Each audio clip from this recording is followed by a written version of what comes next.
Hi everyone, this is Kevin Magnussen. Welcome to the new Racing Unleashed Esports series. And congratulations to all of you who have made it to this stage of the championship.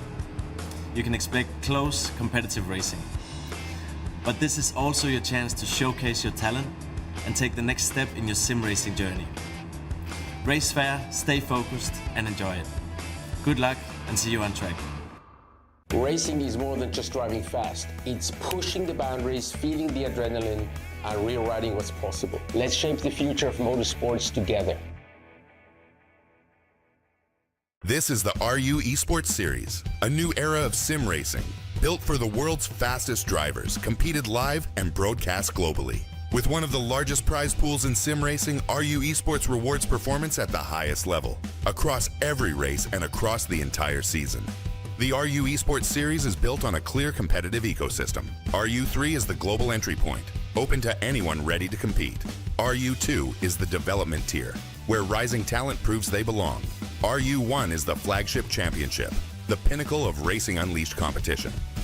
Performance decides everything. Promotion and relegation ensure the best drivers rise, and every position must be earned. Unlike traditional online competitions, RU Esports is competed live, in person, at Racing Unleashed lounges around the world. Every driver races on identical simulators, under broadcast conditions, in a true professional esports environment. Each event is delivered with broadcast-level production, live timing, telemetry, and global streaming, bringing elite sim racing to fans everywhere. This is the pathway to the top of sim racing. This is the RU Esports Series.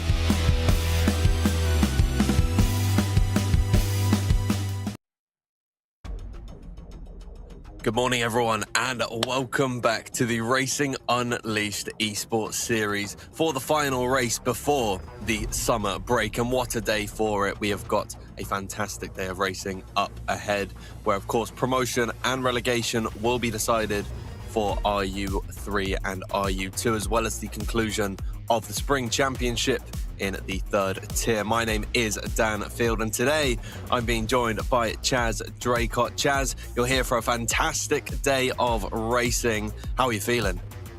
I'm absolutely hyped. I cannot wait. Really excited to be here, and I'm just grateful to have the opportunity to come and commentate on this wonderful, wonderful championship. This set of championships, actually, you know, with all the promotion and the demotion, it's really, really exciting because there's more to it than just one competition where at the end of it there's a winner and then, you know, the non-winners. You have to think about everyone's movement, even those at the bottom end of the pile as well in each championship. They could end up going into, especially in RU2, obviously getting demoted from RU1 as well. So there's a lot to fight for at both ends of the scale, and I think it's going to be super interesting to see how today wraps up. So yeah, I'm really, really hyped.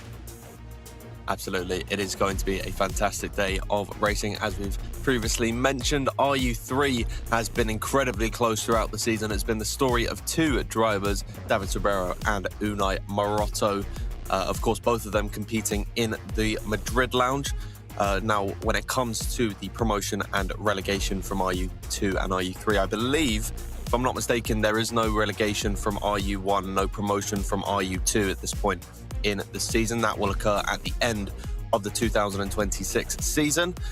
We'll have a little look at the RU3 Championship, which, as I mentioned, is the story of two drivers. David Sobrero leads the way on 129 points ahead of Unai Maroto on 115. Julian Amann is third at the moment on 102, and Lucas Egger sits fourth on 92. Samuel Bartel is fifth on 65, just ahead of Aaron Schutt on 62. It's Navin Schwartzman on 54 points and Jan Frischknecht on 46. Ninth position is Joel Mayer with 41 points, and then 10th is Alvaro Garcia on 40. Nico Mosa is 11th, 12th is Sebastian Volans, and then Benjamin Jimenez Clear is level on points with Nico Druzovic Lazada. They're both on 30 points in 13th and 14th. Michael Waversick is 15th on 22, with Tiziano Caponio on 20 points. Adrian Sanchez is 17th on 19, with Loris Naev, Diego Gomez and Alessio Carnevale rounding out the championship. But Chaz, coming into this one today, of course, with promotion on the line, we will be crowning an RU3 championship champion here today. David Sobrero or Unai Maroto. It could go either which way.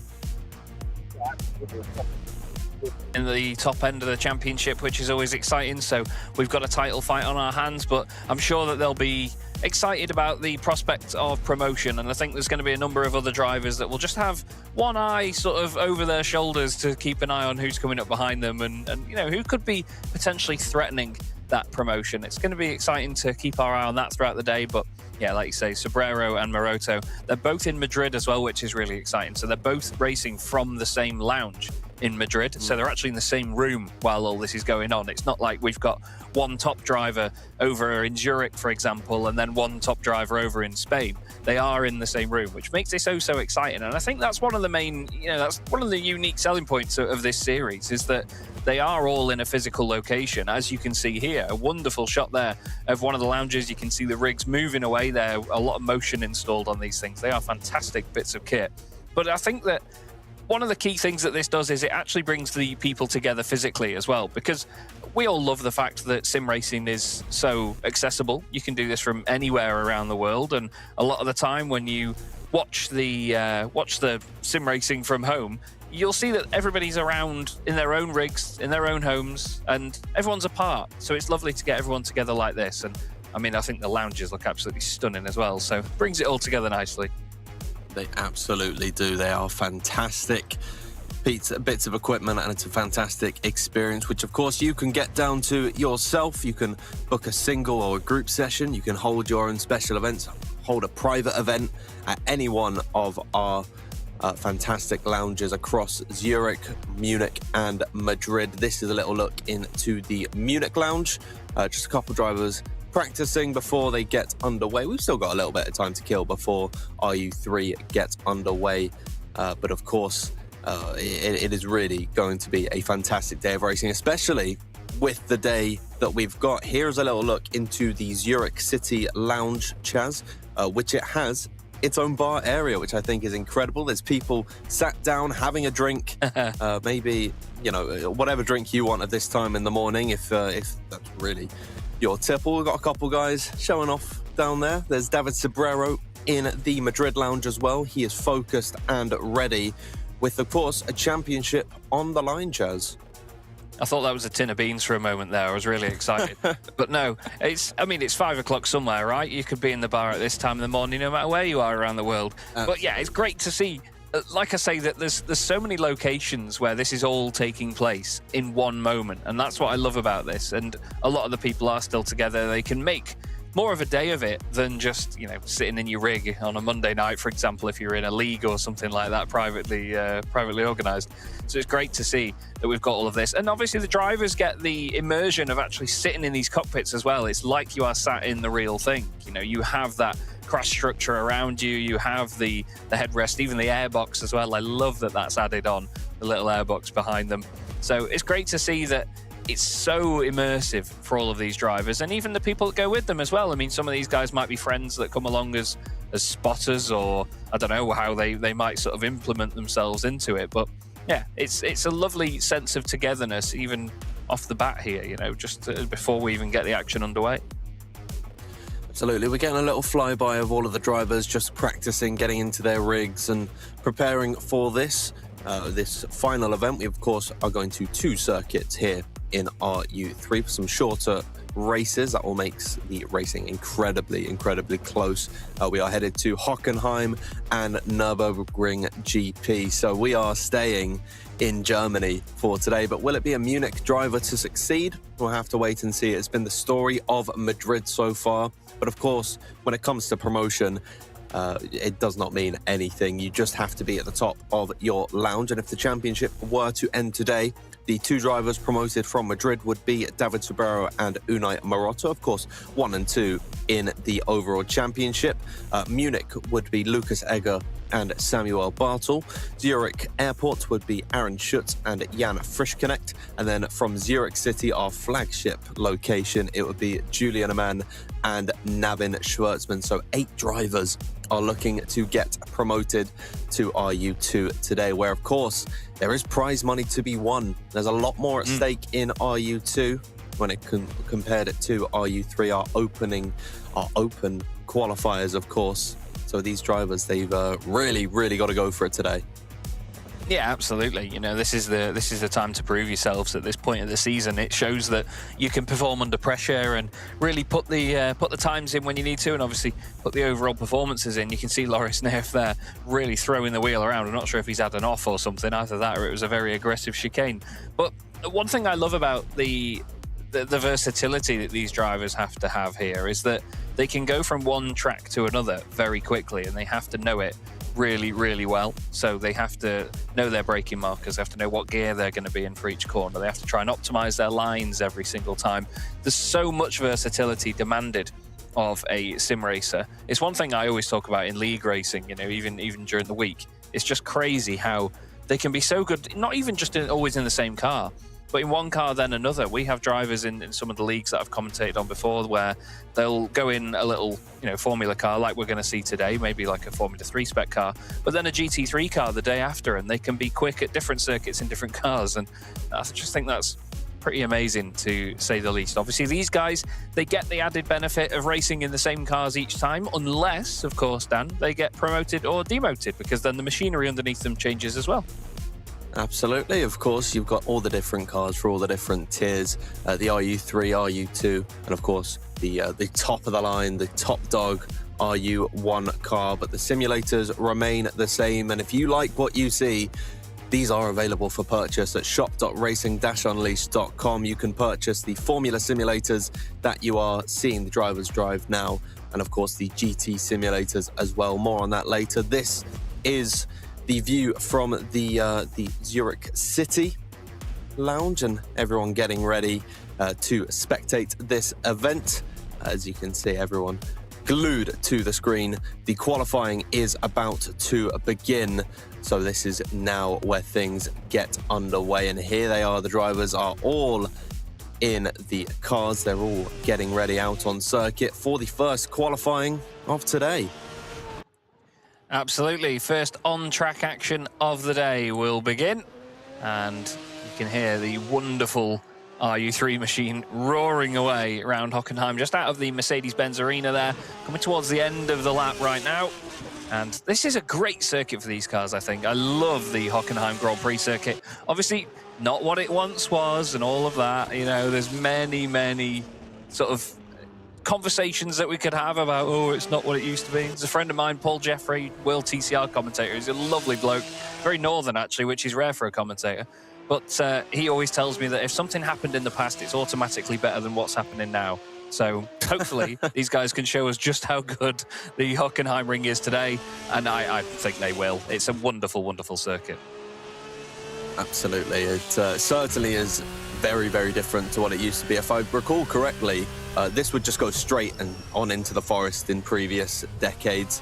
As we are watching Navin Schwartzman on his lap at the moment, just getting it started, headed down this back straight. Of course, no push to pass for these drivers in RU3, but come RU2 and RU1, I'm sure this will be a prime opportunity to go for some overtakes using that deployment into the braking zone of the hairpin for Navin Schwartzman. One of the best overtaking opportunities of the day. He's looking relatively clean on this lap thus far. Of course, these drivers only get one crack at the whip, so it is all on this lap entirely.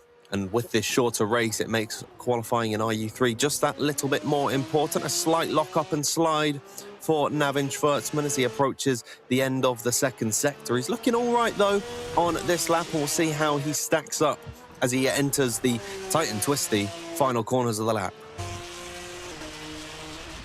Yeah, this final section here is really, really important because there's a lot of camber here for the cars to deal with. It goes flat just here, but as you go to the left and then the right, you sort of go over a lip, almost like in a skate park or something. You go into a bowl to the left and you go into the bowl to the right. And the final few corners are really flat. There's a slight crest on the exit there, and it really unsettles these cars. You know, it's obviously such a low car to the ground, very flat, very stiff. But if you're on the throttle a little bit too early, it can get away from you. And Navin Schwartzman gives up on that lap straight away, pulls over to one side. Nice catch by the director, so we don't watch him disappearing into the pits. A hate of mine as well over in other sims. But yeah, it's one thing that you, well, as a driver, at the end of the day, you've got to take advantage of, haven't you? You can pull over to one side, reset the car, crack on again. You don't need to worry about, you know, doing a full in lap and how long that takes. You don't have to worry about the logistics. Yeah, just put it into the wall for all these guys care. I mean, why not? Although in these fantastic 3 degrees of freedom machines that these drivers are racing, I'd imagine they do not want to spear it straight into the wall. But that brings qualifying to an end, and it is Julian Amann on pole position. No David Maroto or David Sobrero or Unai Maroto. I've just combined their names. Or Unai Maroto. David Maroto, that would be the super driver. Fight.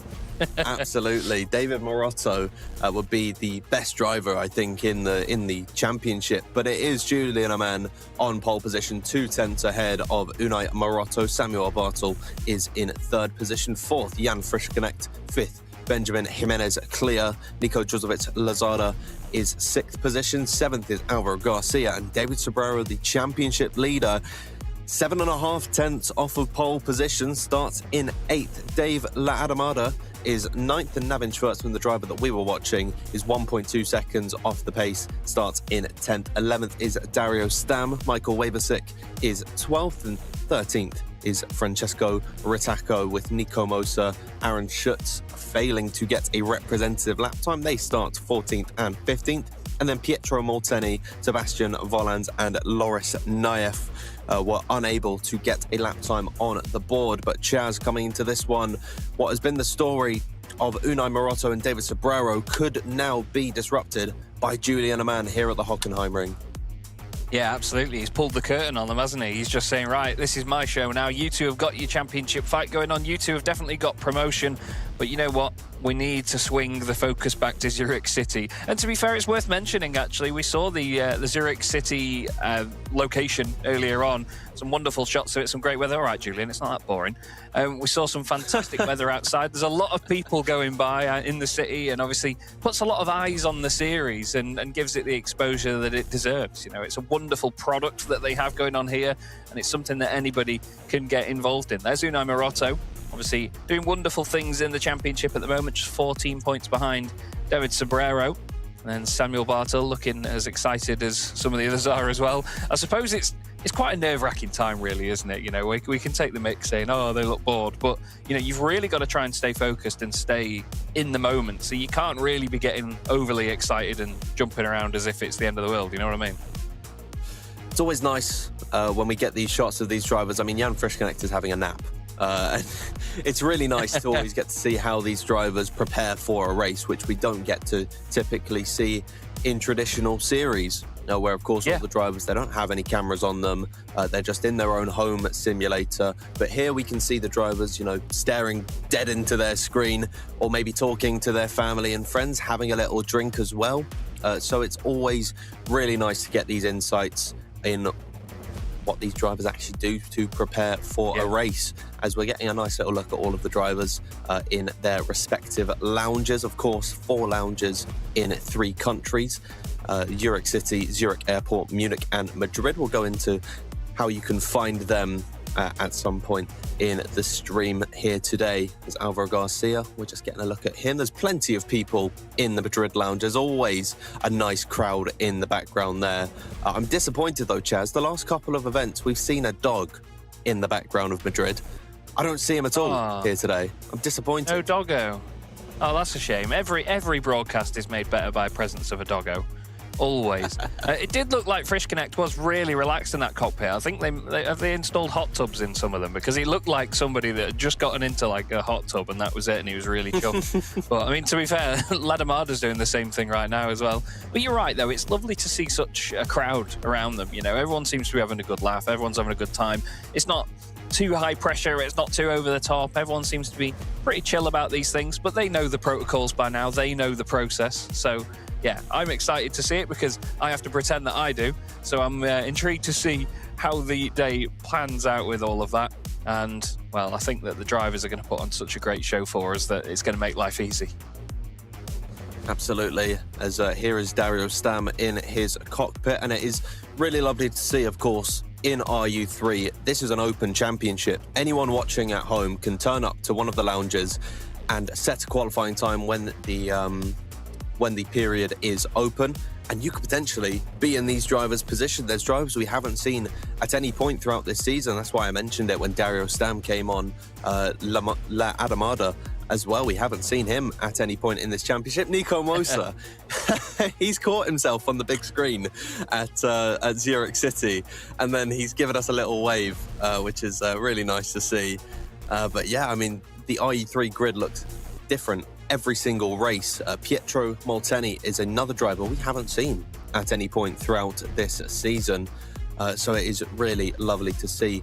But of course, when we get into the 4th stage of this championship, when the second RU3 championship, so to say, starts, we will have an entirely different grid. And of course, that will be because of promotion and demotion from RU3 and RU2. I do believe we have a graphic we can show at some point on what the promotion and relegation looks like at this moment in time. We'll get that on screen very, very soon for you. But yes, Lucas Egger, Samuel Bartel from the Munich Lounge. Zurich City would be Julian Amann and Navin Schwartzman. David Sobrero and Unai Maroto from Madrid. Aaron Schutz and Jan Frischknecht from Zurich Airport. They are all drivers who could be racing in RU2, which is a big, big step up because, of course, there's prize money to play for, and you're on the precipice of racing in the Premier RU1 Championship, which means, of course, Chaz, I think today there's a lot more at stake than there has been at any point in this season. Yeah, absolutely, and it's great that, who doesn't want to get paid for doing sim racing? Who doesn't want to get paid for being good at something? It's certainly a big ego boost for the drivers as well to be able to get up there. Obviously, the confidence boost you can have from just putting in a good performance and then ended up in another grid. It's I suppose actually an interesting element. You could hear it click in my mind then, but one season you could go from racing drivers in RU3, for example, get used to that. We all know you can spend time getting used to how to race against other people, but then you have to readapt to another grid if you get promoted or demoted as well, and that can affect your performance. So I imagine performance is never completely linear from one class to the next, or, well, not class, but you know what I mean, one series to the next. So there's, again, that versatility is something that I'm going to bang the drum on all day. You lot are going to be sick of me talking about the word versatile by the end of today. But these drivers really do have to be, and I find it so, so impressive every single time. Absolutely, and now, as you might have been able to gather by all of the drivers in their cockpits, we are getting ready for the race start. It is Julian Amann on pole position ahead of Unai Maroto in second position. Third belongs to Samuel Bartel in his very nice and purple and white car, with Jan Frischknecht starting alongside him there. Fifth position is Benjamin Jimenez Clear, and alongside him in sixth position is Nico Druzovic-Lazada. Seventh position belongs to Alvaro Garcia. And then starting alongside him in eighth is David Sobrero, your championship leader, looking to right his wrongs of qualifying. Dave Adamada starts in ninth, and rounding out the top 10 is Navin Schwartzman. Facing promotion today, if all goes well, Dario Stam starts in 11th position alongside Michael Waversick, one of the older drivers on the grid. Turns up event after event and always puts on a show. Francesco Rettacco starts alongside him with Aaron Schutz in a very disappointing 14th position for him. It is Nico Moser in the EPAM car, one of our sponsors here at Racing Unleashed, and Sebastian Volland starts alongside him without a lap time on the board. The same goes for Loris Naef, and then rounding out the grid is Pietro Molteni. But now, Chaz, we are about to get ready to go here at the Hockenheimring. We absolutely are really excited to get the first race of the day underway here in the fourth event of the season. Julian Amann and Unai Maroto on the front row of the grid. It's going to be interesting to see how Sobrero and Schutz in particular come through from further down. The lights are on, and as they come on one by one, the drivers will rise in tension. And we're underway for the first time today at the Hockenheimring. It's a lovely start from pole position by Julian Amann. Manages to stay ahead of just about everybody. Single file into turn one for the first time, but for fourth position, it was 3 wide for just a moment there. A little bit of contact here and there between some of the drivers, but I think they've gotten away with it. Lovely start by Amann, Maroto and Bartel, 1, 2 and 3 as they were on the grid, but now the chase begins, Dan. They've kept it very, very clean, but now headed down this back straight where they'll be making use of the slipstream. Will we see any late lunges up the inside? We're on board with Samuel Bartel, who's got a very nice run on Unai Maroto, approaching the hairpin corner. Drivers further back behind are really going for it, and Unai Maroto, aggressive out the gate, had a half look up the inside of Julian Amann. There was no move going there for him. There's a bit of a collision further back behind. That's Rettacco and Waversick going off the circuit. I think Sebastian Volland might have been involved as well. So it's all kicking off early doors on the first lap of 12 here today. Still plenty of racing left to be had. It looks like Aaron Schutz has had drama on this first lap as well. After turns 3 and 4, he was facing the wrong way and has had to catch up from the back of the order. So he's dropped all the way down into 18th place. The driver that's facing promotion today, he is, well, not starting off in the best of fashions, but it's Amann leading the way, then Maroto, and then Bartel, the top 3. Nico Druzovic-Lazada, which is one of the greatest racing driver names I've ever heard, running in fourth position. David Sobrero already up into 5th place, so a solid start from him to gain a couple of positions. We look at Dave Ladamada right now in 10th place, 1.4 seconds off the car in front. There's actually quite a gap there between him and the driver ahead, which is Alvaro Garcia. He's chasing Navin Schwartzman. And then in the middle of this pack, Garcia lobs it down the inside of Schwartzman. Great opportunity, but I mean, what wonderful avoidance that was by Schwartzman. He had to dive out of the way.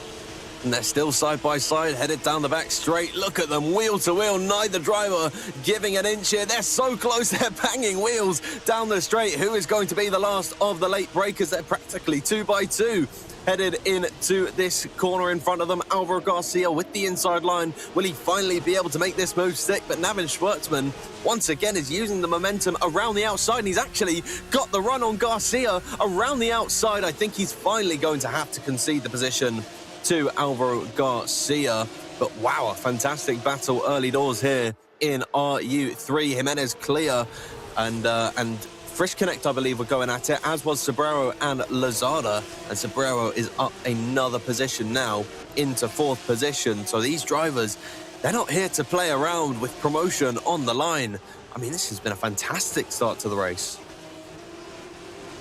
Yeah, very, very busy stuff. So these guys putting in a wonderful, wonderful performance in these opening laps. But the top 3 separated by just over 1.5 seconds at the minute. we've got Nico Drugovic, Druzovic Lozada. So used to seeing the Drugovic name on in other forms of motorsport, especially cars that look like this as well. But he's chasing down David Sobrero. Currently nice and even, actually, between the top sort of 5 or 6, maybe even the top 8, actually. There's not many gaps between them, but they're not quite close enough to one another to make a change to the order, are they? They're not quite close enough to get into the proper amount of slipstream that they need to really fly past, especially down the Parabolica. But because of all of this sort of even gap between all of the drivers right now, no one's in more of a position to get slipstream than the other. It all sort of levels itself out, doesn't it? Absolutely. I mean, give or take, the top 11 are within a second of the driver in front of them. So it's been a very clean start, other than the drama that happened down at the hairpin corner. But still, it's been a very clean start, which is actually, it's pretty uncommon for RU3 to be so clean at the beginning. I think it really goes to show the growth of these drivers. I mean, most of the drivers that we see here today are so this is their first taste of an official championship. This is an open qualifier series, of course, where they can find themselves in RU2 eventually at some point. But, it really is a testament to how these guys have grown throughout the course of the season. And we see this natural path of progression that these drivers are able to take, especially for the likes of Unai Maroto, a young up-and-coming star in the sim racing world. He's getting his first taste of Racing Unleashed here in RU3, and I can give a near guarantee that he will be racing in RU1 within the next couple of years. And so it really is brilliant to see the growth of these drivers and how clean it has been to start off the race today. Yeah, lovely and clean. There was a little bit of drama down at the hairpin on the first lap, but it's always going to happen at Hockenheim, isn't it? Everybody gets brave on the first lap. When the field is closer together, you want to obviously throw it down the inside. Benjamin getting a little bit closer there to the back of Nico.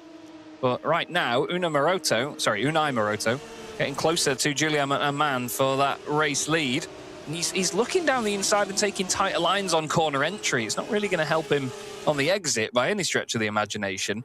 But I think there's been drama behind, actually. Nico Lozada has had contact, I think. Yes, he's gone around and he's dropping down the order. Oh, dearie me. We saw that battle beginning to come to a boil, and it seems like there might have been contact into the Mercedes arena there, Dan. Dear me, I think you might be right there. He's down in 11th position, and there's a big gap between Jimenez Clear and David Sobrero, so I think it is pretty obvious where the drama has taken place. Jan Frischknecht as well as the driver in focus now on the rear of Benjamin Jimenez Clear, headed down into beginning lap number 5. Nico Moser and La Adamada have swapped positions. Here is a little look on the bottom right of your screen of what happened there, and the line just closed. It was actually Druzovic Lozada closing in on Jimenez Clear. He caught the rear left tyre. He took Clear's front right tyre, and then it sent him into a spin. See, it's difficult when they've got 3 names because they always find each other on circuit. So I'm juggling about 6 names total, when it's so easy sometimes to just go Amann Maroto. I'm juggling 6 names with those guys, and it's just 2 of them. So, give me a little bit of leeway here.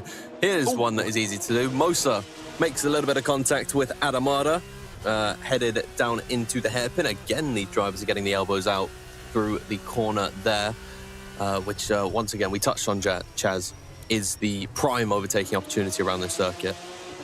I mean, that was more than just elbows. He headbutted him as he went through the hairpin there. He just made sure the crash structure is definitely solid on the back of that car. Great save by Nico Moser as he exits the Mercedes arena. That's another part of the circuit where there's a slight crest mid-corner. So you've got to really think about your throttle inputs. And if you're just overdoing it, you get into the top end of the revs in these cars just before you change up, the rears are going to let slip a little bit. So right now, Moser has to spend the next couple of corners, maybe half a lap, trying to get back with Ladamada once again. Unai Maroto's on the fastest lap of the race now. He's still about second behind Julian Amann, so Julian's putting in what he needs to do to get away. But yeah, purple sector 3 on that last lap by Maroto, just in front of the guys we were looking at a moment ago. We've got Alvaro Garcia in 7th place. He's chasing down Jan Frischknecht, another fantastic name for the grid. But Frischknecht second in the Zurich Airport group at the moment. He's looking at promotion today. And if I remember rightly, he didn't have the best of qualifyings, did he? He didn't set a time. Was he one of the drivers that didn't set a time? Frisch Connect was... I can't recall off the top of my head. Oh, no, he was able to get that time. Yeah, he was mid-pack, wasn't he? Apologies, yeah.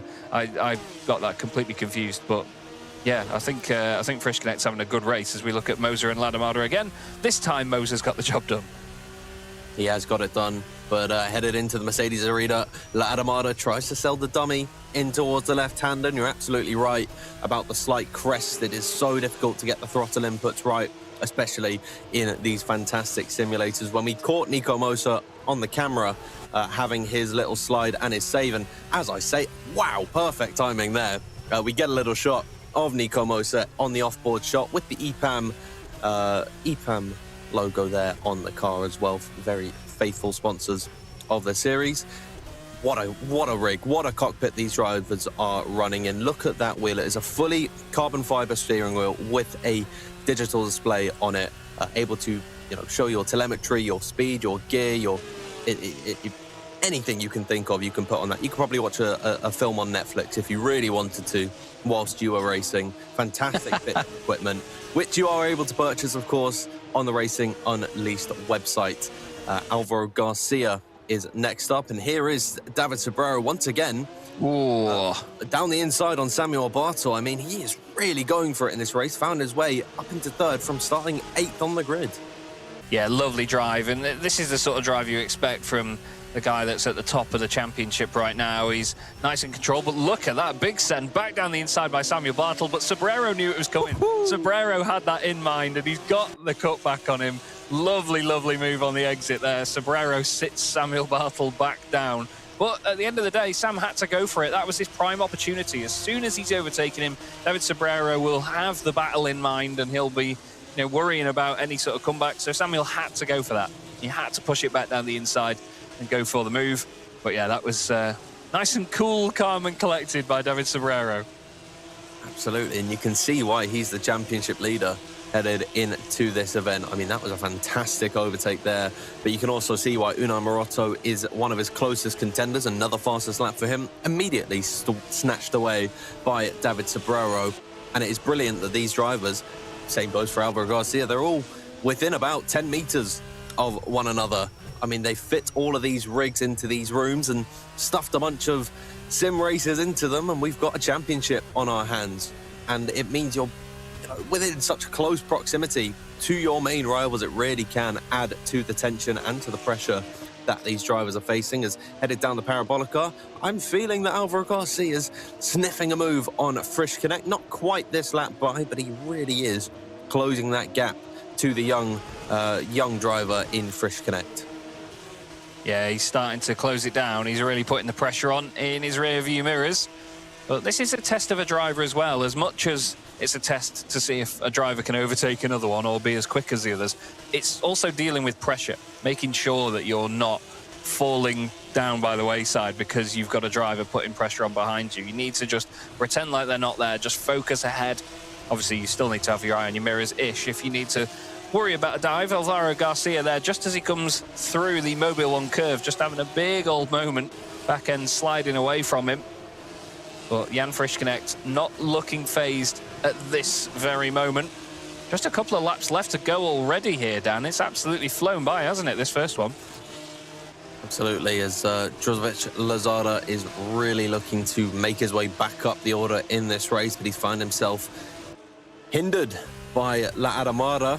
Really been a real cork in the bottle for Lazada in this race as they head through the first corner once again. It's a fantastic run for Nico, and Davis really going defensive to the inside line.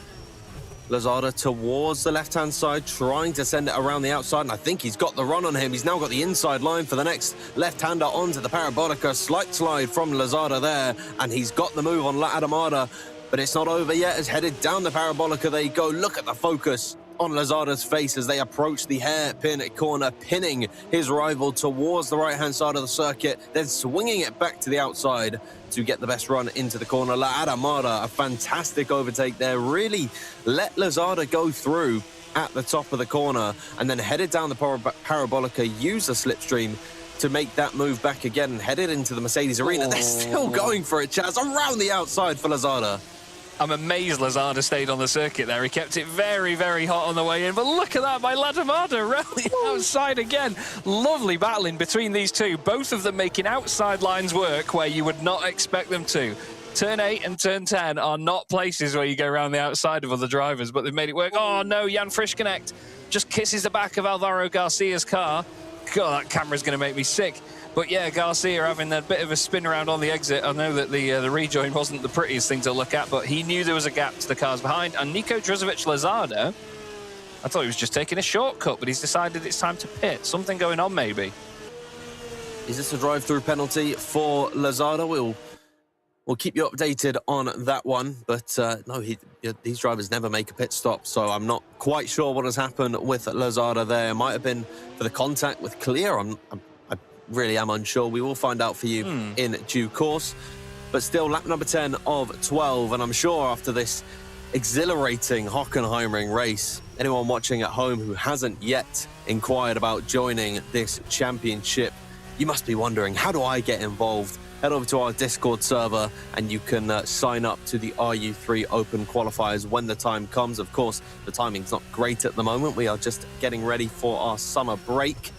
But, you know, heading into the fall season of RU3, you are able to join the Open qualifiers, head over to any of your lounges and make sure that you get a lap time in. The top 5 times from each lounge will be eligible to race. The Discord QR code is on the top right-hand side of your screen, so make sure you join the Racing Unleashed Discord server and get involved just as a community as well, Chaz. I mean, it's a fantastic place to be. There's so many channels where you can talk about anything you really want. You know, sim racing, real-life racing, just have a little chat with your friends. It's a fantastic community, and I encourage everyone to get involved. Yeah, absolutely. I second that. You know, after getting the gig to be here today, which I'm also grateful for, I've had a good look round the Racing Unleashed Discord server, and it is more than just getting people together for these events. There's so much more to it. Everybody can chat about their own sort of interests, and there is, I mean, it sounds silly to say, but there is a big community vibe there. But there really is, compared to a lot of other Discord servers you're in that, you know, are very hyper focused on one thing. This is just a place for motorsport lovers, and the fact that we have this series as the sort of cream on the cake is just a beautiful thing to have. Here's Michael Vavasic, a bit further down the order. There was Michael Vavasic. Oh no, Dario Stam has hit the back of Dave Ladamada. Oh dearie me, that was a little bit irresponsible on the apex there. He just let off the brakes and drove through the crash structure, unfortunately. It's a big shame, but Dario, I'm sure, will be getting a slap on the wrists for that. He's got Loris Neff behind him. Loris started at the back of the grid, so I'm sure he'll be pleased to get a top 10. He'll see Dario in front of him now and think, oh, you're getting a penalty for that, mate. I don't need to worry about it right now. But, yeah, it's a shame to see that contact there. But I suppose it's easy for me to stand up here and say that, but it's easily done, isn't it? As flipping out, Neff really wants to go for this straight off the bat.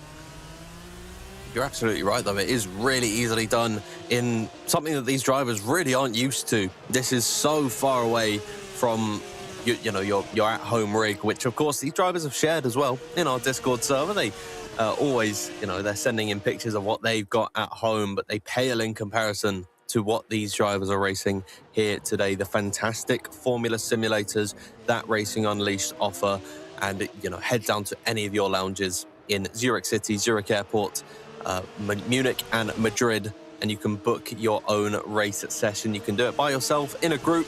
You can get a team event. You can hire out the whole venue if you really want. And of course, we do offer lots and lots of packages as well. But this is the final lap of the race. Julian Amann, he's led it from the very beginning. Unai Maroto has kept him very humble throughout. But Chaz, he's not been able to compete with Amann. It looks like he's going to take the victory. Yeah, Amann is the man at the moment by the look of it. He's about to come into the final couple of corners, and he's not quite got the smile on his face just yet, but Julian, I'm sure, will be over the moon. You can see him starting to realise now that he's done it. He's going to take the win here at Hockenheim. He comes around the final corner, gives it a nod, goes over to the pit wall to celebrate with the virtual team, and it's Julian Amann taking the victory in the first race of the day. David Sobrero, great drive there, though, to get back into third place, actually, onto the podium after starting further down the order. Well, it's looking good for him at the moment, isn't it? Absolutely. It has been a fantastic race, and you got to say the top 3 drivers in the RU3 Championship finished 1, 2, and 3 here today, and that order is certainly debatable for who is actually the top. It has been a fantastic race as all the drivers just come across the line completing their race. Loris Naev was able to get through on Dario Stam, and Sebastian Volans was very close to getting through on Stam at the end there. La Armada and Lazada, they were fighting much higher up the order than they finish in, but they find each other again on circuit. Very disappointing race for Aaron Schutz there. And Francesco Ritacco will be the last driver to come across the finish line. Michael Wabasic as well. Actually, there he is coming across the line. That will bring us to the end of RU3.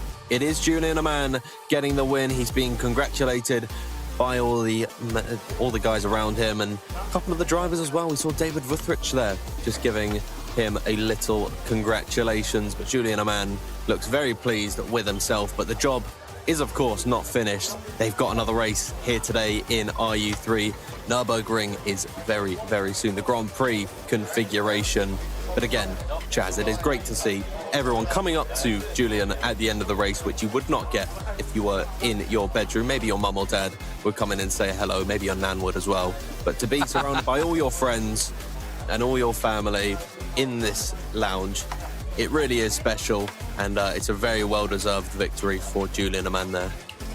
Yeah, definitely. It's great to see this atmosphere at the event as well, because the guys can instantly go over to each other and talk about the race and what was going on, and I absolutely love that. You know, just to bring it, like, this is a bit self-indulgent, if you will, but one of my favourite things about if you're on site for real-world commentary is you get to watch the race and then you get to go outside and then just go and congratulate them yourself and go and speak to them. To be able to do that to your fellow competitors as well, and obviously have discussions about the race. If you had an incident or something, for example, you know, you can go and speak to each other, as long as it's constructive, of course, to go and have a bit of a chat and see what everyone thought of their own side of the story. You know, I think it's lovely to have that. It's something, like you say, you don't get when you have a quote-unquote sort of typical league race. Oh yeah, absolutely. It really is. It is so special to see. We are getting ready for some interviews, which Chaz, you will be taking it on for the first one that we have here today. I believe it will be David Sobrero. We will head over to Madrid very, very soon to talk to him. One of our moderators, of course, here in Racing Unleashed, always active. And if you want to go give your congratulations to David on a P3, you know, head over to the Discord server, message him yourself. That brings us to the end. There is Julian Amann talking with Jamie Eggio, one of course our RU2 drivers. So the interviews now, Chaz, are underway. Yeah, cracking stuff. Let's have a chat with David Sobrero then. David, people are going to be shouting fix in the Discord, I'm sure, but you must be pretty pleased to get a podium after such a good drive and, well, not a great qualifying session for you, actually. Hello, good morning. On qualifying, I unfortunately put a neutral gear on the hairpin, so I lost a lot of time there, and it was going to be a mistake from me. But on the race, I was a bit scared because this track on the first lap can be very chaotic, and I was just worried to get in trouble. But no, I managed to get it clean very well, and then work my way into P3. I don't know if I got fast lap, but yeah, the pace was great, and I was getting more confident after the qualifying. So at the end was good points, so nothing to complain really.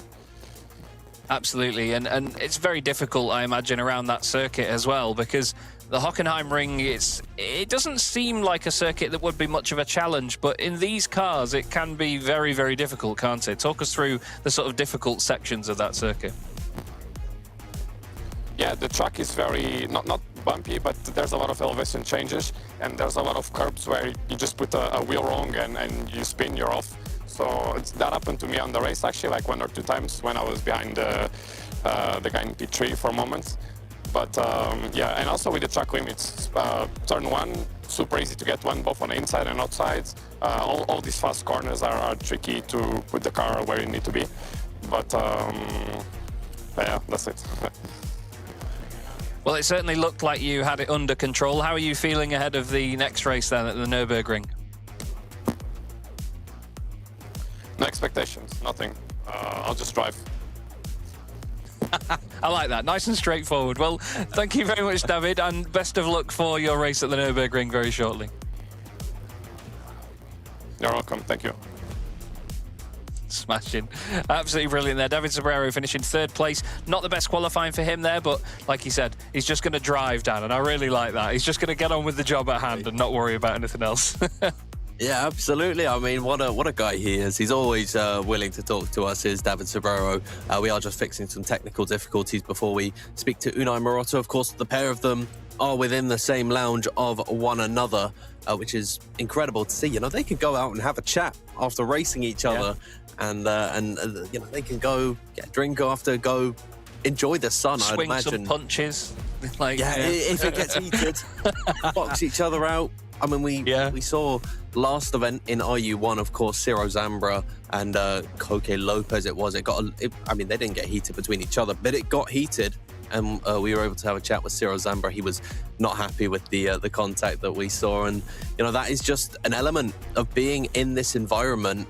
Yeah, it really can raise the tension, but I'd say, by the by, it is such a fantastic thing for sim racing. It brings people together to be able 100%. to see each other in person and talk to one another after the race, and you know, just relax with one another. It really is special. We are going to head over to Zurich to speak with Julian Amann, and then we will talk to Unai Maroto within a few moments' time. Chaz, we organised You Take It with Julian, so once again we will speak to him once he is ready.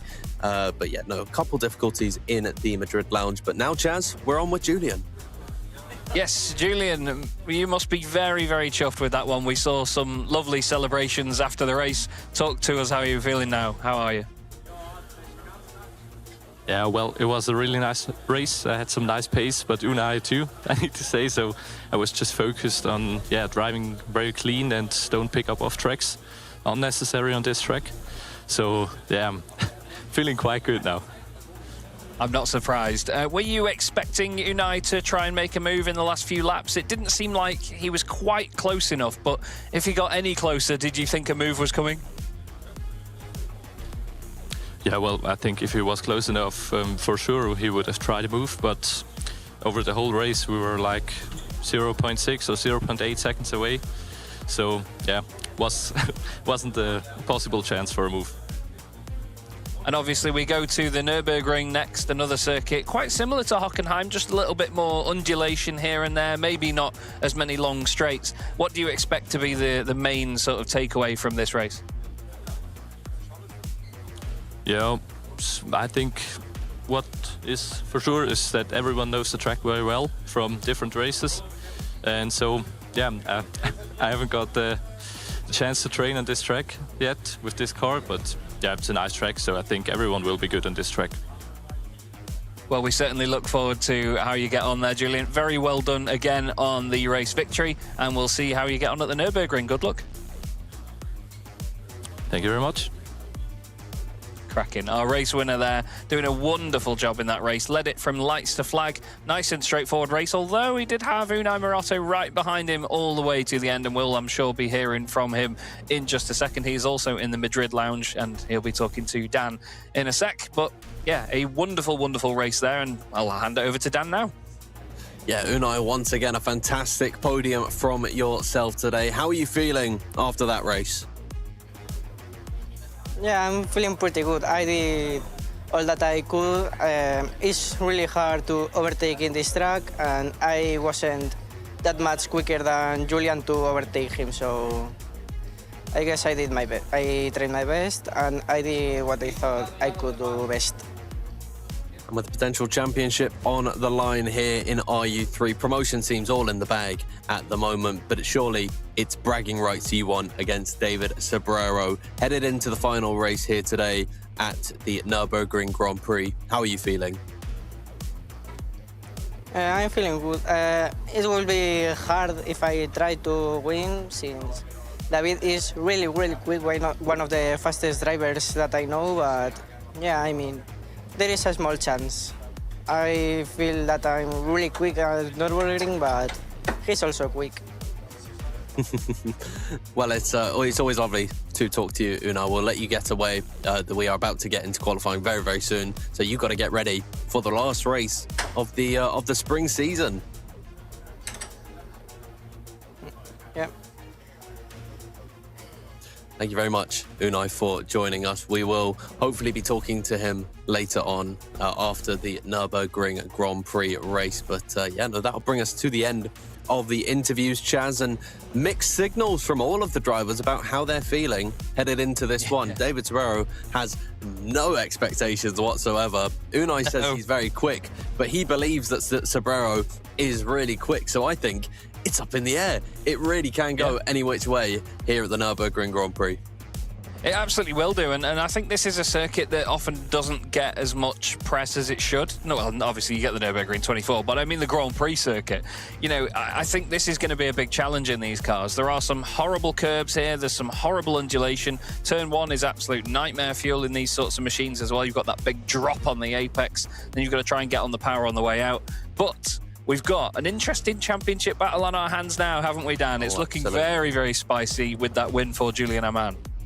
Absolutely, just 17 points separating the top three. David Sobrero leading the way still on 155 points, just 12 clear of Unai Maroto, and Julian Amann is third on 138. It's a bit of a gap back to Lucas Egger on 92 points, and Samuel Bartel will be looking to jump ahead of Lucas to finish fourth position in this championship. He sits fifth on 87 at the moment. Aaron Schutz is sixth after a dismal Hockenheim race, and Navin Schwartzman is seventh on 68, with Jan Frischknecht eighth on 64. Joel Mayer, not present here today, is ninth on 54 points. It'll be nice for Alvaro Garcia and Nico Moser if they were able to jump ahead of him. They just need 4 points. They are level on 50 in 10th and 11th position at the moment. A terrible qualifying for Sebastian Volans means he is just 12th position in the championship on 45 points, and Jimenez Clear is 13th on 41, with Joseph Lazada 14th on 37 points. Michael Waversick is 15th, Tiziano Caponio is 16th, 17th, Adrian Sanchez on 20, Loris Naef is 18th on 19 points, and then Diego Gomez is 19th on 18 points. And Alessio Carnevale rounds out the top 20. Behind them, it's Ritacco, Sturniolo, Stam, La Adamada, Capelli, Schoenfeld, and Molteni. But it is very, very tight and contested at the very top of the order. Sobrero, Maroto, Amann. It can go any which way. Key thing is to unmute yourself, actually, before you start talking again, Chaz. Yeah, absolutely. I think this could go any which way, and all it takes is one good or bad performance from any of our top three drivers, and it will look very different. Here's a quick look at the highlights then. You can see a lot of action in the opening lap. A load of drivers side by side. There's the contact between Drozovic and Lazada. We also saw Nico Moser in quite a few battles earlier on late in the race. This move by Sobrero was brilliant, but the cutback that he did just after that was also very, very tasty. There's the contact from Stam and Ladomada. Won't be too pleased with that. Loris Naef down the inside into the top 10, right near the end of the race. And our race winner, Julian Amann, taking a very good victory. But scenes like that are what this is all about. I mean, we're going to touch on this a lot over the course of the day, the fact that these guys are all together in the same locations. But that is the USP, as we say, of this. It really is. It is special to see, and these drivers are back in the cars now. Julian Amann is there. He is getting ready once again. He's not even got his gloves on yet for the qualifying here, and I just love how immersive everything is. There's seatbelts in these cars because it throws you around so much that you need to be strapped in to these fantastic Formula simulators that we have on offer. We saw as well in the Zurich City Lounge, there was the GT simulator that is on offer here at Racing Unleashed. Very similar, of course, construction-wise to the Formula rig. It's got its own GT-style steering wheel, the same 3 degrees of freedom, the adjustable pedals that these drivers are getting accustomed to as this championship has gone on and on and on throughout the course of these 3 events that RU3 has had throughout this championship. And practice is now just underway. You see the focus that these drivers are able to really apply in these cars, and they get a little look in at the seat, completely strapped in. And look at that steering wheel. I think I would give up my left arm for that, for just what, I mean, it wouldn't actually be very useful if I gave up my arm, wouldn't it? But it would still be cool to own one of those. What, own a left arm? But no, I think it would be absolutely mega. I mean, you talk about the immersion. To be fair, I've got my gloves on. I'm surprised I've not put my helmet on yet, actually, to be commentating here today. But yeah, it brings the whole thing that one level higher than just having a league where everybody's in their own home, you know, and racing from there. You've also got people watching live from the locations, which I think is great. I really want to go there. It looks absolutely wonderful. But as I mentioned before, you can see outside it's very sunny there as well. It's hot in the UK at the moment. Dan and I have both got our fans on full blast today. But also, at each of our locations, it's pretty toasty weather as well. So, yeah, there's a lot of people in and around the locations. And obviously, with the location in Zurich City, they're able to obviously go by, see what's in, and pop in to have a look. And they get a lovely look at these rigs. We get a fantastic look ourselves, actually, at all the actuators and all the pistons on the back of them that contribute to all of this movement. I still find it fascinating how quickly it's all calculated and how quickly it all moves around. The field of view is very well calculated. There you can see just down the side of the rig, the cutout in the side of the nose for the driver's feet. I've just thought how much more convenient that must make things for like pedal adjustments and so on. Imagine if you dropped a small screw in the footwell of this thing and it didn't have that cutout in the side. Oh, that would be nightmare fuel. But it's great to see these wonderful places. You'd be like one of those cave divers going head first into there to try and pick it up. You end up getting stuck. I don't know how people do that. That scares the hell out of me. Because what if you don't know the hole that you go into you can't then climb out of? Like, what happens then? I don't get it. It's just, terrifies me. Well, at least you've got fantastic staff here at the Racing Unleashed Lounge who will help you out once you get stuck head first in a rig. Absolutely. And you've got the cutout, so they can feed you. They can give you water if you really are stuck in there.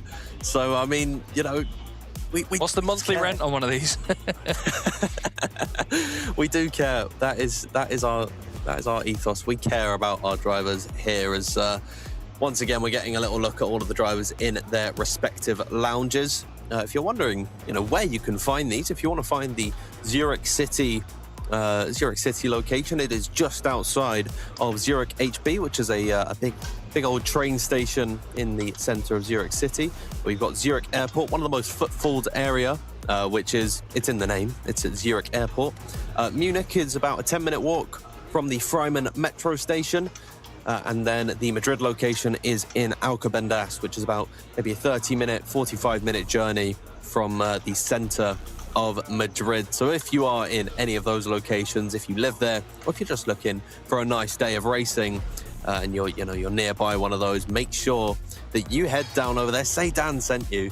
It probably would not mean anything to the staff who are working there, but yeah, absolutely. It wouldn't mean a thing to them, honestly, but it'd just be fun to say, and I've always wanted to say that, working in hospitality. There is our GT rig, by the way, if I'm not mistaken, or that might be... He's racing at night.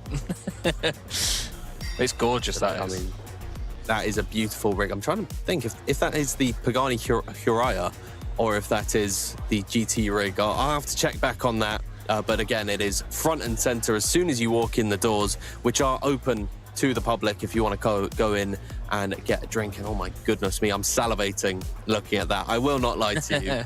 That is special. Yeah, it's really, really cool, isn't it? Wonderful, wonderful bit of kit. We've had it confirmed that it is the GT rig. Dan was not going mental, but yeah, a lovely, lovely looking bit of kit. And it just shows you, how well packaged these rigs are now as well. It's not just all down to a wide open frame with a screen bolted on the front of it. They can be beautiful. They can be very pretty things. I love the fact that all the Racing Unleashed rigs that we see on screen there are all the Formula rigs. They're all different colours. I really do like that. The organisers have upset me by not having the cars in the sim the same colour based on the rig that you sat in, but that's fine. I'll let them off. Either way, it would make identification a hell of a lot easier. But still, they make up for that by the fact we get their names above the drivers in the sim anyway. Anyway, we're going to now move on into qualifying in just a moment, I believe. It's just getting sorted. and the drivers will head out on circuit and we'll get some laps in, shall we, Dan? Absolutely. Let's get back out on circuit. It's all well and good talking about these fantastic rigs that these drivers are able to use, but of course, it is even better to see them in action. And here we are, getting ready for a lap with Julian Amann. I do love these liveries that they've got. They've always got just that little bit of a personal touch. There is Naif Racing Group on the side of Julian Amann's car. It's the same as on his shirt. And I'm trying to work out if that is to do with Loris Naif, and maybe that's his racing team, and these guys are taking part as sort of a duo here today. But Julian Amann, once again, a fantastic race in Hockenheim, and surely looking to replicate that exact same feat here at the Nürburgring GP.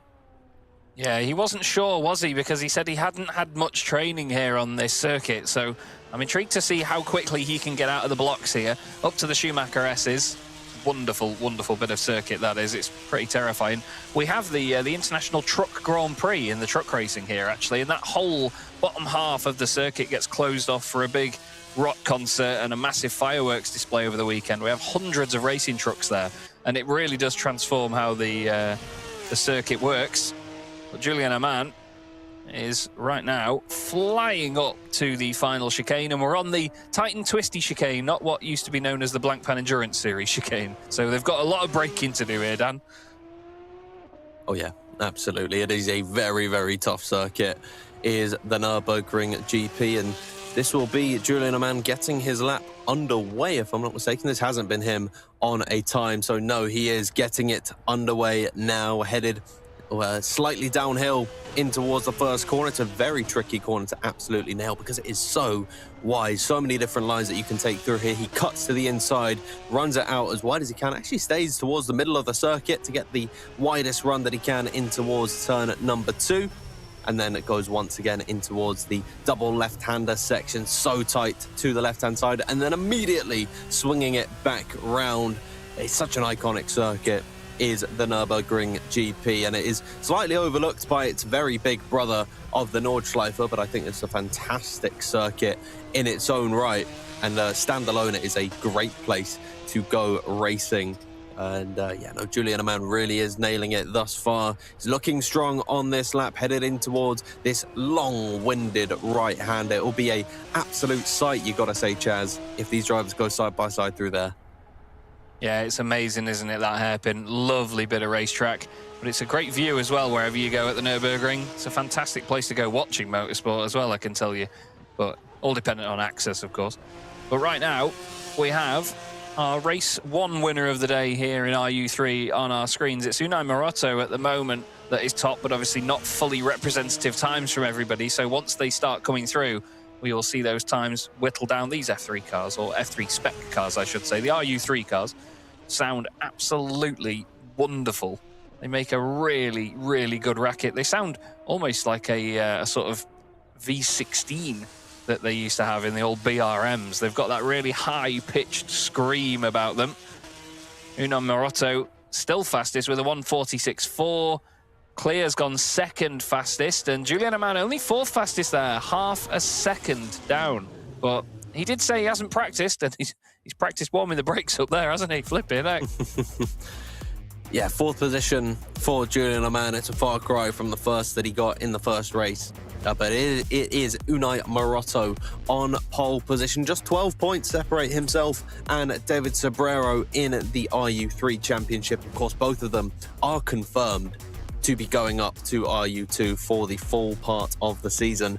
But nevertheless, that brings us to the end of qualifying. Unai Maroto is on pole position ahead of Benjamin Jimenez Clear. We'll get the results very soon on your screen. And as I said, there we go. It is a Madrid 1, 2, and 3. David Sobrero starts in 3rd position, near enough 5/10 off of pole position, though, set by Unai Maroto. Julian Amann, the driver in focus and winner from the first race, starts this one in 4th, and Jan Frischknecht starts in 5th. 6th is Nico Mosa, with 7th being Samuel Bartel. Alvaro Garcia is 8th, and 9th belongs to Sebastian Volans. Aaron Schutz starts this race in 10th, and Navin Schwartzman is in 11th. Loris Naif is 12th position. Dario Stam starts this one in 13th, with Francesco Ritacco in 14th. Wavasic, Lazada and La Adamada were unable to set a representative lap time. And nearly started a rap song there, it seemed. Lazada, La Adamada. And Pietro Milteni starts this race in 18th position. But it is a lot wider, you gotta say, in this second race than it was at Hockenheim when it comes to qualifying results. With representative lap times, the field spread is 2.5 seconds off one another. So it is a very, very wide field that we have. Yeah, absolutely. I think a lot of that contributed to the fact that it's quite a longer lap than we had at Hockenheim, with nearly 2 minutes a lap. It's very strange, though, because it doesn't seem like the sort of circuit that's that long, even in these RU3 cars. So I'm very, very intrigued. And obviously, don't forget that Dan Field's new mixtape will be available to download at the end of the season. Are you doing seasonal ones, actually? You're going to have a spring season mixtape and then a fall season mixtape? It's like the old Pokey Raps that they did back in the day before I was even born. Oh my days, you just transported me back in time. Yeah, they made those before I was even born. Can you believe it? But I'll do that for all of the drivers that we have in all of our championships. I'll have to think of a couple more rhyming couplets than Lazada and La Adamada. There is David Sparrow once again just talking to someone off to the side of him there. Could that be a friend? Could that be a family member? I'm not quite sure, but nevertheless, it is you're disappointing me. You know, that was a great qualifying from David Sparrow there. What are you doing? Honestly, he's well on his way to winning the championship, though, here this afternoon. We will find out at the end of this race. There is Nico Mossa once again in the EPAM car. Always lovely to see them using every single rig that they can here this afternoon, as Alvaro Garcia once again just sat as well. And again, getting a little look at the lounge in behind. There's people laughing behind Sebastian Volans there, having a great time, having a chat with one another. Aaron Schutz looking very, very dark. There's no light on him whatsoever, as is Navin Schwartzman as well. And wow, Loris Naif he could go to sleep in that. Loris Naif. Very warm. It's very, very dark where he is there. Look at him fanning his face. It is such a hot day here across the world. I mean, it's boiling in the UK. It is the same in Zurich City, where, of course, the flagship lounge is. And make sure you pop on down at some point very, very soon. It's a great place. It's a bar and bistro where you can get yourself a drink before racing. So it is, before or after. It's, if you're getting a drink, it's advised to do it after you've raced. But nevertheless, fantastic place for racing. Yeah, it's a day out, isn't it? That's the thing. It's more than just the racing. It's a day out for people, and there's a large event going on, so you get that sense of togetherness that other people are doing the same thing as you, but somewhere else around the world. I know you could say that for any sim racing series, but the fact that you have these big groups of people doing this is wonderful. It's like when there's a major event on, if there's a major endurance event on or something, you get thousands of teams, thousands of people all around the world together. That sense of togetherness is just so cool to have. It really adds to the hype of an event, and I think we're going to have a good bit of that here today. As you can see, even just in the cafe and bar area there in Zurich City, everybody having a good time, all coming together and watching the motorsport. All generations as well, which is great to see. There's people from all over all coming to this one event. But I'm excited about the Nürburgring here. This should be pretty interesting. That Mercedes-Benz arena is going to be very, very difficult. Or I think it's the Mercedes-AMG arena, they call it, in the first couple of corners. But yeah, I'm super excited to see which drivers get it right and which ones maybe get it wrong through this first couple of laps. And the keen-eyed viewers among you would have noticed a couple of the drivers that we will be seeing in action at some point here today. We saw Tim Potsmatter giving a nice little hug to someone in the background of the Zurich City Lounge. I think Timothy Sperrison was there wearing a shirt that just said Australia on it, and it had the Australian flag. I mean, there's no guessing where he is from. We'll see him once RU2 gets underway. We've seen Jamie Eggio here today. I believe that... it's escaped my mind now, all of a sudden. But there's plenty of drivers in attendance getting ready for their own respective races later on. But turning up to watch their friends and be with them getting ready for their Nürburgring race, the final race of the RU3 season here today, as we are getting ready for the flyby. Everyone is in the cockpit. Very, very exciting to see, as Unai Maroto is ahead of Benjamin Jimenez clear. David Sobrero starts in 3rd position. 4th place belongs to race 1 winner Julian Amann. He'll be looking for another win here today, but he'll have a very, very tough task of doing so. Jan Frischknecht starts in 5th position there, and 6th position belongs to Nico Mossa. 7th place belongs to Samuel Bartel, looking to get promoted to RU2 today. And I believe he is already confirmed to be going up. I'll check that in a few moments' time. Alvaro Garcia starts behind him in 8th position. 9th belongs to Sebastian Volans. And rounding out the top 10 is Aaron Schutz. Very disappointing race number 1 for him. He will be looking to jump up the order as this one goes on. Nevin Schwartzman is alongside him, with Loris Naev in the cockpit as well. Dario Stam starts alongside him, with Francesco Brittaco starting behind, and then Nico Drzovic-Lazaro. A very disappointing qualifying from him after a strong showing, despite not getting the right finishing position in race number 1. We'll see how this one pans out. La Adamada and Molteni start on the final row of the grid. Wavesic was the last driver that we didn't quite get to touch on there. But now, for the final time in RU3, we are about to get the green flag. 10 laps of the Nürburgring GP circuit. Oh. And we are underway. I spotted a jump starter further back behind as they head down in towards the first corner. Unai Maroto with a very nice start, but Jimenez Clear is keeping him company, looking up the inside in towards the first corner. Julian Amann trying to get involved too. David Sobrero around the outside of Jimenez Clear. They're getting very racy at the beginning of this one in the top 4 of the order. And look at that. David Sobrero gets his way through. He stays ahead, I should say, of Julian Amann. They've kept it very clean all throughout the grid. I wonder who that was being naughty. Alvaro Garcia has dropped towards the back of the field. Could that have been him with the slight jump start there? Oh, there's been a few cars around at the back of the order, actually. There's been a couple of them spin. Vavasic is in there as well. Looks like Ritako, Garcia involved, and Molteni. Those 4 drivers, as they come out of the arena, all having a bit of contact, a bit of argy-bargy here and there. But you're right, I can't quite figure out who it was that was jumping the start. There was a dark green and yellow car further down the order. I think it might have been Navin Schwartzman, maybe. Could it have been? No, maybe Volans, Sebastian Volans, that had a bit of a, well, over-eagerness off the line, let's say.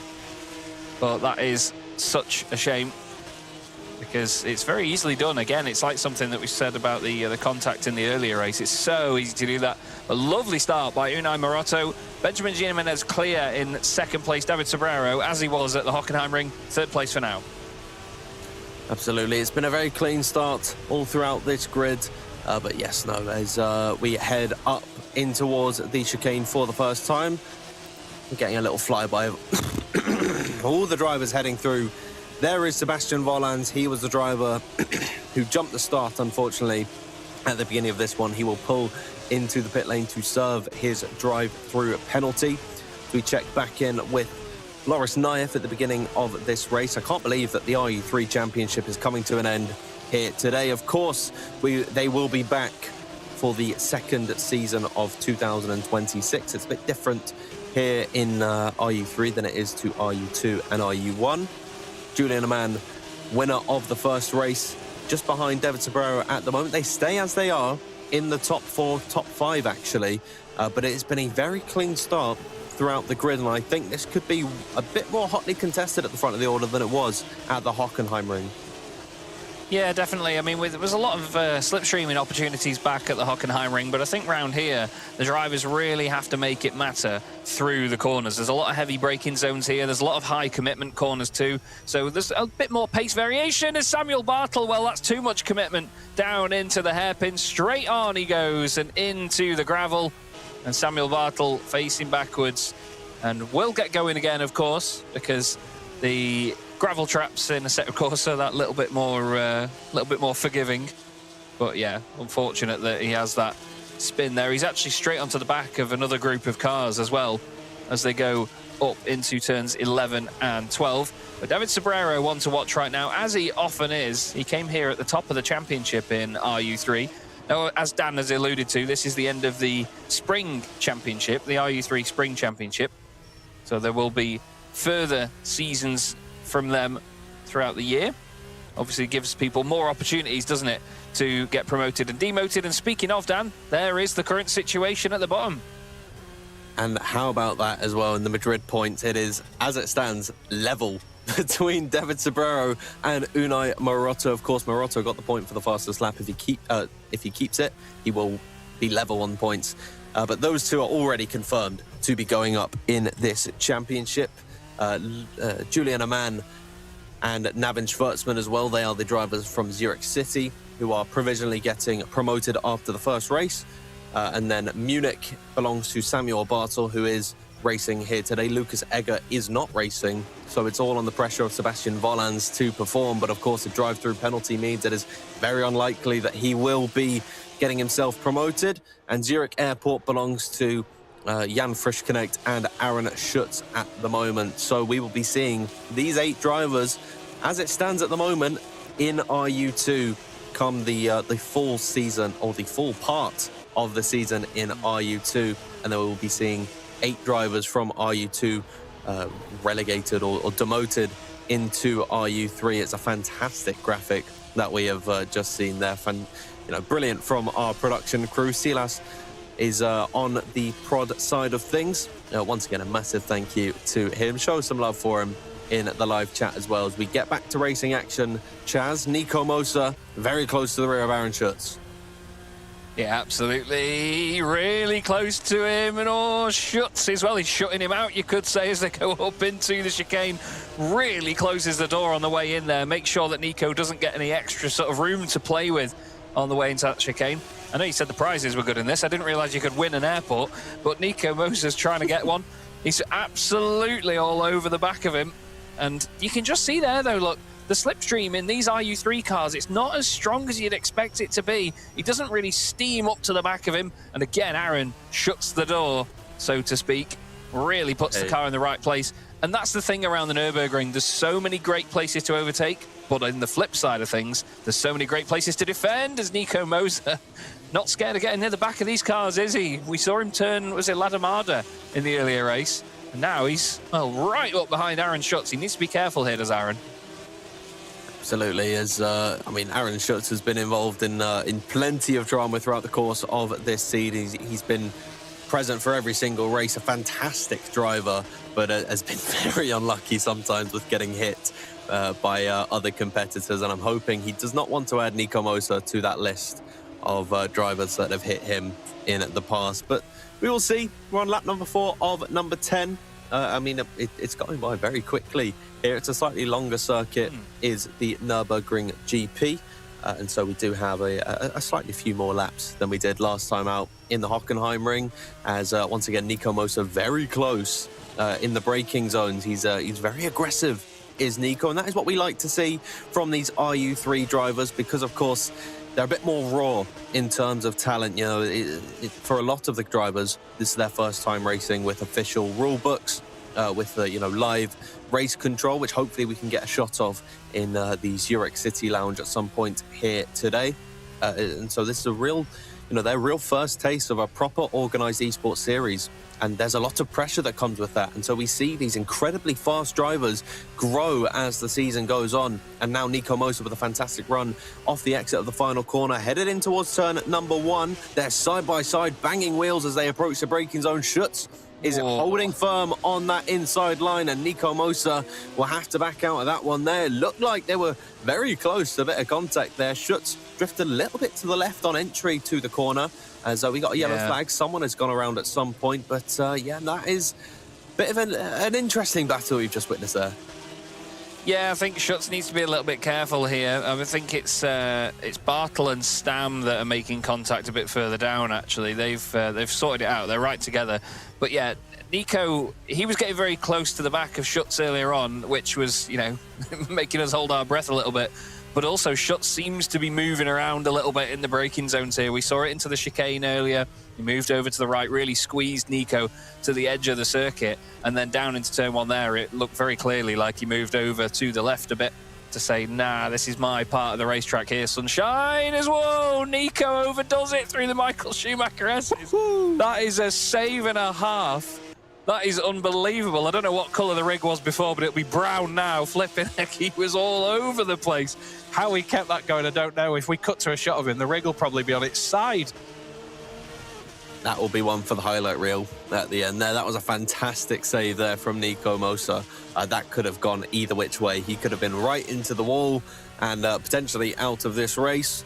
You know, mentally, there's no damage on these cars, as Samuel Bartel is right on the rear of Dario Stam, and that was a bit late, I would say, defensively from Dario. But I mean, he had the right to close the door on Samuel, who is, I'd imagine, frustrated after his spin earlier on in this race, and he'll be looking to get on the wheels, within the wheel tracks of Dario Stam once again. There is the replay of Nico Mosa. We get a nice little slow-mo shot, and then look at how the car reacts to the in-game, you know, feedback that it's giving. It's fantastic.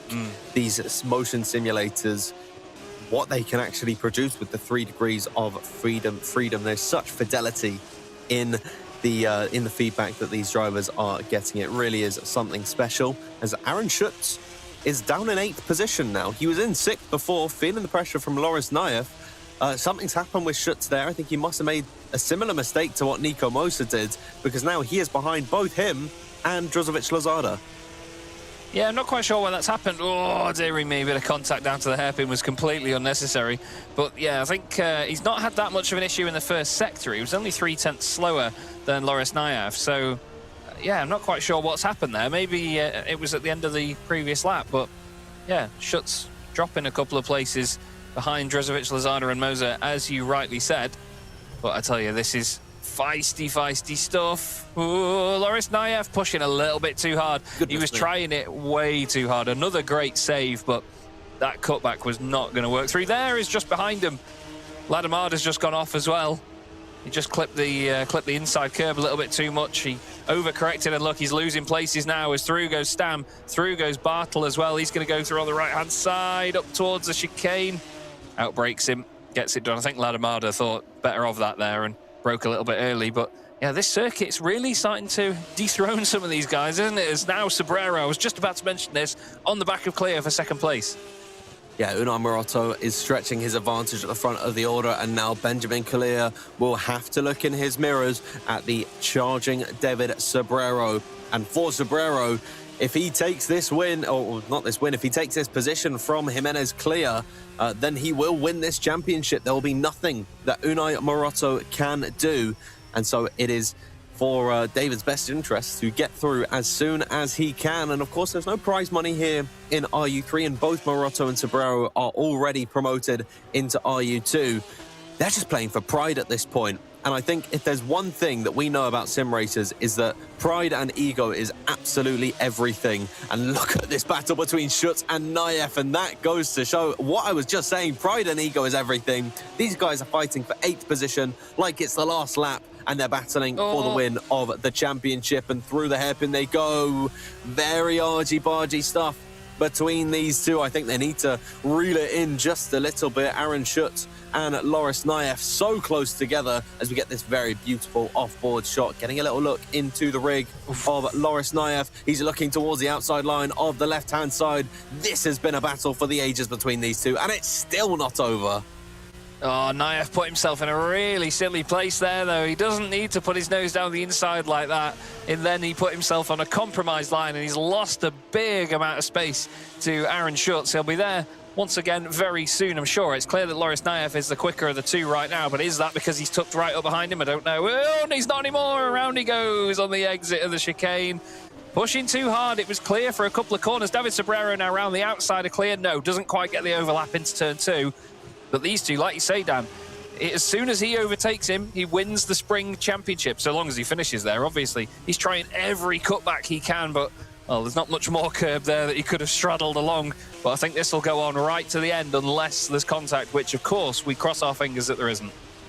Absolutely, and Julian Amann is waiting in the wings if anything of the sort does happen. It's a real testament to how difficult these RU3 cars are to drive.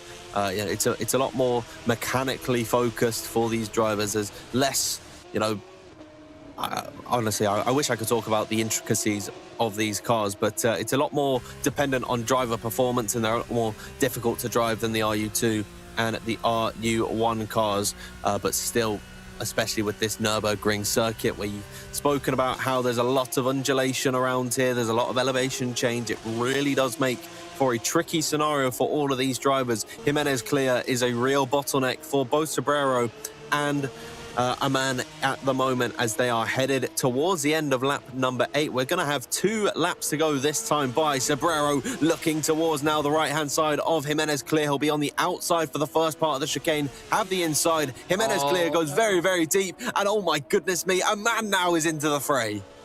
Amann needs to be careful here. I think the best thing for him to do is wait just a moment. I know there's only 2 laps to go now as they go into lap number 9, but Julian Amann can't force the issue here. If he starts trying to overtake David Sobrero, he is going to drag them backwards from clear. He will ruin this championship for Sobrero. If he does so, they're 3 wide into turn 1. Amann all the way around the outside. Surely can't make that work. No, and he won't. This is what I mean. If he starts to try and pick away at this, David Sobrero is going to have to defend instead of attacking, and then the two of them will lose sight of Benjamin Jimenez Clear. So Benjamin wants them to fight, and, well, to be honest, I don't think Amann needs to. He needs to just wait and see what Sobrero can do.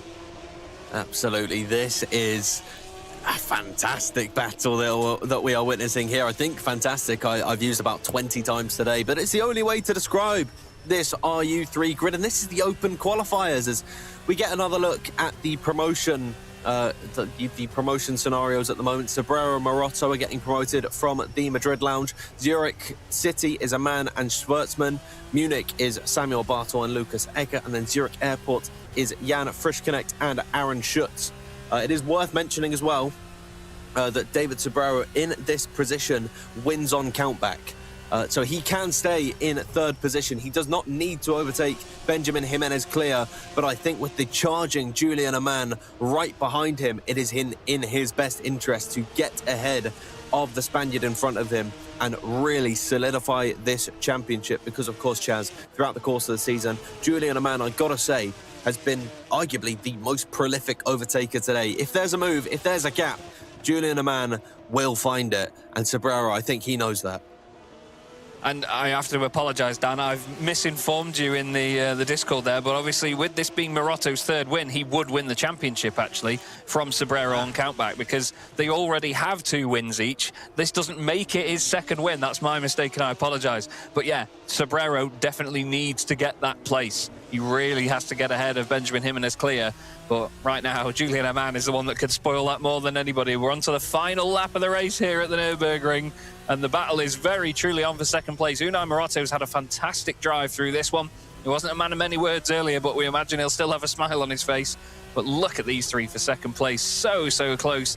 And as you say, these cars, you see them move around so much more than we're going to see the RU2 and RU1 cars move around, because they rely so much more on the aerodynamics than the others. You know, they've got just that bit less mechanical grip. They're a little bit softer underneath. They move around quite a lot on the road, but it's a perfect proving ground to then move up to the RU2 and RU1 cars. Looked like Clear went a bit deep into the hairpin there. We'll have to see as the shot pans back round. Sobrero right on the back of him now, though, Dan.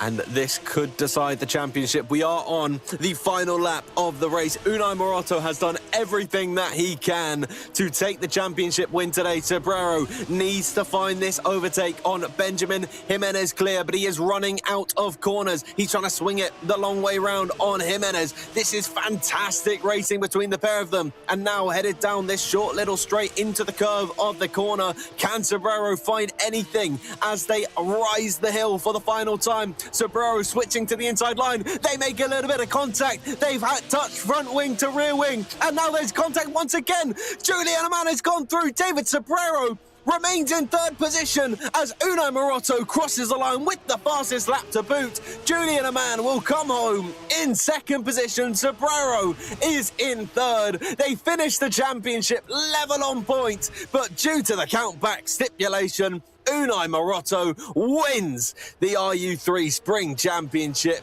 on 180 points. A brilliant end to the race here at the Nürburgring GP circuit. And that is what RU3 can produce. That was incredible. That was fantastic. Oh my goodness me, Chaz. That was absolutely outstanding. And like I said, Julian Amann, he just needed to wait and see what the guys ahead did. David Sobrero didn't need to throw it down the inside like that, but he just, well, he obviously felt like he had to. Went to make the move, made the contact, and then, unfortunately for Benjamin Jimenez-Clear, who did everything right, he just didn't get the run out of the chicane. And then over on the left, well, what a lovely, lovely move that was by Julian Amann.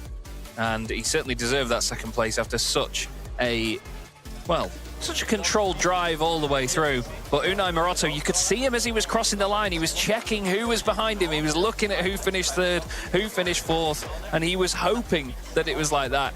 And David Sobrero, well, I think he did a wonderful, wonderful job, but it wasn't enough in the end to take the championship victory. And, well, what a way to do it, Dan. Right at the end, final race of the Spring Championship.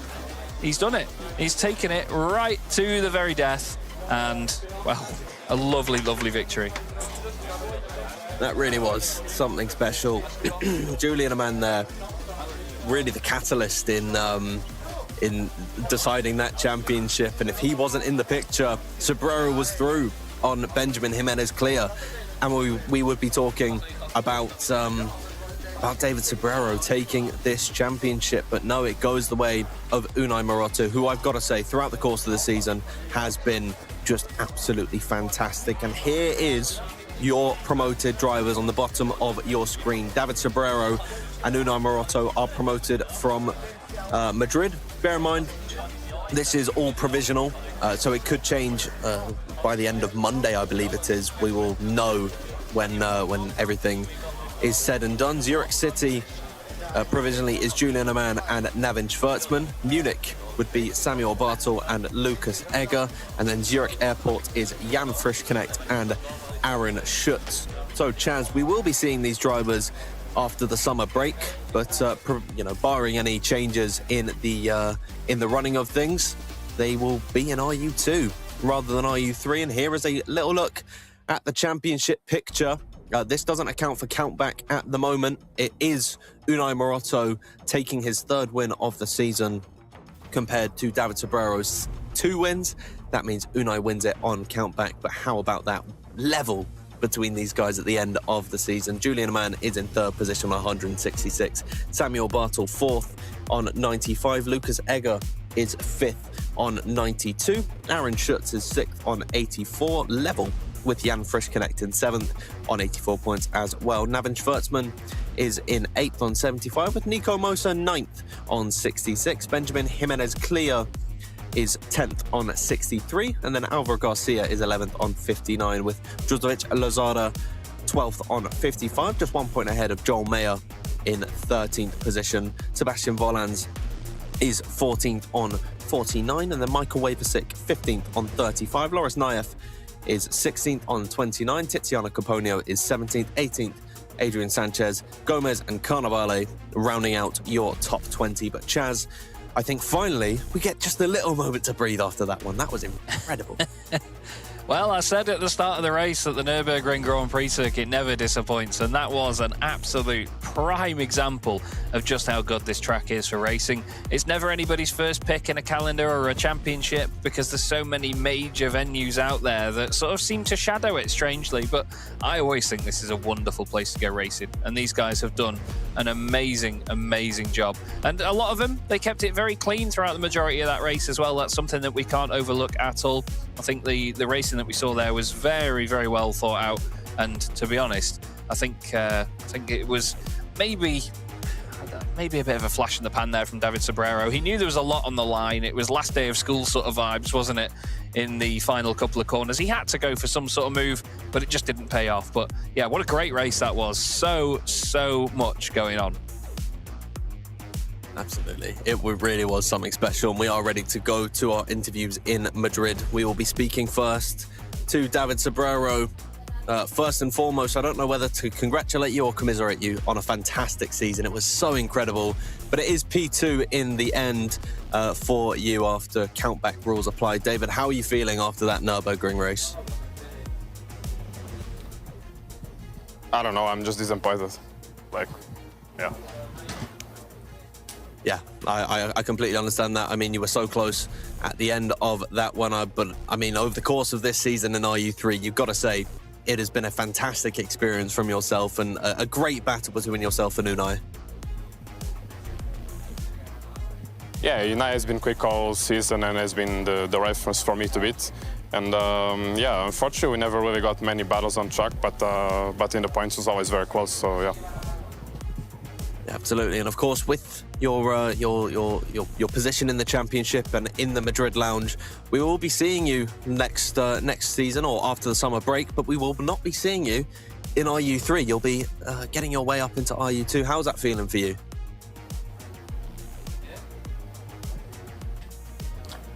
I don't know what to expect. You know, I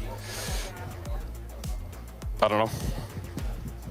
Fair enough. I mean, it's a great achievement from yourself. A fantastic season. You know, you were incredible, and I know you're disappointed. But from myself and Chaz and Nathan and everyone who's been in the commentary box throughout the season, you've been so incredible to watch. And it's always been lovely to talk to you. So I want to congratulate you on what was a great season, even if it didn't end out the way that you wanted. Thank you so much. Have a great evening. Yeah, we'll let you get away and collect your thoughts. But once again, it was a great time from you, and he's off. I'm afraid that's a sad way to. Yeah. I'm quite upset. Bless him. Yeah. David, he's been fantastic all season, Chaz. Yeah, you can't blame him though. I mean, to lose it in probably it was the last race of the season for them in the spring championship. But he's had a very tough time even just today. He put in such a great performance earlier at the Hockenheimring that the fact he couldn't then back that up with taking the championship and wrapping it up at the Nürburgring, he will be really, really frustrated with that. But fair play, a man of few words as we heard. But we are now going to move on into our next interview with our second place driver from that race. I said he needed to wait for the right opportunity, and he did it just at the end. Julian Aman. Julian, you must be so pleased to have got second place there. It all fell into place. Well, yeah, Unai, I need to congratulate him. He was very, very quick. But yeah, I just waited for the best opportunity to overtake. And I haven't thought that I can overtake both. But yeah, if it happens, then I'll go for it. Absolutely. It's an opportunity that nobody would pass on, I imagine. Obviously, it means now that you've had that you've rounded out an amazing season, and you will be going up into RU2 next time round. How confident are you that you can put in similar performances there? Yeah, well, it was my target to move up to RU2, but I've never really driven the Formula 2 car, so I'll see what happens when I drive it, how the time is, but I think I can compete, yeah. Well, I think we've seen today that even with no practice in a car on a circuit, you can still do absolutely fine. What's the practice regime going to be like for you then? Obviously, the people get access to the lounges, and well, you need to put some laps in now, I guess. Yeah, it'll be completely different to now. So yeah, I also have to train for the RU2 races, and yeah, of course, I will put in some practice. Well, we look forward to seeing how you get on up in RU2, Julian. Once again, very well done from all of us here today, and we look forward to speaking to you again soon. Thank you very much. There we go. Julian Aman, a very, very opportunistic second place in that race, and a very well-deserved one as well. Such a fantastic, fantastic drive. And, well, right place, right time, eh, Dan? Oh, yeah, absolutely. He saw his opportunity right to the very end. It was incredible from Julian Aman, a fantastic season from him. And I even touched on during the race about how We have seen him as such a fantastic overtaker, and he really pulled it out of the bag there. One of the best of his season for so much on the line. But we will head back over to Madrid to speak to the race winner here today. And with that win, Unai Maroto, you are the RU3 Spring Champion. How does that feel? I mean, yeah, it feels good. A point draw is really crazy, to be honest. I was really confused because I saw the points list and it was a point draw and David was in front. But I knew that from wins I would be first in the championship. During the race, I did a really good first lap. I was first and it didn't depend on me during the whole race. So I was almost checking more the leaderboard than my own race.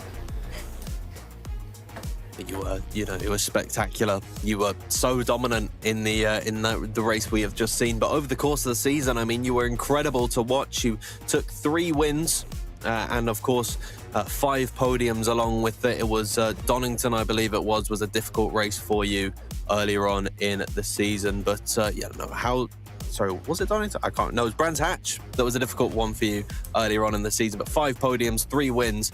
I mean, you've got to say the confidence is at an all-time high headed into now RU2 at the end of the summer break.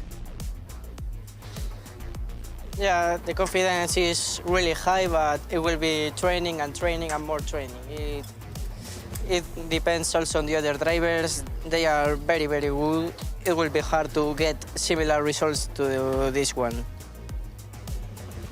Of course, you will be promoted alongside David Sobrero, who you finished level on points with in the championship. Any comments on him and the season that you both shared together? It was incredible from the pair of you. Yeah, it feels a bit sad. Crashing in one of the last corners. I didn't really saw the accident, but I knew there was a crash. But yeah, it feels really sad. But I mean, he did really good, and most of his problems didn't really depend on him. So. Yeah, well, I mean, it was a fantastic race from yourself, a fantastic season from you. We will let you get away and enjoy your win and the fantastic day that you have got outside. I can only imagine what the weather is like in Madrid at the moment. But Unai Maroto, thank you for joining us again, and we will see you in RU2. Yeah, let's see you next time. Absolutely fantastic. It's always lovely to speak to Unai Maroto. But Chaz, that will bring us to the end of the Spring Championship in RU3. I mean, what a way to go out, honestly. Yeah, it was amazing. A fantastic finale there in that race, and it's great that that actual battle had something to do with the championship as well. You know, it really threw it up there. So, yeah, I'm excited to see what comes next, though, as we move on to RU2, and so do a number of the drivers that we've just seen as well for next season. Absolutely, and I'm sure plenty of them will be staying in their lounges and watching along in the RU2 race and seeing who their competition is once the summer break comes to an end. Of course, we know the track that the drivers are competing at here today in RU1 and RU2, where it's a mystery. In RU3, the drivers have had time to prep around Imola, which is such a fantastic circuit, steeped in history. Nathan, I know, says that it is his favourite track, I think, in the world, which is, it's not far off mine as well. Chaz, how do you feel about that circuit? I love Imola. I think it's fantastic, and it's not just down to the history of the place. You know, it really does give us a lot of great racing.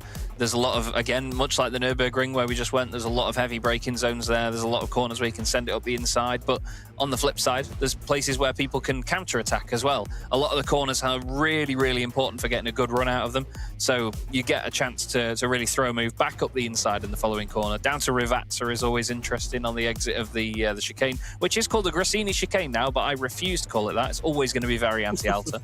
It's much like Parabolica at Monza. Apparently it's Curva di Alboreto now. I'm telling you, it's not. But yeah, I love Imola. I think it's a wonderful track. It's great to go to as well. I've had the pleasure of going there in real life to commentate there, and it is, well, usually red hot like it is today in the UK. Well, we will be seeing that circuit in action very, very soon for RU2, but that concludes RU3. We will catch you on the other end of this break, so we'll see you for RU2 in just a few months' time.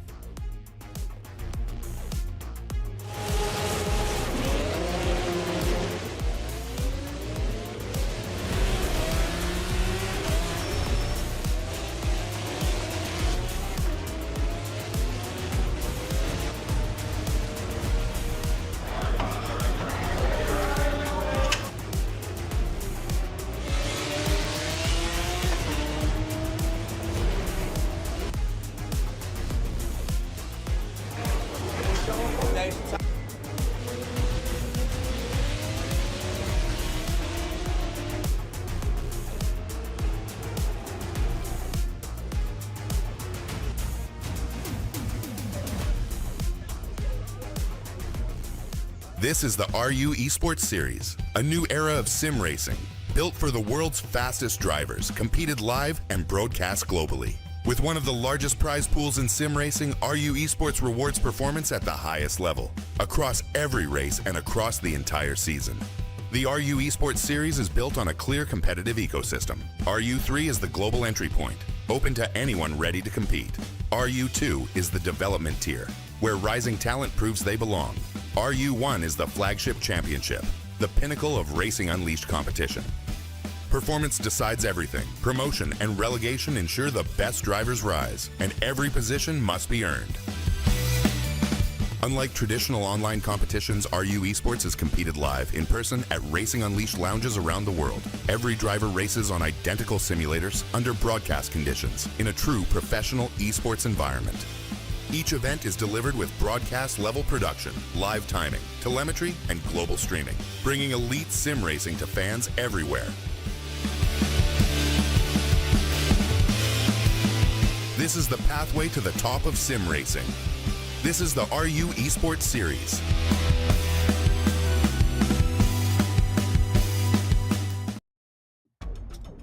Welcome back, everyone, to now RU2.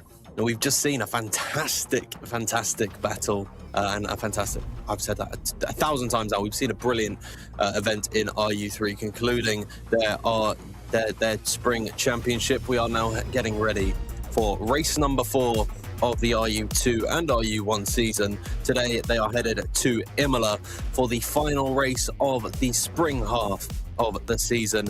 And of course, where it differs from RU3 is that there is prize money on the line here today. And, the winner of this race and the winner of the season in RU2 can win up to 9,000 Swiss francs. Nesta Garcia has been dominant in both of those categories. He has swept the season thus far, and he is looking to continue his run of form heading into the halfway point of the season. And of course, the RU1 prize pool is a much larger, and so that's why everyone in RU2 will be fighting for promotion. Where of course we're not really talking about it here today. Relegation, though, is a very real factor that these drivers must contend with headed into this one. We saw the 8 drivers in RU3 that are provisionally getting promoted into this championship for the second half of the season. We'll see which one of these guys, which set of these drivers will be relegated, as Nesta Garcia is dominating the fray at the moment on 110 points. He's won every single race thus far. Tim Potsmatter is second on 74, and it was Norris Liocchi in third position in the championship. Headed over to Imola today. Chaz, we touched on it just before. It is a fantastic circuit. It is nice and sunny here around there, just like it is in real life in the UK, and of course in Switzerland as well. It is a beautiful day out and about in Zurich.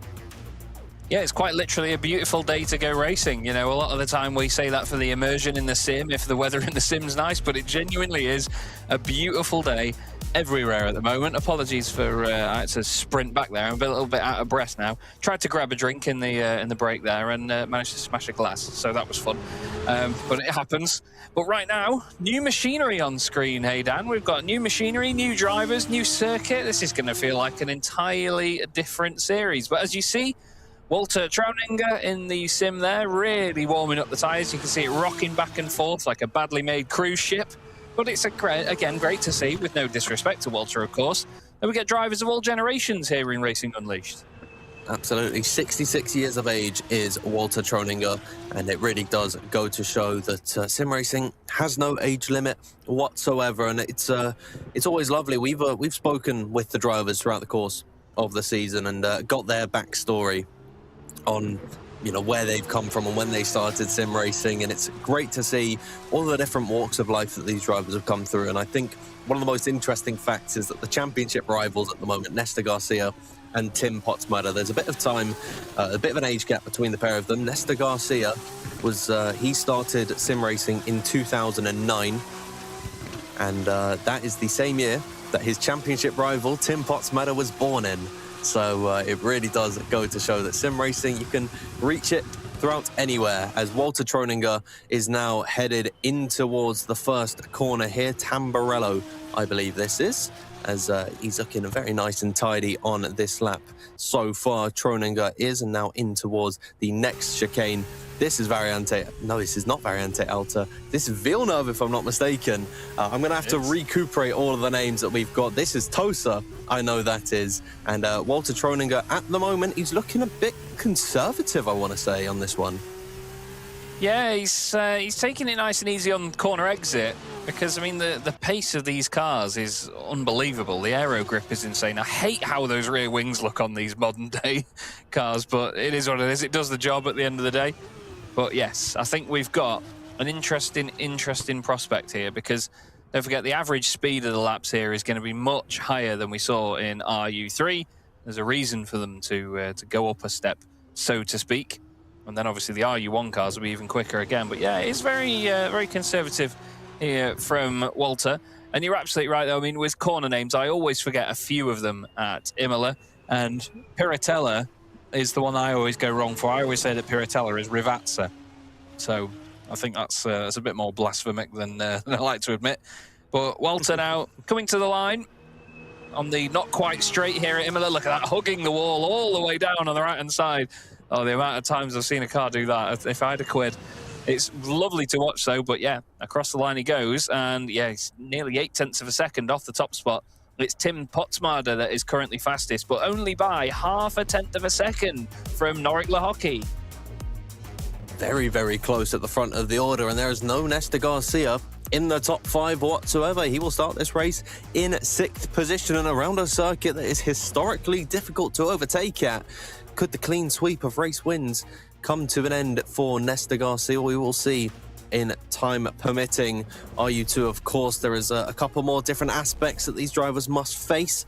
Longer races, of course, compared to RU3. And we get to see the push the pass for the first time today. They get 8 deployments a race when and where they want to effectively use that mushroom, like in Mario Kart, or a nitro boost if you're playing any of the old Need for Speed games. But yes, it is a great little system that these drivers get to utilize. And here is your qualifying order. Tim Potsmatter starts on pole position ahead of Noric Lioski, just 0.5 between the pair of them. Patrick Dubec starts this one in 3rd alongside Jamie Eggio in 4th, who we have seen in the background of shots. Now he gets into the car today. Roberto Miguez, possibly facing demotion into RU3, will really be looking for a good race today. He starts ahead of Nesta Garcia, the championship leader and the leader of the Madrid Lounge. Ivan Marino starts this one in 7th, and Xavier Schmid is in 8th, with David Wutthrich in 9th and Guzman Miguelez in 10th position. A lot closer this grid is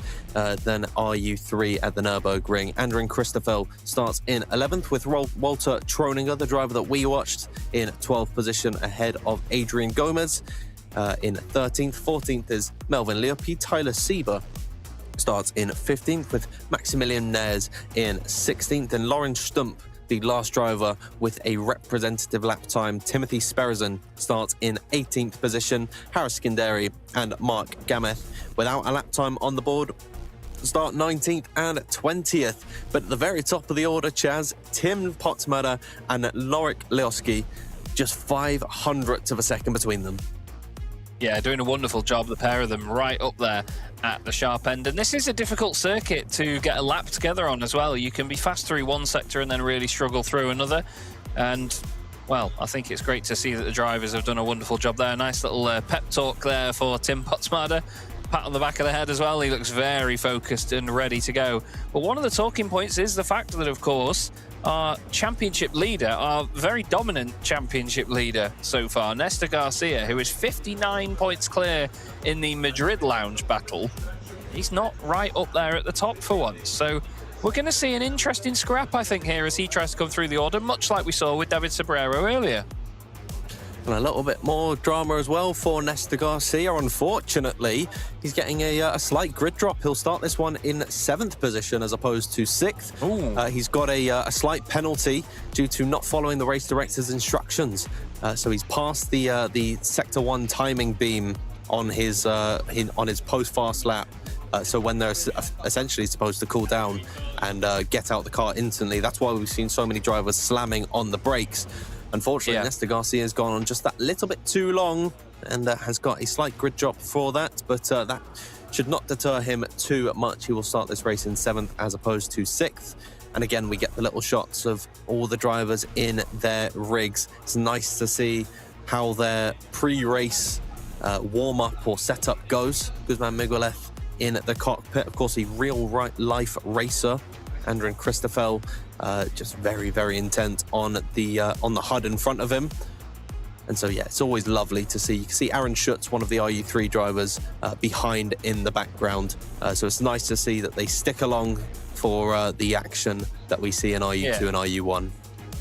Yeah, absolutely. I love that. It's great that they all support one another. I was thinking earlier, it must be quite interesting for the RU2 and RU1 drivers to turn up ahead of their race and watch the race before them going on, because they could be watching drivers that soon will be challenging them in their own categories. So you have to really pay attention to the competition to see who's doing what. And I imagine that's quite intriguing from a driver's perspective there. But yeah, it's interesting to hear that he got the penalty for that, actually, for not following the race director's instructions. So with passing that Sector 1 beam, like you say, he's gone on too far. In the league that I run, we give penalties out to people who don't do full in laps. Actually, it's quite the opposite, thing. Because I mean, obviously, depending on the competition. Because here, if they pull over and they get out of the car, boom, that tells the sim basically, right, we're ready to crack on, and it means that everybody can continue as quickly as possible. Whereas in other series, of course, you know, it's not as you're not as in a rush to get things done. So yeah, it's nice for us to be able to keep things ticking over quickly. And I must say, very, very impressed so far with everything here. I know I'm not a massive voice of reason, but yeah, loving it. Loving my first day here at Racing Unleashed. It's been really good fun so far. Can't believe how quickly it's gone by, but we've got some longer races coming up now. One in RU1 and one in RU2, which we're about to get underway.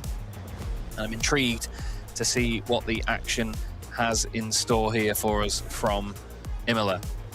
Let's just having a quick look down the grid to see who is sort of out of sync with their championship or potential lounge position. But it seems like it's pretty straightforward, and Néstor Garcia is the one that really stands out amongst the others.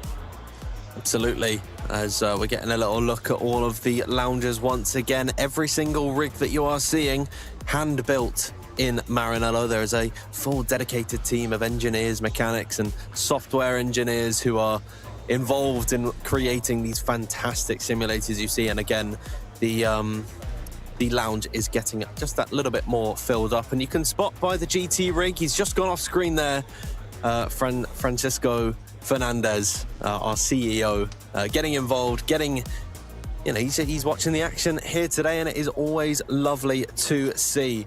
But yeah, no, absolutely.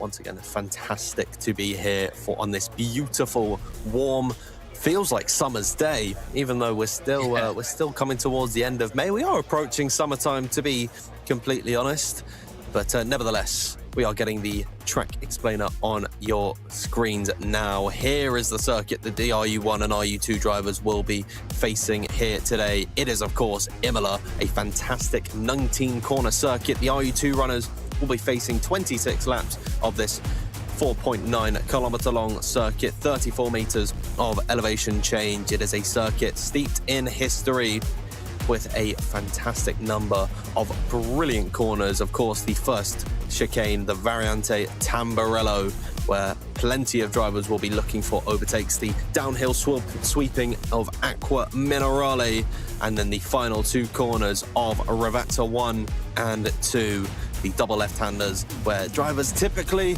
like to send up a brave move down the inside of their competitors. Here is your starting grid. Mark Games starts down in 19th alongside Timothy Sperison. Paris Skinderi is 18th with Lawrence Stump in 17th position. Maximilian Nares is 16th and Tyler Sieber starts this one in 15th position. 14th belongs to Melvin Leopi and Adrian Gomez starts this one in 13th position. Walter Troninger starts in 12th alongside Andrin Christofel, just missing out on the top 10 places, which belongs to Guzman Migolev and David Vuthfrich in 9th and 10th position, respectively. Xaver Schmid starts this one in 8th alongside your championship leader, Nestor Garcia, with a slight grid drop to put him from 6th down into 7th, which is now being occupied by Ivan Marino. Roberto Miguez is in 5th. 4th is Jamie Eggio. And then Patrick Dubac starts on the second row of the grid in 3rd, which means it is a 1 and 2 start for Tim Potsmatter in pole position and Norik Lioski in 2nd. As we get a little flyby of the grid, it's nice to see the liveries start to get that little bit more personal here, Chaz. Yeah, it's going to be very, very interesting, this race, I think. There's a big, big grid of them and plenty of opportunity on the line here. But obviously, it's just the one race. They don't get to have this first race and then a second opportunity a little bit later with a second attempt. So I'm very, very intrigued to see how they play this differently, whether they think about the long run, whether they take it easy in the opening moments of the race, or whether it's quite the flip side, whether people try and sort of wait for the fatigue to set in later on in the race because it is much longer, and whether they sort of keep their energy stored for them. It's certainly going to be an exciting one, I think. Oh yeah, absolutely. It's a brilliant circuit, steeped in history, as I've mentioned about 20 times, and I love all the liveries that we get here in RU2. They're got a few more colours in, and I hope we get to have a little look at Timothy Sperrison's car at one point, because if you haven't seen it already, Chaz, it is just a big Australian flag. And once again, is there any guessing where Timothy Sperrison is from? I don't think there is. No, absolutely anywhere. But now it is time, I believe, to get this race underway. Absolutely. The lights will come on any moment now, and all of our RU2 cars will launch off the line here at Imola for their 4th round of the 2026 Racing Unleashed season. Here we go then, the lights are coming on. It's Potsmatter on pole position over on the right-hand side, left-hand side of our shot. The lights are on for a while and we are underway from Imola. Straight away, Potsmatter moves over to the left-hand side to try and cover off any potential moves from Lehocky. He's managed to save it side by side for the second row of Dubac and Eggio down towards turn 1. And immediately defending the inside line is Potsmatter. There's no contact between the top few positions. Looks like everybody's trying to filter together. Car off in the background there. We'll try and figure out who that is. Migueleth has been involved in some contact, I know that much. And it looks like, oh, more cars off in the background as well. Some contact there. Oh, dearie me. Big, big bits of contact. Stump is in there, Leopi and Sieber too. But a great, great start from the front row. Contact with Dubac there and Leoki. But yeah, Potsmatter doing everything right. Didn't look like he got an initial brilliant launch, but he managed to just keep it tidy through the first couple of corners. It's been a very, very, mental start to this race. It was Melvin Leopi, the red and white machine that we saw hit a massive wall on the inside there, on the left-hand side, as there is a spin for Ivan Marino, loses it on his own, it looks like, on the entry of Acqua Minerale, which if you want to put it in English terms, it is literally mineral water. So I think it sounds a little bit better in Italian. But no, it's been very clean at the front of the order. Tim Potsmatter leads the way ahead of Noriglowski. Patrick Tubeck remains in third. Fourth is Jamie Eggio. Nesta Garcia, your championship leader, has been able to get himself up into sixth position, and it is still hot and crazy towards the rear end of the field. Xaver Schmid has just got through on Mark Games down the inside of Ravazza 1, which we touched on would be a very sort of unexpected place to overtake, but drivers really do like to send it up the inside. It's a bit of a 90-degree double left-hander, so it's very simple for these drivers to calculate and go for the move as they approach Tamburello chicane for the second time in this race. Chaz, it has been a bit of a crazy start to RU2, but now hopefully these drivers will look to settle down and get into the swing of things. Yeah, fingers crossed, because it was quite chaotic near the back end of the order. It looks like the drivers that have really lost out were Tyler Sieber, Lauren Stump, Ivan Marino, and Harris Scandari facing the wrong way. Little bit of contact into Tosa for him, and he's going to have to try and recover now, even though, you know what, I mentioned the drivers at the back end of the order really struggling after their contact, but they are already onto the back of the train, actually. Because of all the other drivers in the opening laps, you had to really be careful to, well, obviously compromise your own lines for one another and make sure you're not running into the back of the car in front. So the train tends to be a bit slower, but we've got a nice little trio going on here. We've got Mark Games just ahead of Sieber, who I mentioned a moment ago. Sperrison in there as well.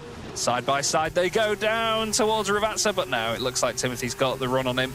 He's able to move away somewhat. Big run down towards the Ravazza section there, actually. Huge, wasn't it? I don't know if Sieber missed an upshift or something, but just all of a sudden that car just hit light speed. That could have been the push to pass coming into play for Timothy Sperrison. Of course, there is no set place where they can use it. They can use it wherever they want on the circuit, and Sperrison is really going for it now on Mark Games. Headed in towards the first corner. I believe maybe both of them were on the push to pass there, and there's a slight bit of contact as Games will, close the gap on Sperrison there and towards the first corner, shut the door a bit too late there, and there was contact inevitable with Tyler Sieber in behind. That is a real shame for the pair of them. They are both now towards the rear end of the field, and what was a great battle for Sperrison and Games. That really did end poorly, as there's three wide, oh my goodness me, between three Spaniards headed in towards Piratella. Guzman Miguelez will be the one to take their position. That is not Guzman. Nevertheless, in towards Aqua Minerale, he has been able to make his way into sixth position. And I've got to say, this is the most screen time Nesta Garcia has ever had here in RU2, because he's always so far in front that we never actually really see him. He doesn't do anything interesting most races, but today he's getting his hands dirty, Chaz. Yeah, we don't really get to see him that much, do we? Because it's always lights to flag stuff. So interesting that we now get to see him overtake a couple of cars. It reminds me of the old Vettel dominance in sort of 2013, where he was never really a feature of the race because he just drove off. But when you put him in a battle, it was a different kettle of fish. Great train here. We've got Miguez ahead of Garcia, Gomez, Trauninger, Christoffel, and Schmidt, all separated by less than half a second each at the end of that last lap. There's a massive train of them all together, but all this is going to take is one mistake from one of these drivers towards the front part of this train, and all of a sudden it's going to get a lot more compressed, and they'll all be trying to make moves here, there, and everywhere. You can see actually in the background now Walter Trauninger having to go defensive, moving over to the left-hand side before the Villeneuve chicane. He's a little bit deeper on the exit. Gomez wanting to make that move in the background. Christoffel having to defend, makes contact with Gomez. Oh, and it's a big old mess. Schmid's run off as well. Oh, dearie me. Schmid went to make the move on Christoffel. Christoffel went late on the brakes and went down the inside trying to defend, and then, well, hit the back of Adrian Gomez. Yeah, it's been a bit of a, maybe it's the heat getting to these guys or something like that. I mean, it's been a bit of an argy-bargy start to the race, we can say, here in RU2. There's still plenty of laps left to be had. We're only on lap number 4 of 26 here. So there's plenty of opportunity for these drivers to really settle into the race, as Nesta Garcia is struggling to keep up with Miguelez and Miguez. I do believe I'm saying those correctly, as through Ravazza 1 and 2. This is such an unfamiliar position for Nesta Garcia to be in. He has always been at the front of the order, absolutely dominating things here so far in this 2026 season. Now running down in 8th position behind where he started in this race. He's lost a spot off the start of this one. It is a real change to what he is used to, and this is where the best drivers are made, when they're out of their comfort zone, you could say. It's really where you can see the best come out of these guys. There's a driver off the circuit. That is Maximilian Nares dropping down the order. We're getting a nice little battle between Troninger and Sperrison. No, that's Ivan Marino and Sperrison. And through the Variante Alta, it's getting a bit heated. Lovely move. Oh, that's daft by Liopi. Didn't need to do that, but wow, he managed to get it stopped. Oh, dearie me. That was Sperrison, wasn't it, at the back? No, it was Skinderi, sorry, that got turned around, made contact with the side of the car in front and just bounced off. It looked a little bit over the top, that, by Melvin, but managed to get it done, I guess. You could see him breathe a sigh of relief there. He's now looking at what we would call the relative box in the bottom left corner, just to check where the drivers are relative to his position, because they all get that little bit of information in the bottom left of your screen to the nearest 1/10 of a second, roughly where a driver is around you. And yeah, Melvin now clear. Nesta Garcia, he's past Miguez, and now he's having to defend into Rivat. So this is exactly what I was on about earlier, though, Dan. You can make an overtake, but then the next corner you'll probably find yourself defending, because it's so easy to come back at another driver around a track like this. But yeah, he's got away from Miguez, and I think you're right with the TH instead of a Z on the end, actually, with Miguez. But yeah, he's cleared off now down the straight. You can hear it on the limiter, actually. He has got a fantastic run off the exit of the final corner, and that could have been a use of the push to pass, defensively used to, what is it? PTD, I guess you could say, push to defend from Roberto Miguez in behind. Nevertheless, Melvin Liopi, what a recovery he has had. He was last at the beginning of the first lap. Now with all these other drivers falling around each other and Melvin just able to pick up the pieces as he's gone along, he's now found himself in 10th position. And this is important for Melvin Liopi. He's relatively far down in the overall championship, possibly facing relegation. I hope we can get the live, demotion standings like we had for the promotion in RU3, because that was incredible. It was a fantastic graphic that we were able to see on our screen. And here's a little off-board shot of Melvin Liopi headed through Aqua Minerale and then climbing back up the hill. And you can see once again the fidelity that these 3 degrees of freedom machines really can offer. Our formula simulators are available to purchase at shop.racing-unleashed.com. Make sure you see and have a little look. And there is the demotions that we are seeing from the lounges. Yeah, it's always interesting, especially in the RU2 category here, because you can go up or down. So you're right in the thick of it, and you're right where a lot of people want to be. There's a lot of drivers from RU3 wanting to come up and make their way up there. There's a lot of drivers in RU2 wanting to go all the way up to RU1. So yeah, intriguing to see how the demotions will work here. But yeah, Ivan Marino and Roberto Miguez currently on their way down. Melvin Liopi, who we're looking at here in what looks like quite a retro livery based on a certain product that you shouldn't ever buy, as he makes his way through the Villeneuve chicane. I do like the variety in liveries. It was one of the first things I asked about when we came in, because usually when you get a branded series, sometimes all of the liveries will be exactly the same. But I'm very grateful to see that there's some lovely creative freedom between all these cars. So yeah, it's easier as a commentator to pick them apart, but even more easy with the names directly above their heads, which makes life very easy. So thank you once again, Silas. But right now, there's a race going on. Tim Potsmader leading the way, 1.3 seconds now, nearly 1.5 seconds clear of Lehocky. And then Patrick Dubac still holding on to third. He seems safe ahead of Jamie Eggio as well. So there's some pretty decent gaps forming between some of these drivers, and not many overtakes now, unless their drivers recovering from incident further down, much like Tyler Sieber, who we ride on board with now. He's 18th, trying to chase down Harris Skinderi and Lauren Stump. I think Stump was involved in the incident on the opening lap, which is why he's so far down the order. I remember him being a bit further up in qualifying. But interesting stuff. Azul Migueles down the inside of Vutric. Vutric saying no thank you, runs wide out of Tamburello. That was feisty stuff there, Dan. Yeah, incredible there from Goodman Miguelez to make the move on Wuthridge, but it's not over yet, as now they're headed through the Villeneuve chicane, and Wuthridge with the inside has been able to just about claw it back. Now Miguelez has the better run off the exit of the corner and the inside line through Tosa. They're still going to be side by side as they head up the hill in towards Piratella. A brilliant drone shot that we are getting from Silas here. Now in towards Piratella they go. Wuthridge will hold on to this position, and now Miguelez could be vulnerable to Nesta Garcia, headed in towards Aqua Minerale. So close to contact between the pair of them. Roberto Miguez is getting involved as well. We've got a brilliant 4-car fight for 5th position here, and they remain as they were. But wow, that was a brilliant battle there. Great defensive driving from Wuthridge. I gotta say, I thought he was going to lose that position after he made a slight mistake off the exit of Villeneuve, but he held his nerve around the outside of Tosa and expertly has held on to that position. Yeah, that was really, really good. I could have, I would have put some good money on Wuthridge losing that position there.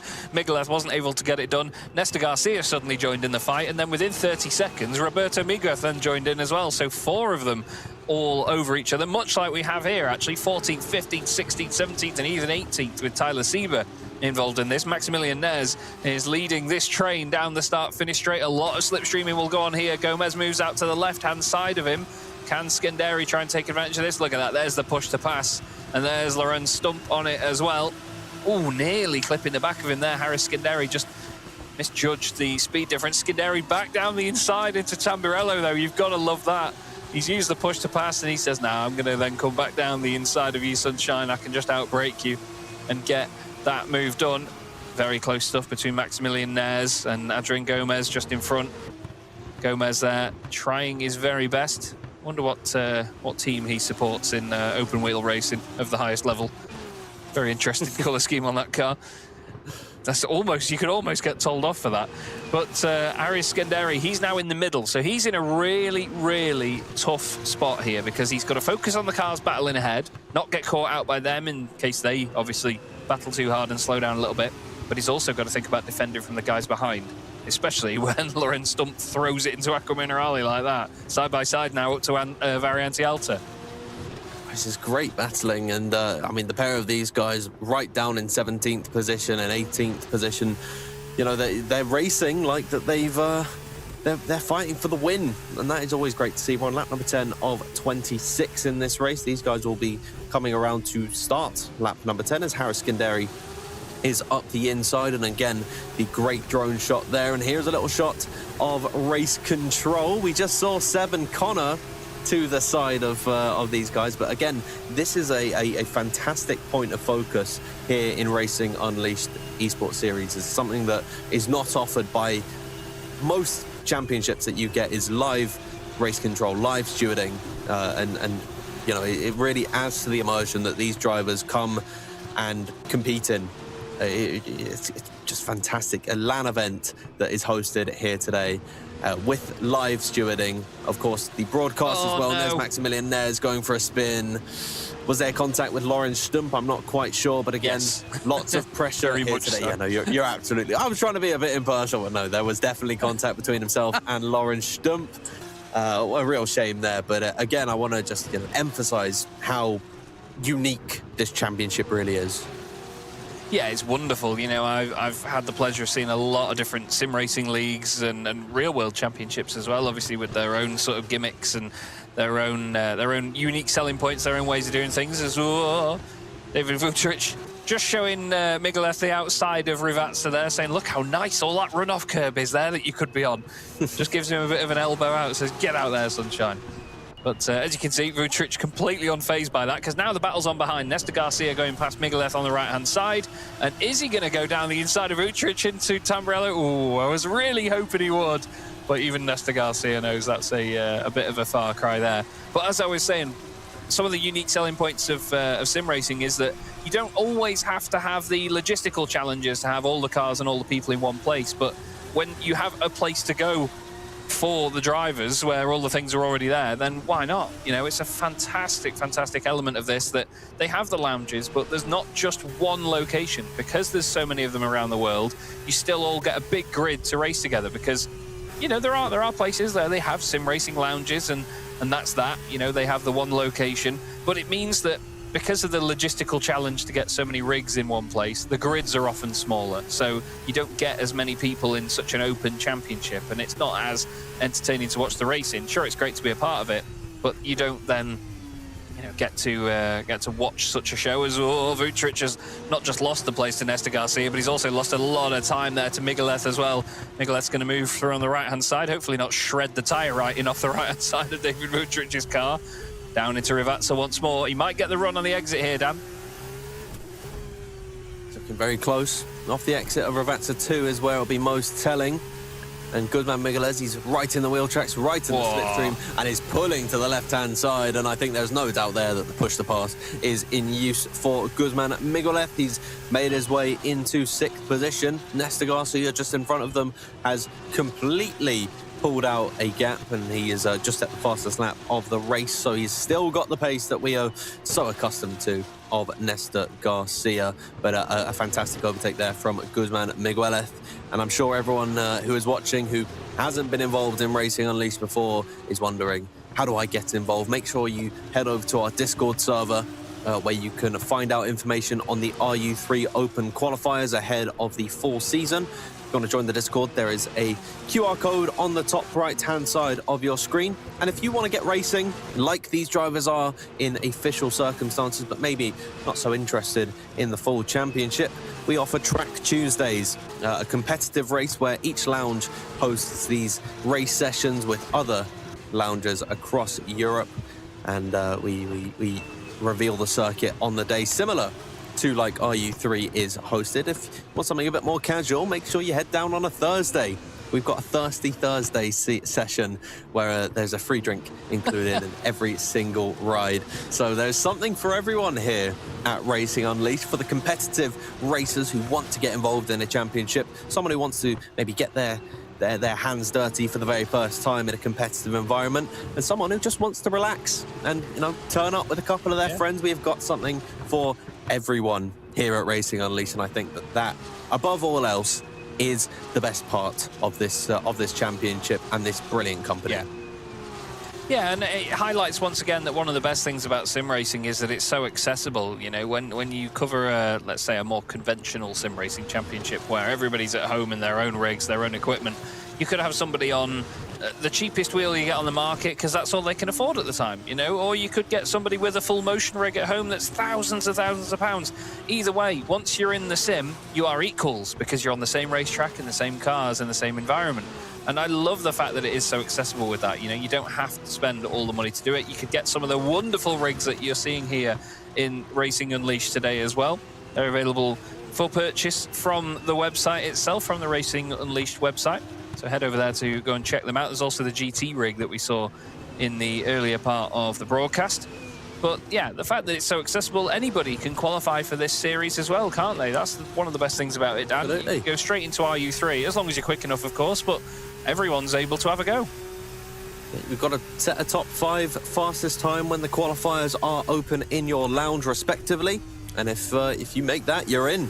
You get to turn up to RU3 and you have the chance to fight for promotion into this race that you are seeing here, into RU2. And if you're a complete beginner, we offer coaching sessions as well with our fantastic staff who are always so highly praised in the reviews that we have. As here is Roberto Miguel looking to the inside line of David Vutric. A nice, simple overtake there. There was no real contest between the pair of them. Miguel gets a fantastic run headed in towards the first corner and is ahead of Vutric into 7th position. Now past the halfway point. I gotta say, this race has flown by. Yeah, it really is flying by at the moment, isn't it? 14 laps completed, or sorry, nearly 14 laps completed. Love these shots here as we see on board with David Vutric. Just get to see what it looks like from the driver's perspective. You can see how the field of view is so well calculated so that the nose of the car that you see really matches where the wheels are. You can see the suspension arms there. They look in the sim like they're just connected to nothing, like they're floating in the air. But obviously, from where the driver sits, it will look fully connected, and they get a good look at those suspension arms moving away. Interesting to see the difference in the performance between these RU2 cars and the RU3 machines we saw earlier. They do move around a little bit, but they're nothing in comparison to how twitchy and sort of slidey the RU3 cars were earlier. These are a lot more on rails, and it's amazing to think that we're going to go up another notch from that with the RU1 cars that we're going to see pretty soon. But yeah, these RU2 machines, massive wheels on them in comparison. They almost look like Hot Wheels cars, don't they, these days, the RU2 machines? But they are very, very hunkered down. We've got Haris Skenderi starting to close in here on Adrian Gomez just in front of him. I imagine there'll be some push-to-pass used here, or as I was going to call it before, PTSODTR, which is push... Oh, I've messed it up, never mind. Get it next time. I'll tell you later. Yeah.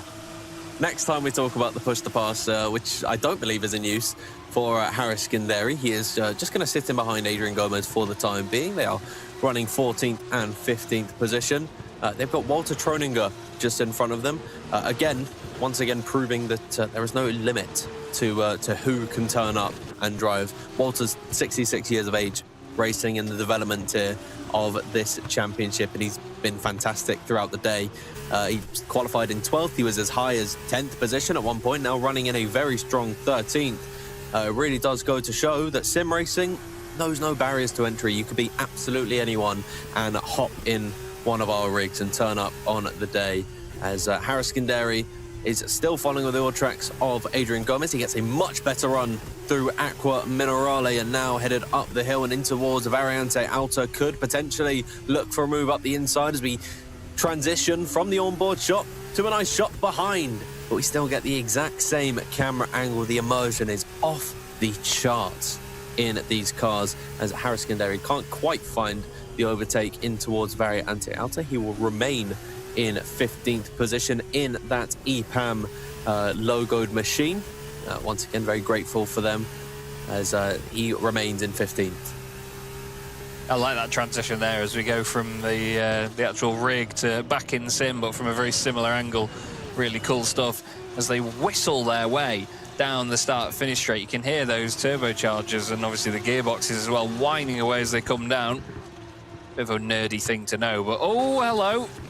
There's a bit of a moment for... Is that... No, it's not Vutric, is it? Sorry, that's Trouninger that's just had the issue there, and he's lost 2 places as a result. And Skenderi goes through and, well, takes prime advantage of that one. Thank you very much, he says. I was going to say I'm off, but he's probably not now. He's going to come back under attack from Adrian Gomez. No, it's a real shame there for Walter Troninger. We were just hyping him up and...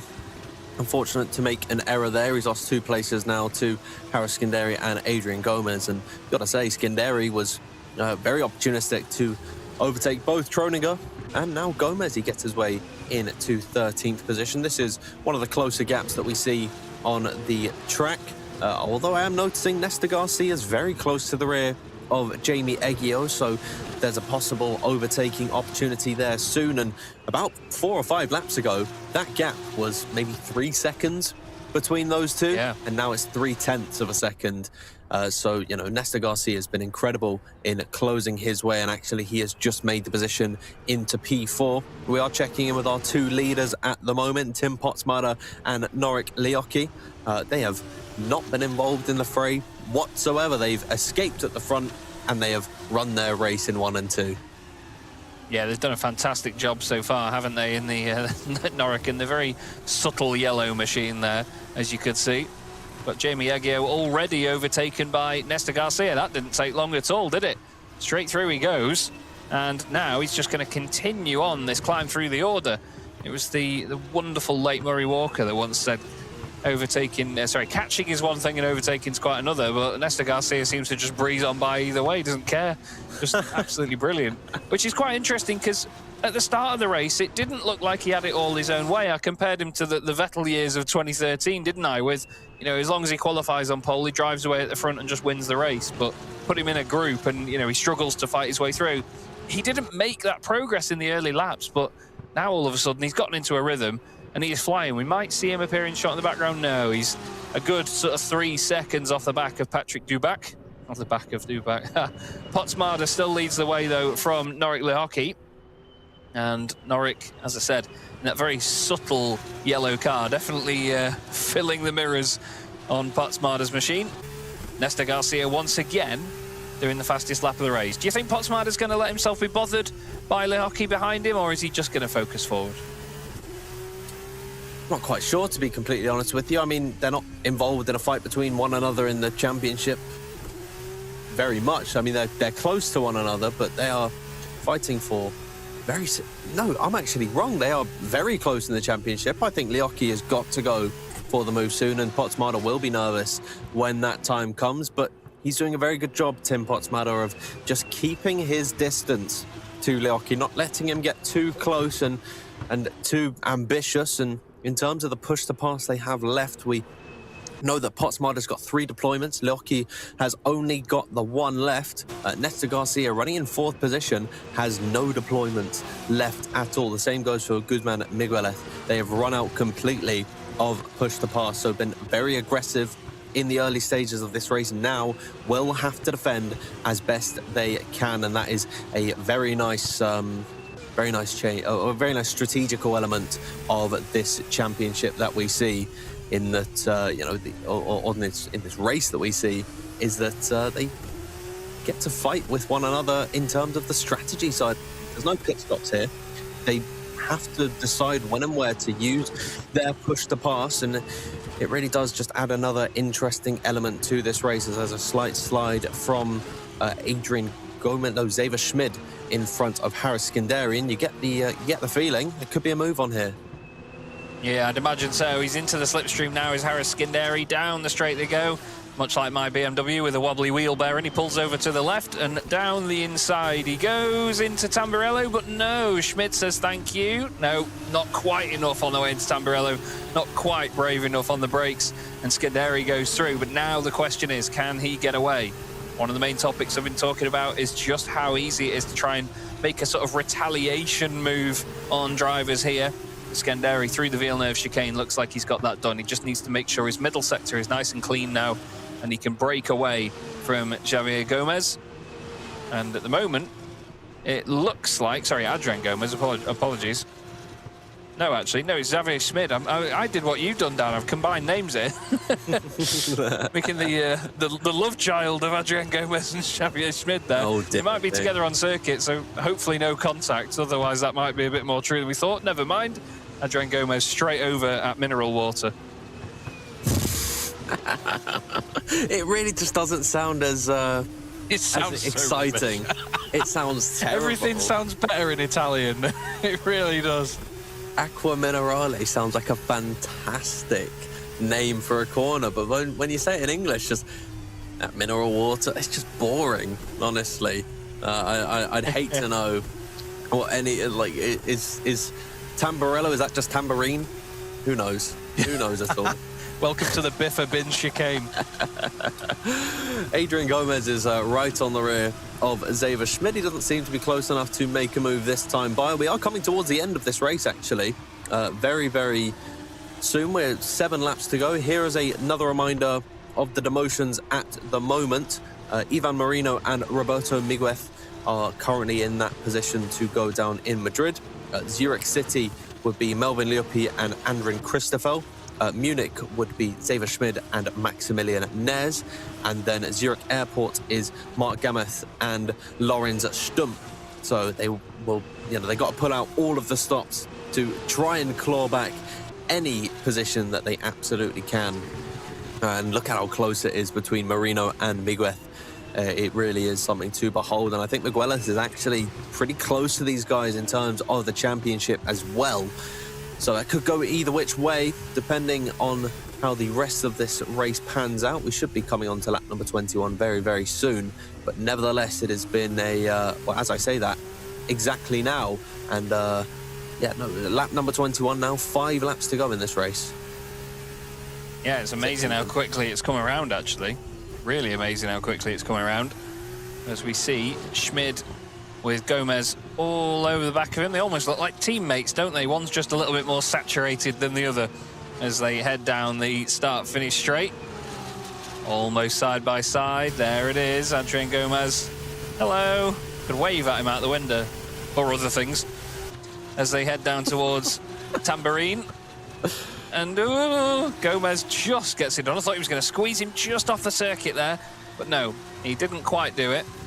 And, well, Schmid lives to fight another day. But look, straight into the slipstream, down towards the Villeneuve chicane once more. For the 22nd time of asking. Fantastic flying of the drone, by the way, from Moritz. And we've got Tobias on graphics too. Thank you very much to all of them, as well as Silas, for doing such a good job. Makes our lives easier, doesn't it, Dan? Gives us some lovely, lovely views and, well, a lot of information. Oh, yeah, absolutely. And, I mean, the broadcast booth is really, really something special. We got a little photo of it in our commentators chat. I counted 23 screens. There's probably more in there, but just the level of production and the level of commitment that goes into this series is really, really something special. And it's for providing what is a great run of affairs for everyone watching on YouTube, and of course everyone watching in the lounges as well. They got the big screens there where you can enjoy the action of being in the lounge itself and still get to listen to both mine and Chaz's dulcet tones. You poor souls. But Guzman Miguelez is now feeling the pressure from Jamie Eggio. Or has he just gone through on Eggio? I do believe he has. Miguelez now up into 5th position, further saving himself from demotion here. Somebody needs to egg Jamie on, don't they, really? Get him moving back up the order. He's not... he was holding 4th place for so long all earlier on. But right now, he's just sort of faded away a little bit into the latter stages. Great drive by Nesta Garcia, it has to be said, to come through the order, especially after not making that initial early progress. But I do love this drone camera. It's very, very well controlled by Moritz. Under the bridge we go. And now, Guzman Miguelez hoping to break away, I imagine, from Jamie Eggio. Up over the chicane, hops one way and then the other. Back on the power, nice and smooth. Look really smooth. He looks very determined as he heads back down the hill towards Rivazza. One more.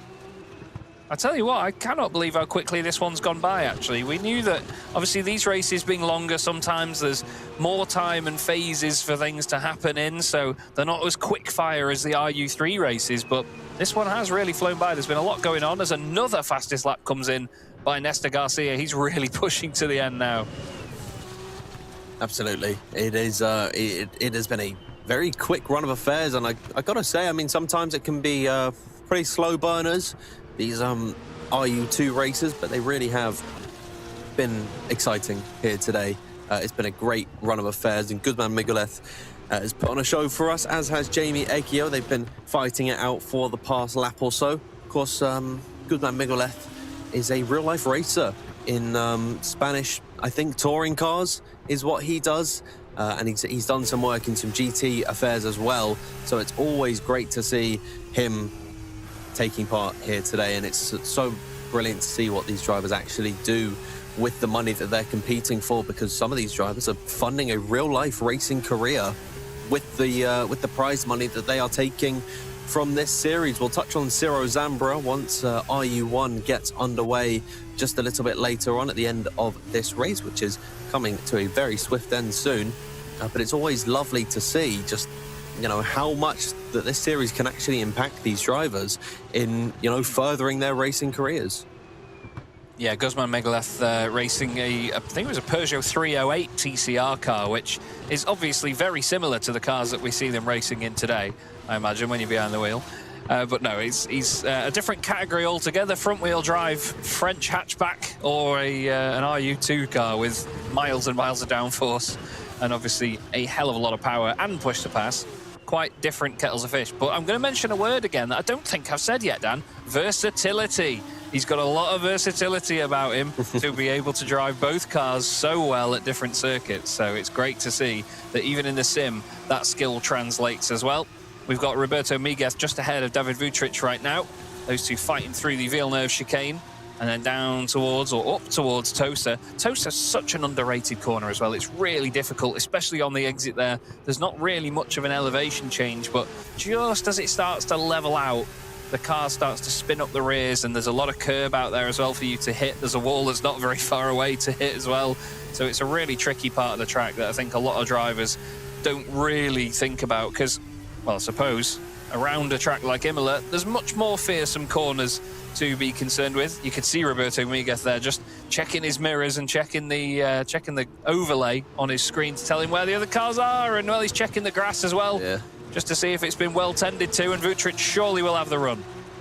Yeah, surely. I think Miguez will have to give up the position regardless. He's cut the chicane, the second part of the corner, and I think it'd be unfair if he kept the position on David Vutric, and he's still fighting it down the inside of Ravazza too, and that is not great. He keeps his nose in there, and Vutric's line just crosses over with his, and now he's been sent into a spin. That will be one for race control to have a little look at there. Vutric and Roberto Miguez making a slight bit of contact at the beginning of lap number 25. That is a real shame for the pair of them, and especially for David Vutric. He did nothing wrong in that affair, and now he's all the way down in 12th position.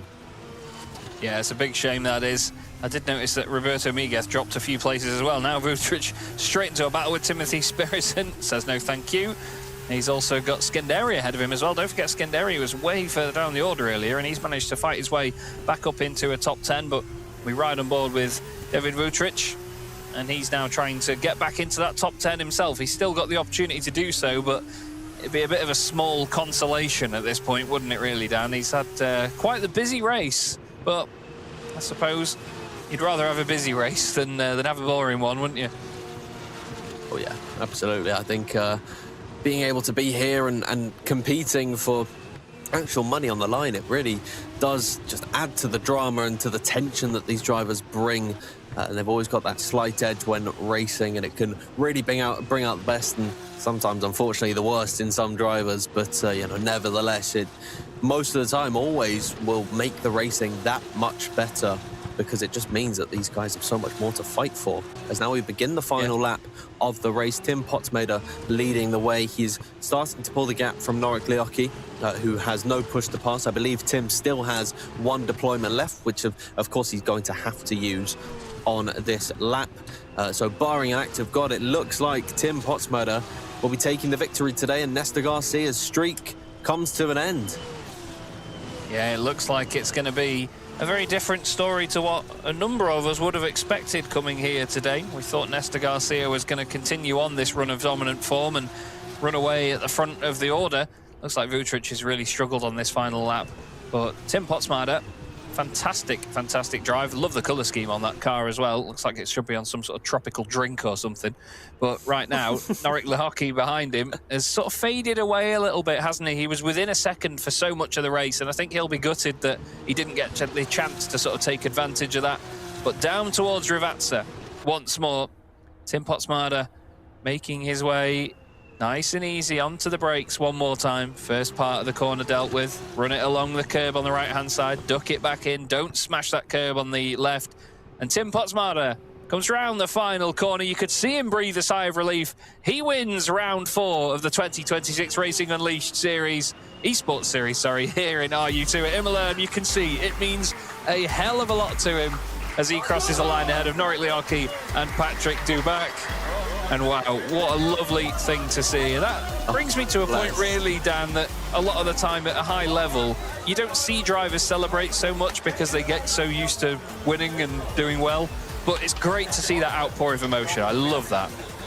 And that's Julian Amann congratulating him there. I mean, wow, that is special.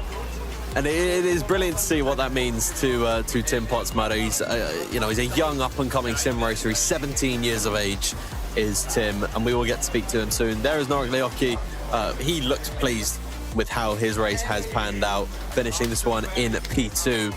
That was really something special. Patrick Dubac as well, coming in third. A very quiet race for Patrick. Yeah. Comes away with a podium in it, so I think there's no complaints from him there. No, absolutely not. I mean, I said earlier, you'd rather have an exciting race than a boring one, but I suppose if you're going to finish on the podium, you'd rather have a boring race and not have to worry about it too much. And I think he'll be really pleased for that. And we'll hear from our drivers in just a few moments' time. But yeah, great race to watch. Plenty of action in that one. And we did wonder whether Nesta Garcia would make any progress. And I still think somehow he managed to be the talking point of the race, despite the fact that he qualified a bit lower down, and obviously had that penalty as well, that one position grid penalty. But yeah, Potsmader takes the victory. You can tell that these guys take this very seriously with the fact he's got the shirt made for this series as well. I love that. I love the commitment to it. But a lovely, lovely performance, and lights the flag is the best way to do it, right? Absolutely, and I think it is once again a testament to what this racing series can provide. I mean, the joy and elation of being able to celebrate with your friends there as a fellow competitor in Jamie Eggio, congratulating one another and talking about the race. I mean, it's all well and good being on a Discord call afterwards or texting your mates after a race, but to be in person on such a beautiful day in Zurich City and to be able to, really just congratulate one another and to digest what has happened, it is a special thing. Nevertheless, you can see at the bottom of your screen, unfortunately, to mention the demotions to RU3, Ivan Marino and Roberto Miguez, so close together on points. Zurich City is Melvin Lioppi and Andrin Christoffel. Munich will be Xavier Schmidt and Maximilian Neres. And then Mark Games and Lorenzo Stump from the Zurich airport will be demoted, all 8 of them to RU3 at the beginning of the full season after the summer break, which is, of course, a downer to talk about, but still, that's part of racing, for drivers to progress, other drivers have got to go back down. Well, I mean, I like the fact that it's a bit more cutthroat like that. You see sim racing series all around the world that are just, they become, everybody gets a participation trophy, and that's not how real world motorsport is. At the end of the day, it has to be a little bit cutthroat here and there. You have to suffer for poor results sometimes, because that's the way the world works. So if a driver doesn't do enough to stay in the category that they've worked to get into, then they shouldn't be there at the end of the day. They if they haven't cut to the chase like some of the others have, then that's just how it goes. And I'm sure we'll see some of them come back up. They might bounce back up from RU3, but I like the fact that it is that bit more cutthroat. That poor nail, Chaz, you've hit it on the head with that I've been called many things, but never that. Wow. I don't know where it's that usually Chad. The funny one is Chad, especially when it's in my email signature and people still call it me, even though they can see it right before them. Well, there you go. Anyway, you're Draz now. There is there you go. There is your provisional standings. Nesta Garcia still leads the way, but the gap has been cut massively to Tim Potsmader, and Norik Liocki with that podium remains in P3. We will have another look at the standings in a little bit of time, but now, Chaz, it is time for our interviews. It absolutely is. Yes, we're going to go third, second, first with our interviews, which means that we will be starting with Mr. Dubak, who had a very, very quiet race at Imola this time round. Welcome to the box, sir. You must be, well, pretty chuffed to get a podium from that one, even if it was a quiet race. Well, I like quiet races if you end up third. You can't ask for much more than that. I knew that I won't really have the pace of Nestor or maybe Norik, or as we saw, Tim as well. So I'm pretty pleased to be probably with the fourth fastest pace to end up third. Yeah. I was going to say, it's very highly contested at the top of the RU2 category. Nesta Garcia, obviously the guy to beat. What were your thoughts when he started closing in towards the end of the race? I was checking in on the timings, and I was just not surprised, but a bit worried about his pace. He just made such big steps, jumped away 3-4 tenths a lap, and I was just hoping that he has no push to passes left after he has to overtake 5-6 guys before that, and it turned out he hadn't any push to passes, so I was fine. Yeah. And obviously a big summer break now until September for the next round of the championship. What will you be doing between now and then to prepare? Well, probably practicing a bit.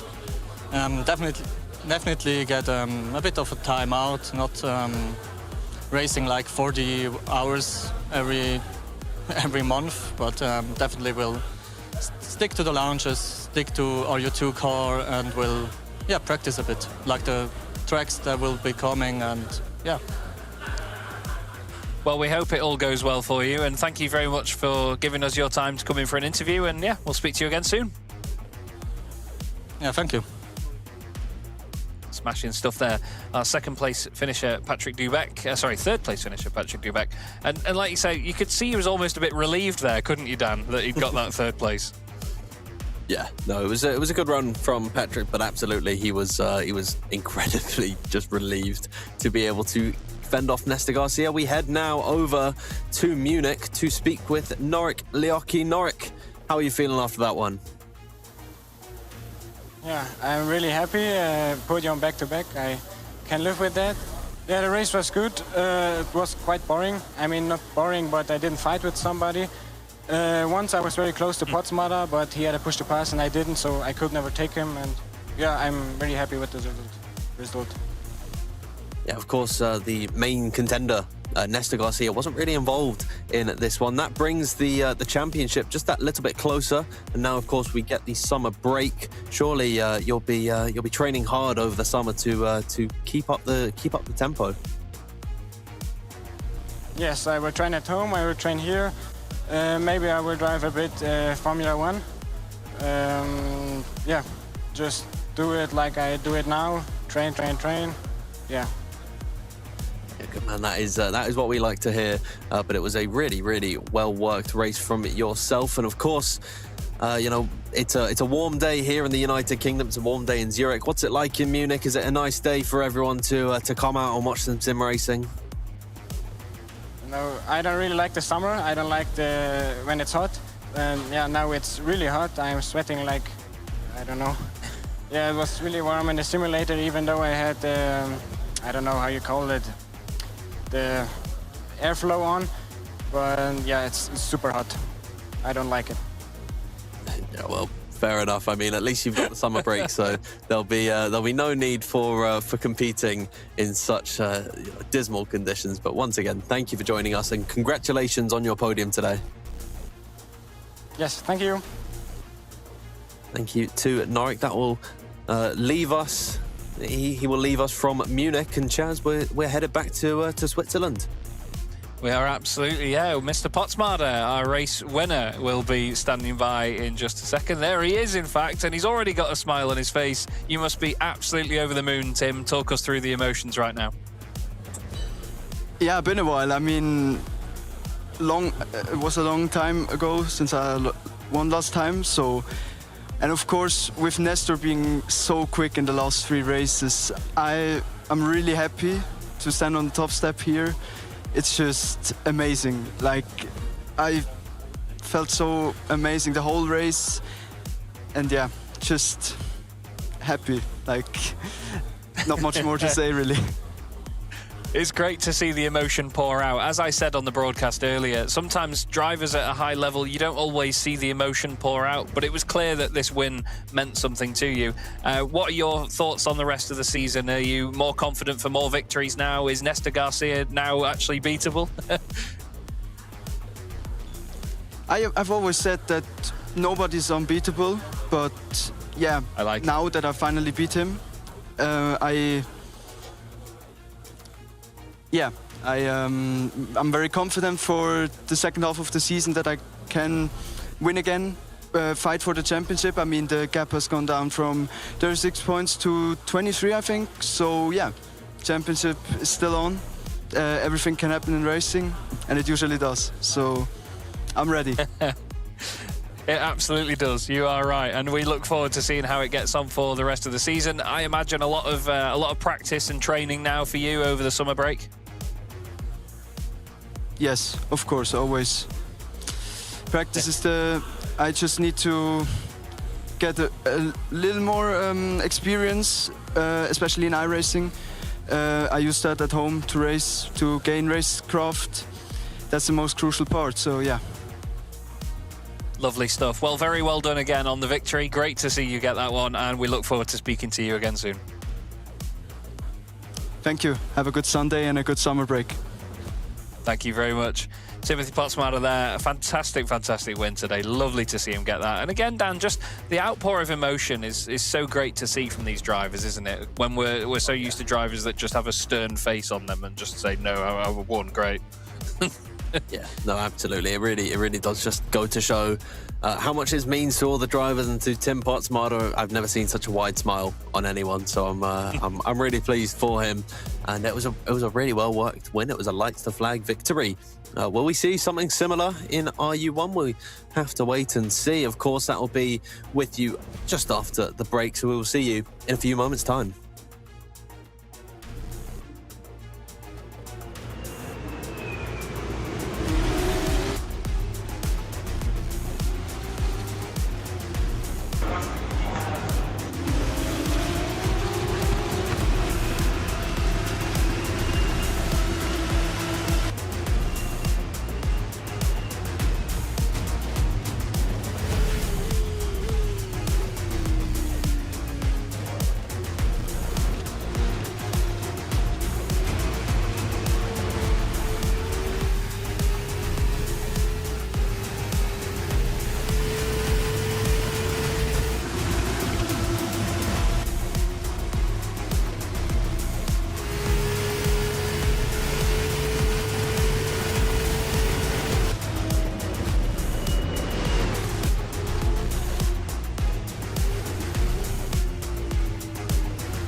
This is the RU Esports Series, a new era of sim racing, built for the world's fastest drivers, competed live and broadcast globally. With one of the largest prize pools in sim racing, RU Esports rewards performance at the highest level, across every race and across the entire season.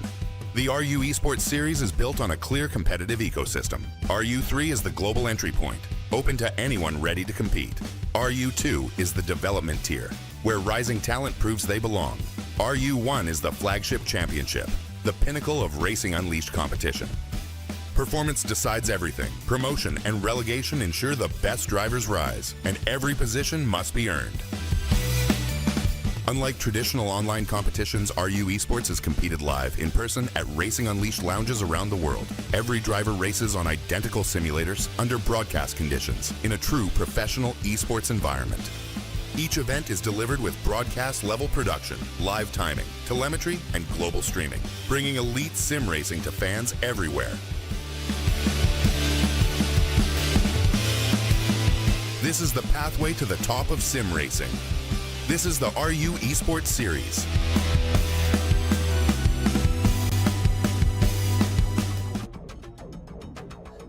Welcome back, everyone, to the Racing Unleashed Esports Series, where we have just seen RU2 come to a close. Now it is time for the main event, of course, RU1, where the very top drivers here in the Racing Unleashed Esports Series will be competing around Imola once again. We have seen a hectic race in RU2 just take place. Will we see something similar here today? We will wait and see, where of course the stakes are that much higher. 3,000 francs for the winner of this race.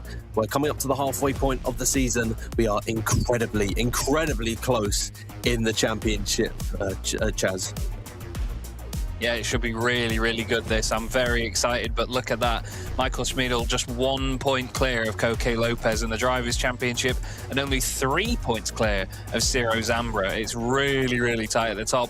Enrique Marinon, sort of best of the rest, with Yannick Pletcher right behind him on 59 points. Alejandro Sanchez, 6th position for him at the moment, but it's so close from then on down. I mean, Sebastian Hirsch and Angelo Michel, both 7th and 8th on 50 and 44 points each. Not even 10 points between those three drivers. And again, anybody further down the order could have just one good race in this championship and suddenly fly up the order. I mean, look at Mario Stanic, for example, the Swiss driver in 10th place on 33 points. If he took a win somewhere, he would almost more than double his tally if he had a really solid race. So, like I said, all it takes is one good race, one bad race, and things will very quickly flip in the other direction. Absolutely, and it most often does here in RU1. What looked like the season of Koke Lopez and Ciro Zambra fighting it out, a big bit of drama between them, means this man, Michael Schmidl, is the championship leader, but it is just by a singular point. And then he is only, 2 or 3 points 4 points maybe ahead of Ciro Zambra in third position. So it really could go any which way. There is Koke Lopez, who makes an incredibly long journey every single time. He's hyping himself up to get ready for today. Ciro Zambra as well in the cockpit at Zurich City. So we'll see him in action soon. But again, yeah, just getting the warm-up done, getting ready. It's always nice to see again, you know, we touched on it a couple of times, to see everyone prepping for their race. But then you still catch glimpses of Julian Amann and Jamie Eggio in the background. These guys who race in RU3 and RU2 today, they're sticking around, staying for RU1. And it's become a whole event between everyone who turns up to these things. Yeah, absolutely. Like I said earlier, the RU1 and the RU2 drivers, they maybe could have been around to sort of watch the drivers that were competing ahead of them. But right now, you get it in the other direction, where the drivers hoping to come up from RU3, up into RU2, up into RU2 from RU1. They want to also stick around and see what they're going to be going up against as well. We've got Michael Schmidl, championship leader, on screen right now, screaming his way around Piratella, down to Aqua Minerale. And look at the speed difference in these cars to the RU2s that we saw earlier. It's absolutely mind-blowing, the pace of these machines here. They're a lot lower, a lot wider. They look absolutely massive in compared to the RU3s that we had. But yeah, a wonderful, wonderful bit of kit here. Obviously, a very modern Formula car. And I'm excited to see what the drivers can make of it. Is Michael Schmidl melting the brakes down to Rivazza. Yeah, this is his out lap. Can you imagine what his fast lap will look like? Well, you don't have to imagine, you're about to see it now. Headed down the straight, taking a straighter line that he can in towards Tamburello chicane, braking just about, what, the 50 meter, between the 50 and 100 meter board. I mean, these cars have got so much braking power, so much downforce, they can practically throw the cars in through the corners and it will still stick to the circuit. Surface, as Schmidl is absolutely blitzing his way through the Villeneuve chicane and now uphill through Tosa. A slight lock up to the front left for Michael Schmidl, the championship leader, making a slight mistake early on this lap. See if he can recover it through Piratella, which with the static shot, I mean, it really does show how fast these cars actually are. That I think these moving shots, although the drone shot looks incredible, doesn't really capture how quick these cars actually are. No, it's a purple sector 1 from Michael Schmidl, 21.894. Purple sector in sector 2 at the moment belongs to Koke Lopez, 29.227. He was over a tenth of a second quicker. So I think Lopez is due to go quickest at the moment of these two. Trading sectors, he locks it up again on the way to Rivazza, but it's a bit more tidy than his outlap was. That's really tidy through the second part of Rivazza as well. Koke Lopez will probably get to the line first, I think. And then we'll see. Yes, he does. He does a purple sector 3. And Michael Schmidl does not take it from him. He goes third fastest, down to fourth fastest now as well. So Koke Lopez clear by about 3/10. A wonderful final sector. Finds loads of time. Enrique Maranon goes second fastest. Matthias Aurelia is third. And, well, Michael Schmidl ended up sixth at the moment. Wow. Championship leader Michael Schmidl, slightly further down the order than I think he would want to be, especially when his closest rival, Koke Lopez, is starting on pole position. I think Ciro Zambra is in about 8th position, I want to say, is where I caught him. But again, 7th now. 7th position, so a pretty poor qualifying from both Michael Schmidl and Ciro Zambra. We'll see how they cope in the race. It should be slightly longer than in terms of lap count compared to RU2, due to these cars being absolute monsters in comparison to the RU2 machines. We will get the qualifying order up very, very soon. We're just calculating and making sure everything is all right. But we do know that Koke Lopez will be starting this race on pole position after a bit of a controversial run in Spa with himself and his main title rival at the time, Ciro Zambra. There was a bit of contact between the pair of them. They're looking to avoid it this time in Imola, but at a circuit that is very difficult to overtake at, we will you know, anything really could happen. It is a Spanish 1 and 2 in the Madrid lounge. It's Koke Lopez on pole position, nearly 2/10 ahead of Enrique Marignon. Matias Orwella starts this race in 3rd position. 4th is Yannick Pletcher. 5th belongs to Mario Stanic, and then Michael Schmidl starts this one in 6th. 7th for Ciro Zambra. Augustin Torlashi is in 8th. 9th, Sebastian Hirsch. Alejandro Sanchez starts this one in 10th. Angelo Michel is in 11th, and then Marcos Valverde with the last representative lap time is in 12th. Sinan Demirbas is 67 seconds off the pace, so that is a very unfortunate qualifying run from him. He will start in 13th. Bit of a smaller grid today, Chaz. We've got a couple of absences. Mohamed Ramsey is working today, unfortunately. Sergio Sabrino, I should say, and Fabrizio Donoso are unable to get to the lounge. And then Simone Etzi has actually left the championship. So we've only got 13 drivers on the grid tonight, or today. Yeah, it's a bit of a shame to have a smaller grid, but I suppose for the drivers that are able to make it, it gives them an opportunity to score points, gives them the chance to be rewarded for their attendance. We always do say that in virtual racing, real life comes first. You know, no matter what level of competition, real life always comes first. And I think that it's certainly a time to really reflect on that ethos. But yes, as we've been reminded by Seb Hawkins, who is always in our ears in the background. Big brother, he's always watching, is Seb, bless him. But we have, obviously, a lot of vacancies for some talent to make its way through here. And also, because the grid is smaller, we may see some drivers really surprise us today. They may be a little bit under the radar when we have a full-size grid. But today, when they've got a bit more time in the spotlight, we could see some pretty interesting runs through the order, I reckon. And checking into the YouTube live chat, I think a great point has been made by David Sobrero. And of course, RU3 competitor. We saw him earlier today. We spoke to him earlier today. He says the smaller grid will perhaps mean closer racing. And I think he's absolutely right. I mean, the top 12 were separated by 1.1 seconds.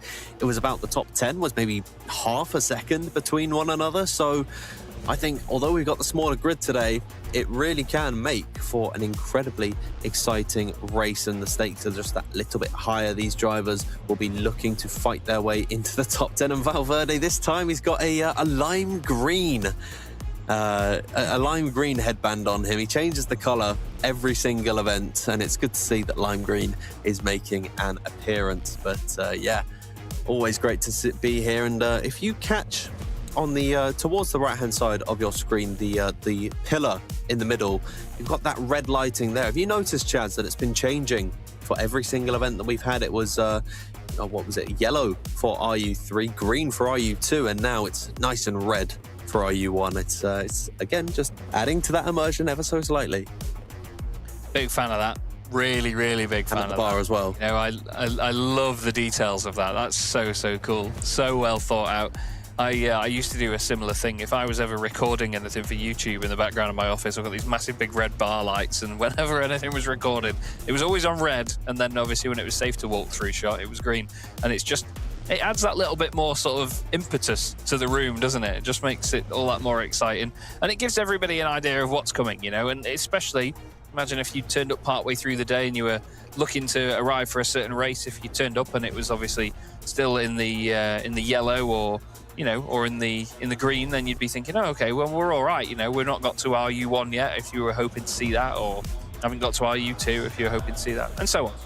So I think that's really, really cool. Lovely that they make the use of those features of the wonderful lounge that they have. And here's a little shot in the Zurich City lounge at the bar scene. Everyone is just sat there enjoying the show, giving a little smile, maybe a little wave to the camera. I wonder if they can hear us, but yeah, nevertheless, it is always lovely to see. They can hear us, oh dear. So yeah, no, it's always lovely to get a look into the bar and see so many happy, smiling faces. As once again, we are taking on Imola. This time it is 30 laps here in RU1 across 19 corners, spread across the 3 fantastic sectors of Imola. 4.9 kilometers in length with 34 meters of elevation change and some iconic corners, the Variante Tamburello at the end of the main straight. Plenty of overtaking to be had there. The sweeping corner of Acqua Minerale has caused some issues with drivers spinning down there. And Ravezza 1 and 2, the final two braking zones along this circuit, making for some last dash overtakes. As here is your starting grid. Sinan Demirbas starts this one in 13th position, ahead of Marcos Valverde in 12th and Angelo Michel in 11th. 10th position belongs to Alejandro Sanchez, ahead of Sebastian Hirsch in 9th. And 8th belongs to TC driver Augustin Torlaschi and Williams F1 Team Gaming, Ciro Zambra. Michael Schmidl, championship leader, starts this race in 6th position, and Mario Stanic is in 5th. Yannick Pletcher starts this one in 4th, with Matias Orwella, one of our guest drivers, starting in 3rd. And it's an all-Spanish front row of Coque Lopez starting on pole position, ahead of Enrique Marignon. And then we see all of the drivers on the grid once again. And Chaz, we spoke about the liveries being different in RU2. I think in RU1, they pull it to an absolutely new level. Look at the cars we see on the grid. Yeah, it's lovely to see them all representing their own organisations as well, and the identities that they carry on these cars. It's fantastic, really is. Obviously, you see the Williams Esports livery there on the 3rd place car of Matias Orwella. 4th position, Yannick Pletcher on the right-hand side of the screen there, and then Mario Stanic starting in 5th. It's lovely that we get a good mix of these liveries on the grid. And like I say, better than having everybody in a car that's just all the same colour. But I'm excited to see whether Coque Lopez can break away at the front of the order here. Obviously, we've got to keep an eye on Ciro Zambra as well to come through the pack, whether he can make up places in the early stages of this race. Should be about a similar length race, this one, even though it's more laps, simply with how fast these cars are. Less than 1 minute 20 in qualifying. That's terrifying speed. Oh yeah, it is very, very quick. 30 laps to compensate, of course, instead of the 26 that we saw in RU2.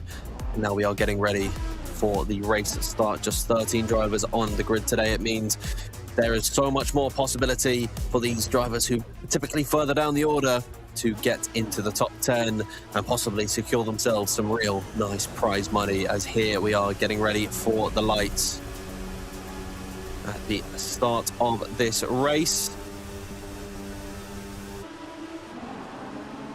And we are underway for RU1, the first of 30 laps to be had here. Coque Lopez headed in towards the first corner. They go. Is trying to defend from Enrique Marignon. So close to a bit of contact there. Yannick Pletcher is going to sneak on through, and Marignon is off the circuit. In comes Matias Orwella and Ciro Zambra, who's had an excellent launch off of the line. Coque Lopez has absolutely rinsed the field at the front of the order. Yannick Pletcher into 2nd position. 3rd is Orwella. There's a couple cars off at the back, and oh dear, there's so many drivers spinning around there at the end of the Villeneuve chicane, and that has really been a dramatic start. And I gotta say, one of the drivers, Michael Schmidl.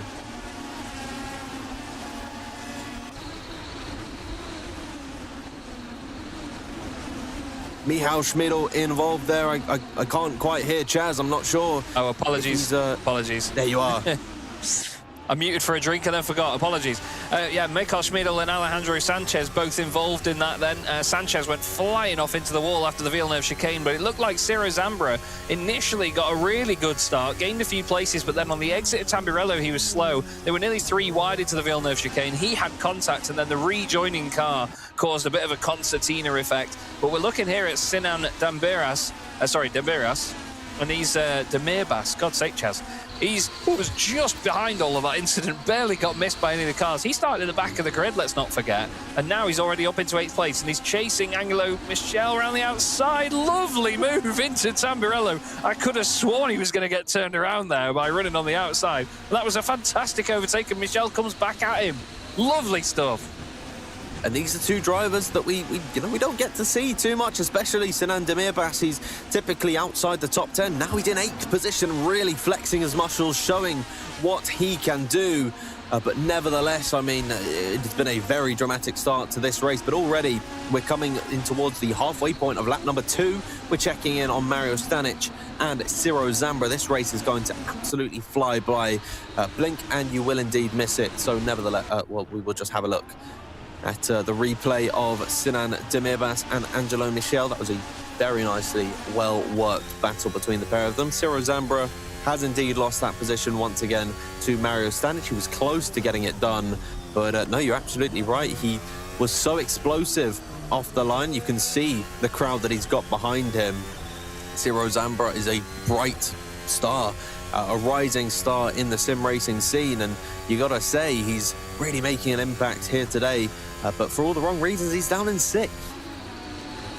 Yeah, it was a bit of a busy... Oh, big contact in front of him. Aurelia down the inside of Maranon. And there's huge contact into Tamburello. The two of them both wanted to commit to the inside line, and it just didn't work out. And that means now Mario Stanic, who started 5th on the grid, is up into 3rd place. Ciro Zambra now finds himself in 4th. Sebastian Hirscher, we look at here, up into 8th position. Everybody basically gaining off of that. Alejandro Sanchez, considering the accident he had earlier in the lovely Coanda colours, now back up into 9th place. Absolutely, and it really does just go to show how quickly things can change in this high-pressure environment, in something that these drivers really are not used to.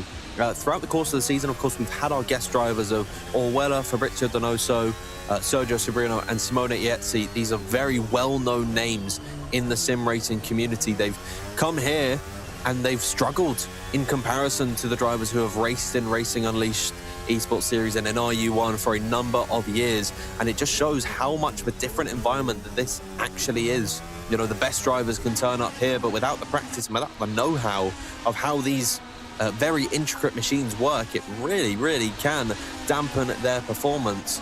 So it's a real testament as to how good these drivers are at the front of the order, as we have a very nice battle here. Sebastian Hirsch is looking for the move on Marcos Valverde, and Alejandro Sanchez will say thank you very much, follow Sebastian Hirsch right through, gets it wrong at the second part of Tamburello, and actually could be now vulnerable to Marcos Valverde, but no, very nice overtake there from Hirsch and Sanchez there.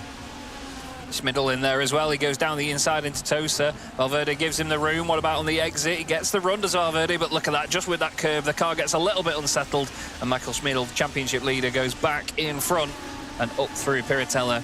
He will go now, not focusing on his rearview mirrors, but now looking at Alejandro Sanchez in front of him, a name that a lot of us will remember from the Apex Racing team for a long time. Did really well in the Porsche Esports Super Cup. And now he is with Coanda after the Apex Racing team unfortunately sort of disappeared quite a bit over the last year. But Michael Schmidl will have all confidence with the fact that he can chase down and maybe overtake Alejandro. But this is close stuff here, and obviously very frantic, fast-paced action, isn't it, this? Even with the speed of the cars, you would usually expect with faster cars that it's harder to follow, harder to overtake, as Ciro Zambra shows us it's good to do both. But with the speed of these machines, any little tenth here and there makes such a difference. And look at that rig throwing him around there. He's actually quite sat, well, he was sort of sat slightly off-centre to the left there. I know it was moving around a bit, but even still, it looked like he was very much sort of off-centre to the rig. That was quite interesting. Every driver's got their own little quirks that you come to notice when you have the camera on them. And it's something that sim racers, you never really get to see that. Of course, they've all got their webcams, and maybe they're streaming on Twitch, but you never get that on a broadcast. And I found myself, on the rare occasion that I'm sim racing, I tilt my head to the right ever so slightly. I have no idea why I do it, but it just helps me, fight to get to 1,000 I rating. Which is, it's not great, but it may. Yeah, honestly, I can never do what these drivers do, but they all have individual quirks that you come to notice when you've got the camera on them, and it could be something in their pre-race or after-race rituals that they do, as Enrique Marignon is down the inside of Marcos Valverde, trying to recover what he lost in the contact with Matias Orwella. As now the fastest lap comes out from Ciro Zambra. It's getting very hotly contested in this train. Tolashi there moving past Valverde as well. It's amazing, actually. Valverde's lost a number of positions in about a lap. He's just gone down like 4 places as all of these guys pick him off one by one. But now Torlashi up into 11th position. Ciro Zambra with the fastest lap of the race in 3rd place. Yannick Pletcher still holding on to 2nd. Koke Lopez, of course, still leading the way. Doing a wonderful job at the very front of the order. A little bit of smoke on the inside of Tosa there, as it's all very, very close in this train. This is surprising me, actually, with how close the train is staying together, because usually, as I've said, in cars like this, it can be a little bit more difficult to follow. They're so aerodynamically dependent that any form of dirty air can really affect the feel of these machines. There's just a little moment from Augustin Torlashi. He's going to get caught up by Valverde once again, so he's undone the progress on this lap. Marignon right up behind Michael Schmidl. Michael's not been able to continue moving forward, has he, actually? Now he's got Hirsch back in front of him. Sanchez is no longer the target, I guess.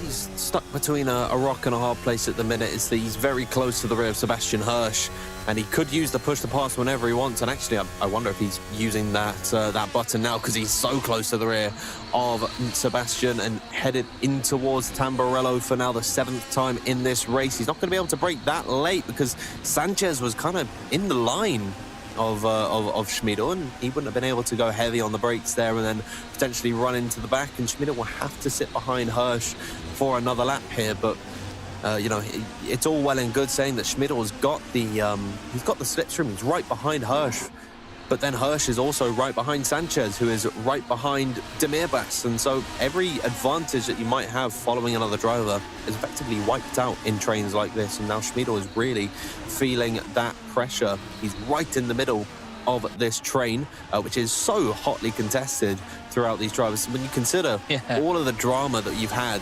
so far in this race, it is special as we get another little look at the fantastic motion simulators that we have with the 3 degrees of freedom system that we have. You can see all of the moving parts working to their greatest effect. Handmade, these simulators are in the home of racing in Maranello, with a dedicated team of engineers working on them. You can buy your own at shop.racing-unleashed.com, and you can inquire about a Formula or a GT rig, which could be yours. The exact same that they have here, but in your house. So yeah, no, really special these pieces of equipment are as we continue in this race. Only on lap number 8 of 30, still a long way to go here. Yeah, it's really good that the laps aren't ticking by too quickly here, because I'm anticipating a bit of a kick-off in this pack that we're looking at now. It's going to take one little mistake, and all it's going to do is then just throw all of this into jeopardy. If it comes from the front of this train, I mean, if it comes from Sebastian Hirsch, who is starting to lose the sight of Alejandro Sanchez, then all these guys behind will suddenly concertina, and there is a mistake, but it comes from the driver you'd least expect it from. Michael Schmidl making a big mistake down into Acqua Minerale, and all of a sudden Marignon all over the back of him. But let's not forget that Marignon was turned around earlier on due to a battle down at turn 1, so he wants to recover through the pack just as much as Mikael does. Obviously, they all want to be at the front anyway, but yeah, when you've started near the front and you've ended up further down the order, it's a bit more frustrating. He said about the quirks earlier on, you can sometimes get the concentration tongue. Enrique Marignon seems to be eating his bottom lip as well while he tries to drive as quickly as possible, tries to get every little bit out of this car. I don't know quite how they can race so cleanly and so well with so many people stood so close around them. That'd really wind me up. Oh yeah, absolutely. I think that would really add to the pressure of all these drivers. We've got a little push to pass update. These drivers are being very conservative, barring some of them in the midfield. Sanchez, Hirsch and Schmidl only have 3 deployments left for the rest of the race. We're only coming up to a third of the way through here. So there is still plenty of racing left to be had. They've only got 3 deployments of the push to pass left to go. Koke Lopez and Yannick Pletcher, they've got the most out of anyone. They've got 6 deployments left in this race to utilize. And so it really can shake things up. Because there was a car off the circuit, I believe, just in front. That might have been, I want to say, Alejandro Sanchez had a slight off there, possibly Sinan Demirbas. I'm not quite entirely sure, but someone had a slight off at the exit of Acqua Minerale. I think it was Demirbas just in front of them. I think Demirbas was the one having just that little bit of an excursion, because he's suddenly been reeled in by Sanchez very quickly. And here it is, actually. Alejandro now right in the slipstream as he comes up to the back of the bright yellow machine down towards turn 1. It's not going to be enough to get the move done. Let's not forget, though, that we have push to pass to think about as well here. The drivers have to strategically deploy that over the course of this race, and they only get a certain number of them to be able to use, which I quite like. I enjoy the fact that there's more strategy involved in this, obviously without any pit stops or anything. They just have to think about when they use their energy and whether they need to save it for attack or defense, I guess.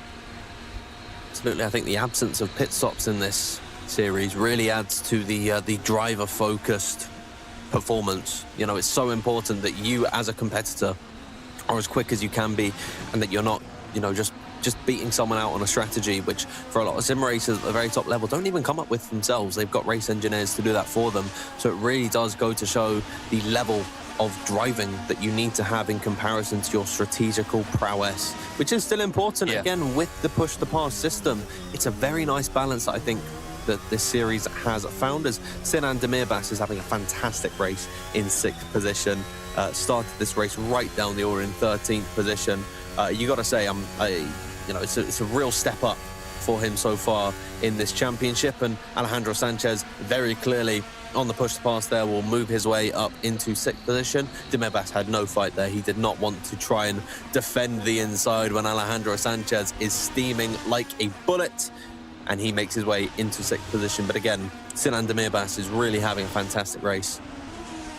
Yeah, he's doing really, really well. Lovely stuff, especially, like you say, from starting at the back of the grid. On top of that, just having a look at him in the championship, and well, we've only got him on 31 points at the moment. He's 55 off the top spot, but he could double his tally with a good enough score on just one day of racing. So he's in an interesting spot, but I know that he'll be really happy if he can finish today that little bit higher. Here's Enrique Marignon, trying to get past the driver in front of Matthias Aurelia. I don't remember, it's Orwella, isn't it? Sorry, Orwella getting that position back off him, actually. But Orwella was the other driver that was around earlier at Tamburello. So these two will be maybe carrying, I was going to say a bit of red mist, maybe just a little bit of red vapor around them, just in case they have a move or something. In the background there, Torlashi having a bit of a weave out of the final corner. Clearly the tyres aren't hot enough yet. But when you've had an incident with somebody and then you come back across them later on in the race, you do sort of carry that with you, don't you? You do start to worry, oh, what if it happens again? Or maybe you're a bit angry, so you think you might send it on them a bit harder. What do you reckon? Yeah, no, it is absolutely true. And sim racers, they can hold a grudge, honestly. I've seen throughout the course of entire seasons drivers clinging on to what happened in round number 1 compared to round number 10 or something of the sort. So yeah, no, sim racers really can hold a grudge, especially when you're in such close proximity to one another. The pair of these two, Enrique and Matthias, are both in the Madrid lounge. They're not quite next to each other. I think Orwella is in Simulator 1 and then Marignon is in Simulator 6. So they're across the room from one another, but still being in the same room as a driver you've just made contact with, it really, really can add to the tension, especially maybe if you look over and you see them, see their face and see what they're doing. It can add to the tension, as here is Ciro Zambra on the rear of Yannick Pletcher. And funnily enough, these two are actually next to each other in Zurich City. They're right beside each other in the same rigs. Not the exact same one, that would be a bit close for comfort, but they're right beside one another, and they're fighting it out here at Imola. I mean, it's brilliant. It's just, when do you ever see that, barring the upper echelons of sim racing? It'd be interesting to see if they ever do a tandem rig like those tandem open wheel cars that they used to have a long time ago. Yeah. That would be lovely, wouldn't it? You know, you could take a family member in the back seat of the car and give them a hot lap, you know. They used to do that, actually. I think they made 5 of them a few years ago, and I think 2 of them crashed quite heavily into each other at Donington Park a while back. I think 2 of them were based on Minardis. I think Minardi made 4 of them, and then 1 was red, as if it was a Ferrari or something. And there was, 2 of them crashed into each other very spectacularly at Donington. Anyway, Ciro Zambra, hopefully he's not going to crash spectacularly into Yannick Pletcher, because he is right up behind him now, and this has been great progress from Ciro Zambra. I did say earlier on that we need to keep an eye on him and see how he makes his way through the order. He had a bit of a topsy-turvy first lap, but he's all over the back of the car in front now. And surely this will be the move on Yannick Pletcher. The slipstream is helping him out massively. He's going to go to the right-hand side. Yannick makes him work hard for it. But if anything, that's probably going to make Ciro's life easier, because through the second part of the corner, he's going to be on the inside. Yannick tries to just force him off the road, runs a little bit wide through the second part of it. And now they're close down towards the Villeneuve chicane. Now look at that. Ciro uses the push to pass very clearly round the outside. Make sure the job is done before Villeneuve. And through he goes. That was really nip and tuck stuff. But I tell you what, credit to the simulator itself as well for not over-exaggerating that contact, because how many times have we seen a simulator overreact to something like that and ruin a good battle?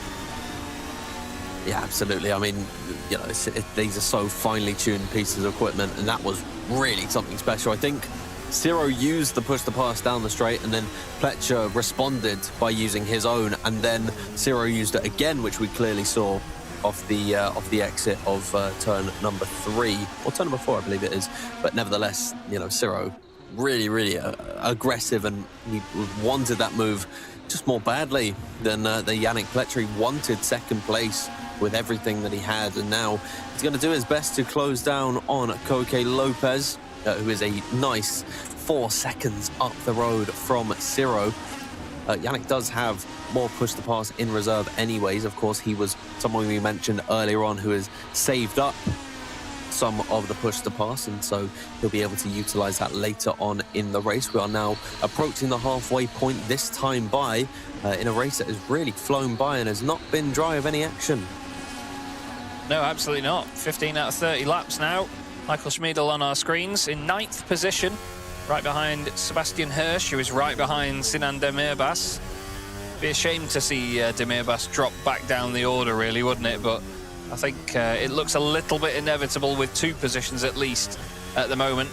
Championship leader Michael Schmidl will be really hating the fact that the drivers he needs to battle with most for the championship are currently 1st and 2nd, while he lingers down here in 9th place after a difficult time in the opening laps. It's been a solid drive and a solid recovery, but yeah, it's not been the easiest of rides for him here at Imola.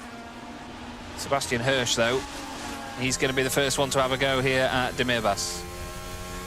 Absolutely, Demirbas has done very well to hold on to 7th. He was up in 6th at some point. Now he's lost a bit of time to Alejandro Sanchez in front of him, and Sinan is feeling the pressure from Sebastian and Michał in behind, and the fastest lap has just come out for for Ciro Zambra behind Koke Lopez, and that gap really is coming down at the front of the order. And at the trajectory that we're watching it right now, we could see a battle for the lead very soon. So this is one very exciting race that we have on our hands. We're just setting up the foundations at this point. It's got to say, maybe it's going to quiet down for the next few laps. It's give us a little bit of time to talk about, you know, what makes this series so unique. And I always like having these little chats about just how special RU1, RU2 and RU3 are. And my favorite thing has got to be how open it is to the public. It's all about progression here. You could easily start a year, you know, say beginning of 2027, you could be in RU3, just starting out for the first time. And by the end of the year, possibly if the stars align and you're absolutely dominant, you could be in RU1 for 2028. And that is just how the progression really does work. Of course, you'll be behind at the second part of the RU2 season, but you'll still be in such a fantastic position. I think that natural progression and allowing for such a high level series like this one to be so accessible to the public and anyone who just loves sim racing, it is something that is rarely seen in sim racing these days. Michael Schmidl making light work of Sebastian Hirsch, and the start-finish straight was hoping to go past Demirbas as well. Doesn't get both of them at the same time. Hirsch now on the back foot. Don't think he's going to use any push to pass down here. No, he's just in the slipstream. Michael Schmidl will hope to focus forwards now on the bright yellow machine of Demirbas, but lovely move by Michael. It looked like Hirsch was going to be the one overtaking Demirbas, actually, but no, it didn't end up working out that way. The yellow machine breaking away. A little bit of a twitch as they go up the hill there. But now, towards Piratella, looks like Hirsch hasn't got a response here, and now he's going to have to keep his eyes on the rear view mirror. Matthias Orwella is going to be chasing him down.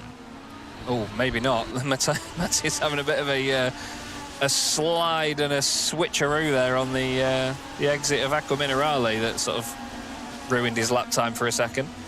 But it's interesting to see that these trains are so consistent, aren't they? You know, there's no sort of massive gaps between the field. I mean, the biggest gap between any of the drivers is 5 seconds from 4th down to 5th, and that's it. So, yeah, it's really, really interesting.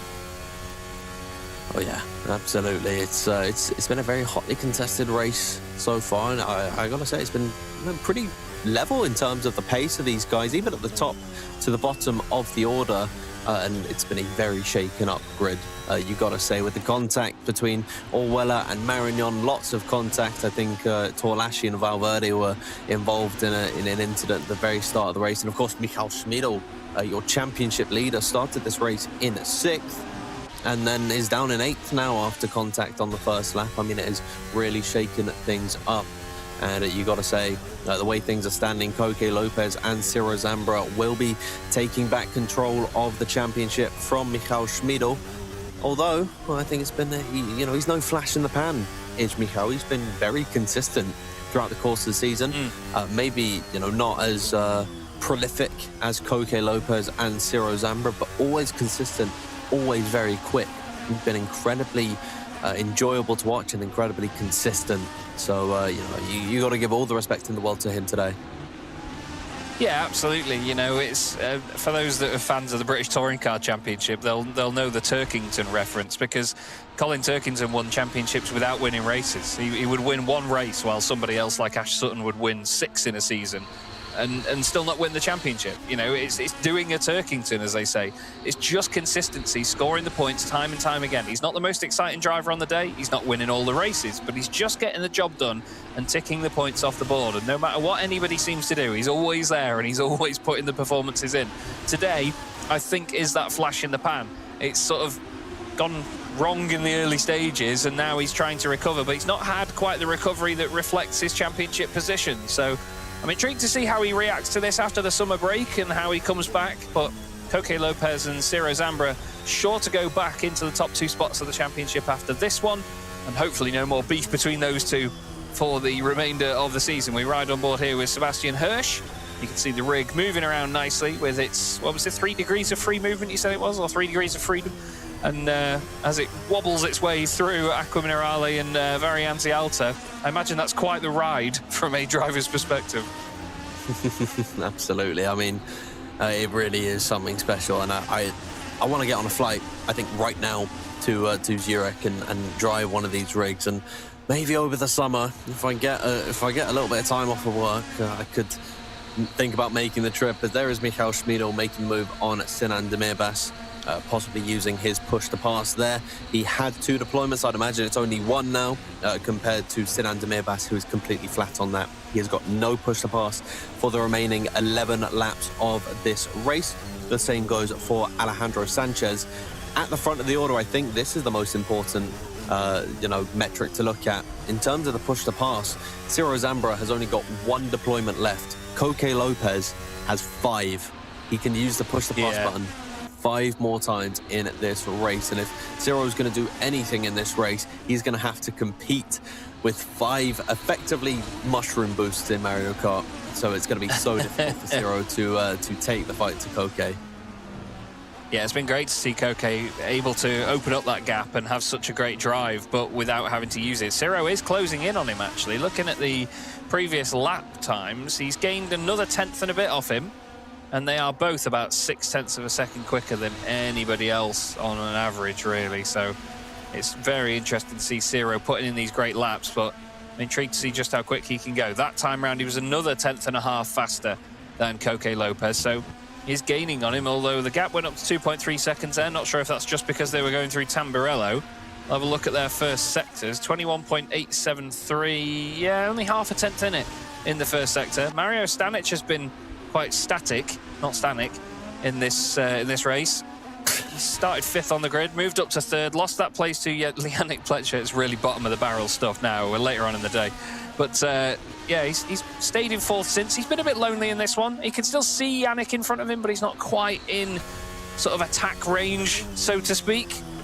He's just doing the job, scoring the points, like we said earlier on.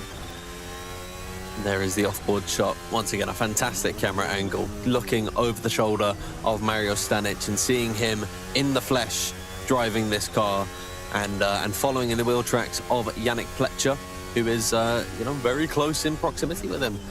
So it's very special to see how incredible what this series can achieve and bringing people together in sim racing. And I hope we get to see another shot of the bar in Zurich City. Of course, plenty of people walking past, seeing the action on display. And I wonder how loud we are. I wonder if we could be heard on the streets of Zurich.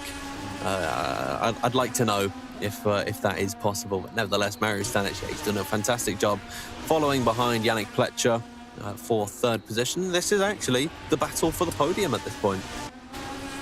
Yeah, it is indeed. Some big honours on the line here for these guys to really make up for. Matthias Orwella didn't have the start to the race that he would have wanted, and he's also one of these guys that are all sort of trying to make positions back on one another, aren't they? So there's a bit of a stalemate with a number of the positions in the middle of the field, but it's great to see them all still so close together in the latter stages.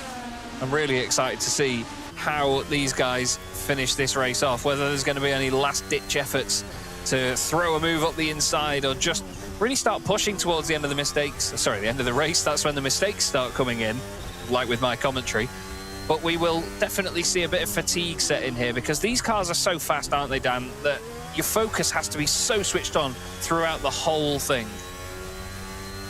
Yeah, absolutely. It is. I'm just looking in the Discord chat that we have, and Silas, our producer behind the scenes, has told us that the streets of Zurich can hear us, which is something I think I've never, ever thought I would ever say. So, this is, once again, it's opportunities for us as well as commentators, as Matthias Orwella is going to get through on Sinan Demirbas, who unfortunately, without any push to pass left in this race, can only defend so much. He is now behind Matthias Orwella, still within the top 10, which of course is the prize winning places, so he'll want to hold on to this for dear life. But I think having Enrique Marignon, one of the fastest drivers in behind, is so incredibly nerve-wracking for Sinan Demirbas. He's got to give everything he can in defending from Enrico, who's got a chip on his shoulder, of course, after being involved in contact with Matthias Orwella. There'll be a personal battle between the pair of them as to who finishes higher, and unfortunately Sinan is just, he's caught in the middle of it like a child of divorce. I mean, it's a real shame for Sinan to be stuck in this position. And then now Enrique Marignon off the exit of Variante Alta, very touchy on the rear. That's definitely an analogy I haven't heard before in commentary. But yeah, Enrique Marignon, it's not where he should be in this race, is it? We really expected him to get a strong result out of this one, and yeah, he's having to sort of just linger and watch the battle go on in front of him. So I'm intrigued to see, well, I was going to say whether he gets past Demirbas, but there you go. Demirbas now is just a memory for Enrique Marignon. And like I said before, it's such a shame to see that Demirbas will fall by the wayside, but he used the push to pass so much earlier that he's not got anything to defend himself with now, and he's dropped outside of the top 10. But the drive that he's put in will define the fact that the results sheets never tell the full story in motorsport. He had a really, really solid race so far, did Sinan, but now outside of the top 10, it's not going to look so impressive, unfortunately. Here's Marignon. He's not finished off his bottom lip just yet, but he's getting there with how hard he's trying to push through here, chasing down Matthias Orwella into Aqua Minerale. Once again, it's such an assault on the senses in these cars. They move around so much, they make such a great noise. Imagine how good it'd be if they turned the steering wheel screens on. It'd be amazing, wouldn't it? They'd know so much. But out of Variante Alta, he's really fighting the car to try and get it to behave itself down the hill towards Rivazza. And it just shows you how on the limit they are every single lap here, Dan. It's not like they're coasting like in the real open wheel series these cars are based on, where it's all just a case of energy conservation and not real racing. But these guys are absolutely kicking their heads in. This is pure uninhibited racing, and here comes Enrique Marignon using the push to pass to look to the outside line of turn number 1 on Matthias Orwella, and he has got back through once again, and that is 2 laps with 2 overtakes for Enrique Marignon. So he's really flying at this point. He's arguably the quickest man out on circuit, especially when he's got so many drivers left to overtake. He's got Sebastian Hirsch just in front of him. Michael Schmidl is ever so slightly up the road as they climb Tosa for the 25th time in this race. We really are running out of laps, and it is absolutely flown by as Enrique Marignon heads through Piratella in the wheel tracks of Sebastian Hirsch. He's putting on a show for us today, and I hope everyone at home on YouTube is watching, and everyone in person who is listening in to our dulcet tones, whether you're in Zurich or Madrid or Munich. It is a pleasure to have you here witnessing the Racing Unleashed Esports Series RU1, the absolute pinnacle of this championship. And they are providing, Chaz, a fantastic race today. Yeah, absolutely. Don't get me wrong. Whenever you commentate on open wheel cars, you always wonder and worry about the struggles of them following each other, as I've mentioned. But they follow each other really well, these guys, and they really know how to handle it. Enrique Marignon's sick of following the car in front of him, though, which is Sebastian Hirsch. He tries to get back with him, but no, he doesn't quite get there before Tamburello. And Enrique Marignon making some fantastic progress in these final couple of laps here. So he's really pushing to make these places count. He's right up behind Michael Schmidl once again now. So I'm intrigued to see whether he can continue on that progress over the last 4 laps. But look at him really throwing the car around, back end sliding on the exit of Tosa and up the hill. But I think one of the main things to talk about here in this race is just how close all of the field is together. It's been very intriguing to see that it hasn't spread out that much. There's always battles, there's always overtakes going on. It's been a wonderful afternoon of action here in Racing Unleashed Esports Series. Oh yeah, absolutely. From starting this race, or this event, at the Hockenheimring, heading over to the Nürburgring, and then flying out to San Marino in Imola.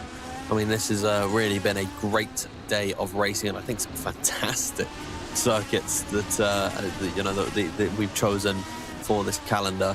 We were looking at the calendar last week, myself and Nathan, and talking about how great it is, and there's some circuits that you just have to have on any racing calendar in any single discipline that you have. And then the tracks that they picked in RU3, to sort of surprise the drivers, has also been just such fantastic picks. They've been so incredible to go to every single week. Of course, we were at we've been to Britain, we've been to Hungary, we've been to Italy, Vallelunga. It's been all over the world, all over Europe has these races been. And I'm gonna miss it for the summer break, I've got to say. It's been great, these last couple of events. Yeah, it's been a fantastic season up to this point, hasn't it? And it will seem very strange to have such a big gap between now and the next round, but I suppose it's, again, just that ethos of real life always comes first, so the drivers do get that break, and in the summer break, it's harder to get the attendance as well. I mentioned earlier that, with sim racing and virtual racing, a lot of the time, you don't have to worry so much about the logistics of getting the drivers and the people together, but I suppose you do at least have to have the drivers there, to say the least. So, yeah, knowing that people will be on holiday, it's the summer break at the end of the day, availability is lower, it's just one of those things. And it's good that the championship has the awareness and the organisers have the awareness to compensate for that and have that summer break and then come back strong later in the season. And obviously it builds up hype as well, and what's better than hype, eh, Dan? Everybody wants a bit of hype, much like we're going to build up the hype for the remainder of this race. Just 2 laps to go after this one, and Ciro Zambra is trying his best to chase down Koke Lopez. Absolutely, he's done a great job, Ciro Zambra, after a very disappointing qualifying, starting this race in 7th position. He is doing his best to catch up to Lopez, who has used up a lot of his push to pass to pull a gap to Ciro, who's just run off the circuit ever so slightly off the exit of Acqua Minerale. And he's doing his best to catch up, but I think Koke might be too far in the distance for Ciro. Now they are level on push to pass, so Ciro hasn't used any since Koke used 4 of his 5 deployments that he had remaining last time we checked in. As we are looking towards the rear of the field, Enrique Marignon now putting the pressure on to Michael Schmidl. This has been such an entertaining run that Enrique has been going on. It really does beg the question of what if, what if he wasn't in that collision with Matheus Orwella? Where would he be in this race? Could he be fighting with Koke Lopez or possibly with Ciro Zambra at this moment in time? I mean, it's all questions that you just don't know the answer to, as Enrique is closing the rear of Michał, but not quite close enough this time by, who only have one more attempt next lap by to get the move done in towards Tamburello.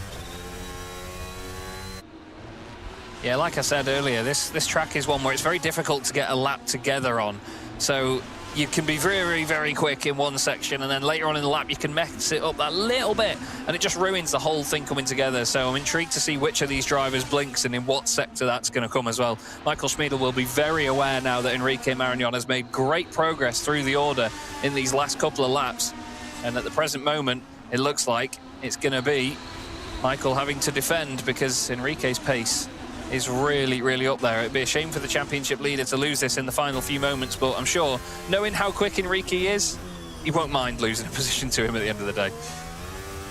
Absolutely not. I think these two are both just incredible racers in their own rights, and now Coque Lopez has begun the final lap of this race, the last lap of racing here in the RU Esports series for the spring section of RU1 and RU2. And we will be on our summer break after this. I'll miss it. I will miss it on the last couple of months, as there is Enrique Marignon getting through on Michał Schmidl, and that was, I believe, the last bit of push to pass that he used there. Michał Schmidl had nothing to defend with there. Enrique, what a recovery drive. He was right down at the tail end of the field. Now finds himself in P7. Yeah, it's easily done by Enrique, just making sure that he saved that energy right until the end. And again, that's the strategy of it coming in. You know that you might need it later on, so why not save it up? I think we've seen that for Sinan Demirbas, he dropped down because he used all of his energy really early on in the race, thought he could get himself into a better position, and because the field was spread out, he could benefit, but no. But speaking of benefiting though, Dan, Coque Lopez, what a drive. Yeah, through the final two corners of Ravazza 1 and 2, Coque Lopez, it's a lights to flag victory from him today. He will reclaim the championship lead. Ciro Zambra got very close towards the end, but he will remain in P2 after a fantastic drive up the field from 7th into 2nd. Yannick Pletcher will finish this race out in 3rd. A big round of applause in Zurich City for Ciro Zambra's drive, and everyone who is in attendance today. There is Yannick Pletcher finishing in 3rd as everyone comes across the line. What a race, what a day of racing across all 3 tiers that we have seen. But it is Coque Lopez winning at Imola here on RU1. I was going to say, I just heard a load of applause then. I turned around and I thought there was an audience in my office. But no, fantastic, fantastic drive that by Coque. Lights to flag was lovely. But yeah, you're right, though. Ciro Zambra, he was going after him right at the end of that race. And considering that he started a bit further down the order, he had a bit of a scrappy first lap, he had lots to do in that race. But he still managed to make it work and get a solid points finish. And the only person ahead of him was his main championship rival at this point. Because, well, unfortunately for Michael Schmidl, that race just did not quite come together, did it? It really didn't. And there is all of the drivers and you know, competitors just giving congratulations to each other. That is Timothy Sperrison and Jamie Eggio speaking to Ciro there, and we saw David Vutrich speaking with Yannick Pletcher, and I believe that's Julian Aman behind, and that might be Loris Naif. I'm not quite sure, but there it is, Ciro Zambra. That's very sweet to see. A little hug from the loved ones, a little kiss as well, and so many congratulations all around. And there it is. That is nice to see. 2 rivals finishing 2nd and 3rd, right next to each other in the grid and in the lounge, able to congratulate one another. So once again, just incredible scenes here in the lounge. Yannick Pletcher comes in 3rd, Ciro Zambra 2nd. But it's Coque Lopez in Madrid taking the win. Yeah, absolutely. Wonderful drive by Coque. He was absolutely untouchable throughout that one. And this is how the championship will change then after this round of the series. You can see there, look, that now Coque Lopez moves back into the championship lead with a 9-point lead, 12-point gap back from Ciro Zambra to Michael Schmidl, who gets it onto exactly 100 points. Yannick Pletcher is not too far away, though, and then it's Enrique Marignon remaining best of the rest in 5th place. Well, he's only got 7 points over Alejandro Sanchez, had a difficult day today. Angelo not here today. Sebastian Hirsch gaining some points into 8th place, 62 for him. But it's very, very close all the way down there. And like I said earlier, all it takes is one good day for for you, one bad day for a rival, and all of a sudden that gets flipped on its head, doesn't it? It really does, and it is always just so interesting to see how the championship shakes up every single time we are here. Now Koke Lopez and Cyril Zambra jump back ahead of Michael Schmidl, but another bust up like in Spa, and Schmidl will be right there to retake the championship lead. Of course, we've still got 4 races left in this championship for the fall sector of this season, the second half after the summer break. But that will bring us to the end of what was a great day of racing. We will have a couple of interviews very soon with Yannick Pletcher, Cyril Zambra and Koke Lopez, your podium finishers here today. Lots to digest. I gotta say, Imola was a great choice of race circuit once again on this fantastic calendar. So yeah, brilliant stuff all around. And that brings us to the end of Imola. Yeah, it does indeed. Yeah, I was just having... Sorry. I lost you then. No, sorry. You go ahead. You go ahead. I was just going to say the rest of the calendar looks very, very intriguing actually as well. There you go back to the Nürburgring on the 20th of September. We then head to Suzuka in October, Interlagos and Silverstone. Some wonderful, wonderful racing circuits. Any of them take your fancy in particular? Gotta say, Suzuka, one of my favourite circuits in the world. It'll be lovely to see what we get there. But we are ready now for the interviews. So it'll be Yannick Pletcher first up in Zurich City. Yannick, big smiles on your face. How are you feeling after another podium here in this series? Yes, thank you. I'm really thankful for P3, but overall I'm not quite satisfied because I couldn't get into the rhythm, which was really hard for me on Imola with the curbs. And unfortunately, yeah, I couldn't hold Zero back behind me. Congrats to him and also congrats to Koke. Amazing drive from them. They were in a different league today. And yeah, now it's summer break and we're giving it all to close that gap. Absolutely. Of course, we saw after the race you and Ciro and so many of the drivers, both in RU2 and RU3, you know, congratulating you, and you were interacting with them. What's it like once again to be in the environment with your competitors and friends? Yeah, it's amazing. It's truly something special. That's no one has this really, you know. And this is like a LAN event. I really like it. And that everyone congratulated me is really, I'm really thankful for that. Good man. I mean, you've now got a good few months to rest and practice. I mean, any plans for the summer break for you? Yeah, I'm probably gonna do an iRacing league to really, yeah, prepare myself and gain another racecraft. And then, yes, right before the start of the next phase, we will be practicing a lot and giving it all. Good man, thank you so much. We will let you get away and enjoy that one. But once again, really well done. Thank you, thank you. So that brings us to the end of our first interview with Yannick Pletcher. They will not have to go anywhere. We'll simply just hand over the microphone to Ciro Zambra next. Absolutely, yeah. Ciro finishing in second place in that race, and a difficult qualifying session saw him a bit further down the order than we usually do. And then obviously the start of the race, not too tidy either, with a lot of battles. Ciro, welcome to the booth. Great to see you. That was a bit of hard work, that race, wasn't it? Talk us through it. Yeah, it was way too intense to be comfortable. Of course, qualifying I was way too cautious. And then qualify P7, not good at all. But I knew if I would focus now, I can gain some positions because I know the pace would be there. And yeah, throughout the race, a bit of luck that some people ahead spun out. But then, yeah, very great battle against Yannick. I thought we're gonna kill each other at one point, but it was very good and a lot of fun. And catching up to Koke in the race also showed that the pace was there. I think I got fastest lap. So all in all, happy, but I got to work on the qualifying. Absolutely, and I was going to mention that surely it's a big confidence boost to still catch up with Koke towards the end of the race there. So, you know, you knew that you still had the pace in you. It's just that one lap in quali really let the side down, but you still managed to pull it through for second place, so it's all good in the championship. What are your thoughts on the rest of the calendar? Is there anywhere that you're particularly confident about?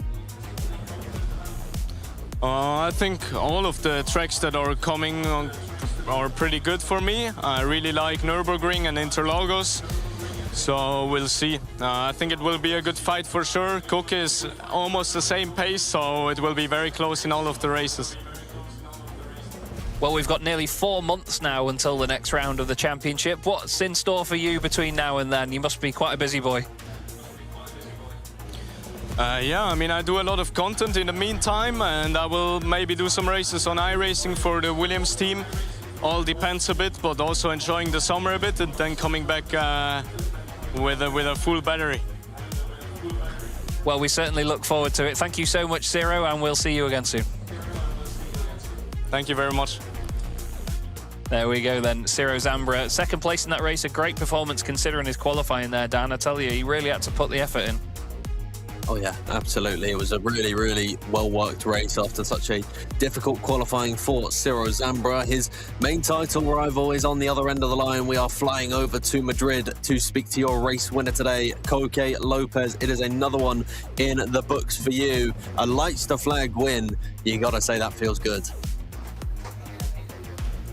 Yeah, feels good, especially after all the drama from Spa. I wanted a clean race. I think all what happened with the post-race penalties, like 4 or 5 days later, gave me the anger to be fast enough in quali, because in this track, to be honest, I was not in the same pace as Ciro. He was very, very fast.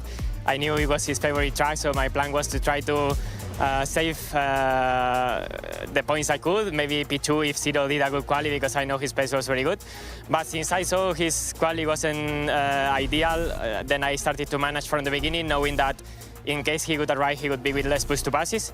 So yeah, as I said, the anger was there after Spa, but not at all the motivation. I hope to refill my batteries in the summer break and not come only with the anger, but also with the motivation enough to enjoy racing here, as I used to do. Yeah, mate. I mean, it was a fantastic run from you there, and now I'm sure it is absolutely boiling out in Madrid. Surely, with the summer break looming, a lot of rest is needed for the remainder of the season. Yeah, we will try to rest as much as possible with family, girlfriend as well, trying to spend the time that I cannot spend daily because of work, and also coming here to Madrid for training. So yeah, we'll try to refill my battery, as I say, and hopefully keep on the same line in the next event, especially in quali. I think this is my strength probably in compared to Ciro, because his pace is very, very fast. Of course, I cannot come so many days to practice as I would like to, but I think I'm still doing a great effort to come more days than last year. So in terms of pace, I don't think being so far affects me. So it's all on Ciro that he's being so fast this season. Absolutely. Well, I think that's no discredit to you at all. You've been spectacular in your own right, and qualifying really has been your strong suit. It has been, what, 3 in a row? I believe it is 3 pole positions in a row for yourself, so maybe you sell yourself a bit short, but we will let you get away and enjoy that race win, Koke. Thank you so much for joining us, and we hope to see you back for the second half of the season. Yeah, thank you. See you soon.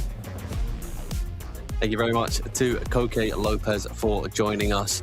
And that brings us to the end of what was a spectacular event in all 3 tiers here in Racing Unleashed, Chaz. Yeah, absolutely. It's been really good fun this today. I've thoroughly enjoyed my time here with you lot at Racing Unleashed today in the Racing Unleashed Esports series. So much to think about, more than just straightforward sprint racing, because there's different elements to all the categories, and obviously promotion, demotion, lots to do for these drivers. And the unique selling point of having everybody in the same place, seeing the emotion pour out, seeing the congratulations, it's such a lovely environment that you've all got here. And I hope this isn't my last time on the air with you all. It's been great fun. Absolutely, it really has been a fantastic day of racing, and I hope everyone has enjoyed it, both on YouTube at home and everyone in the lounges across Munich, Madrid, and our flagship lounge in in Zurich City, and of course in Zurich Airport as well. But that, I believe, is everything. If you have not already, please make sure you keep up to date with Racing Unleashed by joining the Discord server, where you can find out everything to do with RU3 Open qualifiers. Look in the top right-hand side of your screen, the QR code. If you want a nice community to talk to, well, we're here for you. So thank you, everyone. Please do check it out. And everything, if you want to find out anything, make sure you check out racing-unleashed.com, and you can find out where you can book events, you can buy the simulators, or find out about this series. But from us now, I believe that is time to say goodbye. Thank you for joining us for the spring half of the season. We will see you after the summer break for the start of the fall half. Thank you, everyone, once again so much for joining us, and we will see you next time.